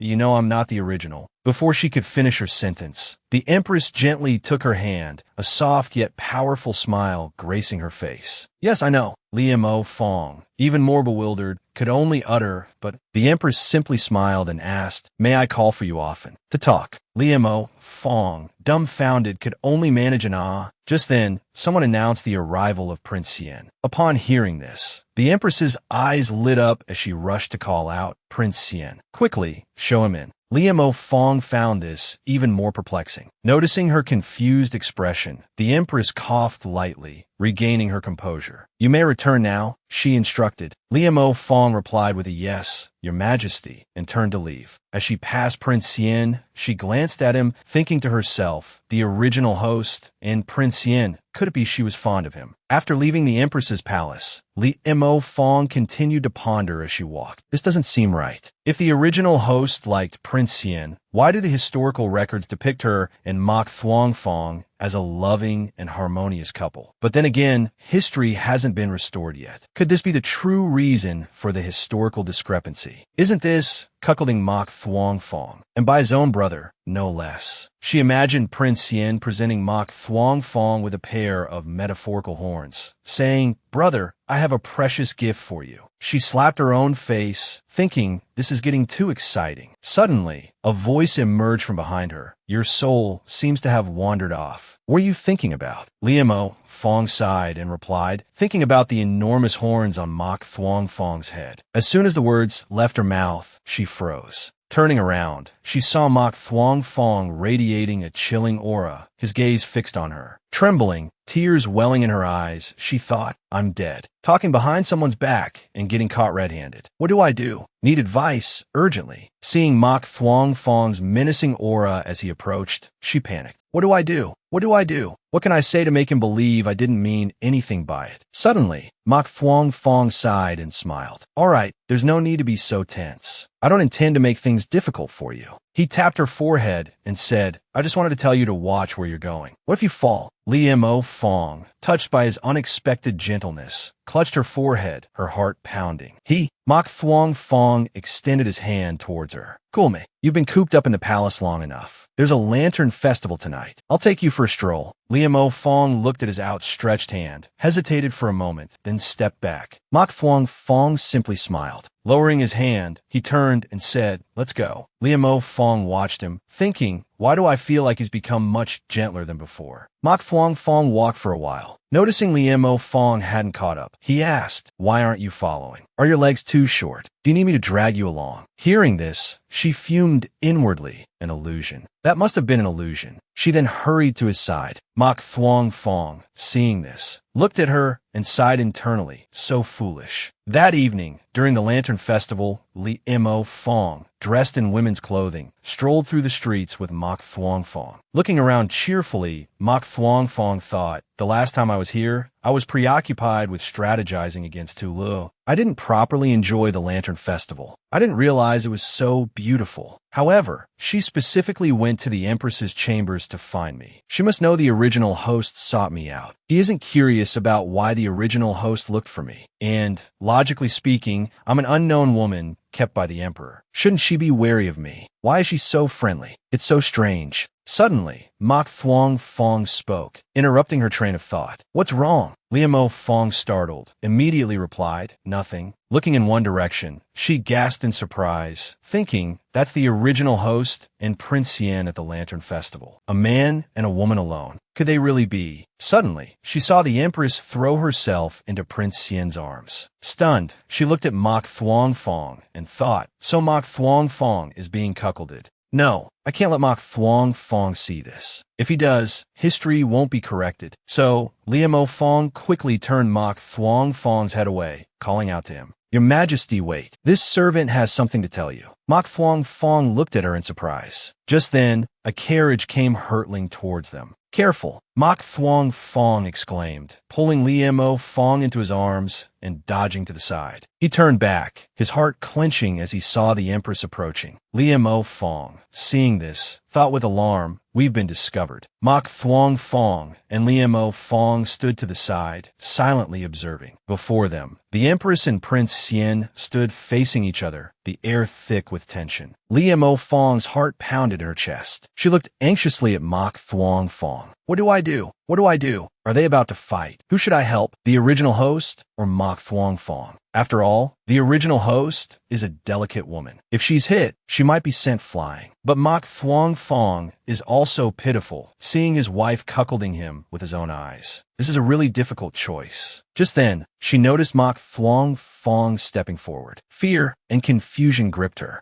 "Your Majesty, don't be rash," she cried out in alarm. But Mok Thuong Fong didn't stop. He walked straight up to the Empress. They looked at each other, and then, surprisingly, both smiled. Li Mo Fong, standing behind them, was completely bewildered. "Huh?" she asked, dumbfounded. Without another word, Mok Thuong Fong took her hand and turned to leave. She was pulled along in a daze. She even let out an involuntary "oh." Looking at him in astonishment, she thought, they're not going to fight. He's just leaving like that. It wasn't until they stopped on a bridge that Li Mo Fong realized where they were. She gasped as Mok Thuong Fong abruptly turned around, his gaze deep and searching. A primal fear welled up inside her. Is he going to kill me to silence me? Mok Thuong Fong turned and called out, "Fong Ni." Li Mo Fong, terrified, cried out, "Your Majesty, spare me." The air hung heavy with silence. After a moment, Mok Thuong Fong sighed and chuckled. "I'm not going to kill you. You don't need to be so guarded around me. Actually, I've known about Miss Li's situation for a long time. Moreover, I encouraged her to pursue Prince Chun." Li Mo Fong, startled, asked, "What? You knew? You knew you've been cuckolded for a long time." Mok Thuong Fong, hearing this, silently looked at her. Li Mo Fong, realizing her mistake, immediately covered her mouth. Mok Thuong Fong said helplessly, "It's not like we're husband and wife. There are no romantic feelings between us. So how can you talk about being cuckolded? Furthermore, she and I clarified things a long time ago. After you return, I will personally arrange the marriage between her and Prince Chun." Li Mo Fong listened, dumbfounded. Mok Thuong Fong took her hand and said, "Fong Ni, from beginning to end, the one I love and recognize as my Empress is only you. So I still want to ask you one more time. Do you really not want to admit that you're the little Li Zi that I love?" Li Mo Fong, hearing this, was stunned, recalling her memories and thinking, "Do I want to admit it?" Li Mo Fong pondered for a moment, her brows furrowing slightly. Then her lips pressed together as if she wanted to say something. "I'm sorry, I haven't finished speaking." The familiar sound of the system suddenly rang in her head, startling her. Administering correction, she closed her eyes, focusing, and was immediately pulled into the system space. As soon as she opened her eyes, the virtual screen of Director Yang appeared before her. Through the screen, he looked seriously at Li Mo Fong. Upon seeing him, Li Mo Fong immediately reported, "Director, I found Wang Ying." So like this. Director Yang nodded after listening. Li Mo Fong continued her report. "That's how it is. Right now, Wang Ying is being held by Mok Thuong Fong in a basement room. And Mok Thuong Fong and the original host also have different thoughts. But don't worry, I won't admit my identity, and I won't date him." Hearing this, Director Yang suddenly exclaimed, "Agree to be with him." Director Yang's words stunned Li Mo Fong. She blurted out, "What?"